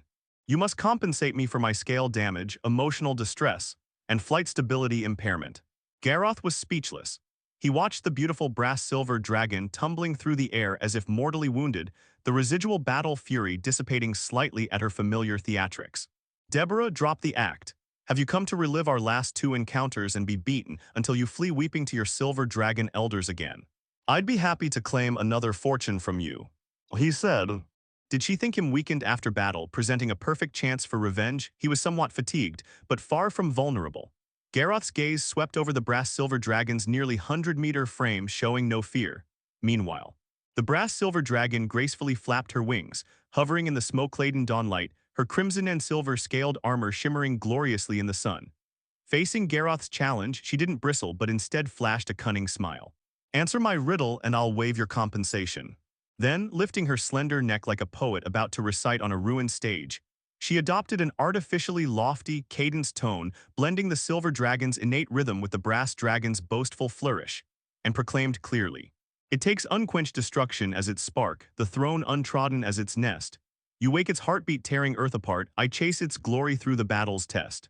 It feasts on cowards' broken dreams, drinks deep of heroes' scars. Tempers stars in dire extremes, plants new sprouts where death imparts." Pausing slightly, she turned to Garroth and asked, "Tell me, hybrid dragon, what is it? Tell me, hybrid dragon, what is it?" After listening to the brass-silver dragon's latest riddle, Garroth furrowed his brow and pondered deeply. But this riddle from the brass-silver dragon contained no straightforward hints. It sounded mystical and obscure, full of imagery yet lacking concrete expression. In short, it was rather abstract.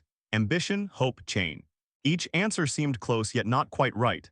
Faced with such an abstract riddle, Garroth refused to answer. It wasn't that he couldn't think of the exact answer, he simply wasn't interested. Moreover, as a red dragon descendant, solving problems with his fists first was perfectly acceptable. "What nonsense are you babbling about?" Garroth suddenly spread his wings, his massive body lifting into the air amid a surge of violent winds. He stared at the brass-silver dragon and said, "I prefer solving problems with strength." The red dragon Samantha, the white dragon Trixie, and other subordinate leaders present all turned their gazes toward the brass-silver dragon, ready to move. Seeing the red iron dragon preparing to charge at her, with many hostile eyes fixed upon her, the brass-silver dragon quickly raised her claws in a surrendering gesture. Stop, stop. I'm not here to fight you. Compared to before, Deborah, now with her silver dragon hybrid blood awakened, had changed significantly. As a young adult, she was already stronger than an adult white dragon.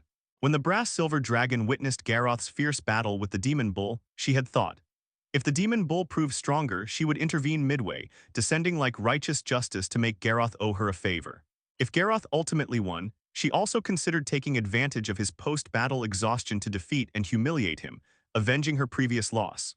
However, seeing Garroth largely unharmed with barely any visible wounds, the brass-silver dragon Deborah wisely abandoned that idea. In Deborah's eyes, Garroth had also changed dramatically. He had become more ferocious and intimidating, his physique growing unbelievably robust, his unique wings unprecedented, his spikes appearing dangerously sharp, and the golden lightning he emitted during the battle with the demon bull all surprised and intrigued her. Why was this hybrid dragon so powerful? Why had he changed so drastically? There must be secrets hidden within him. The brass-silver dragon thought she might uncover the secrets behind Garroth's strength. You wouldn't appear here without reason.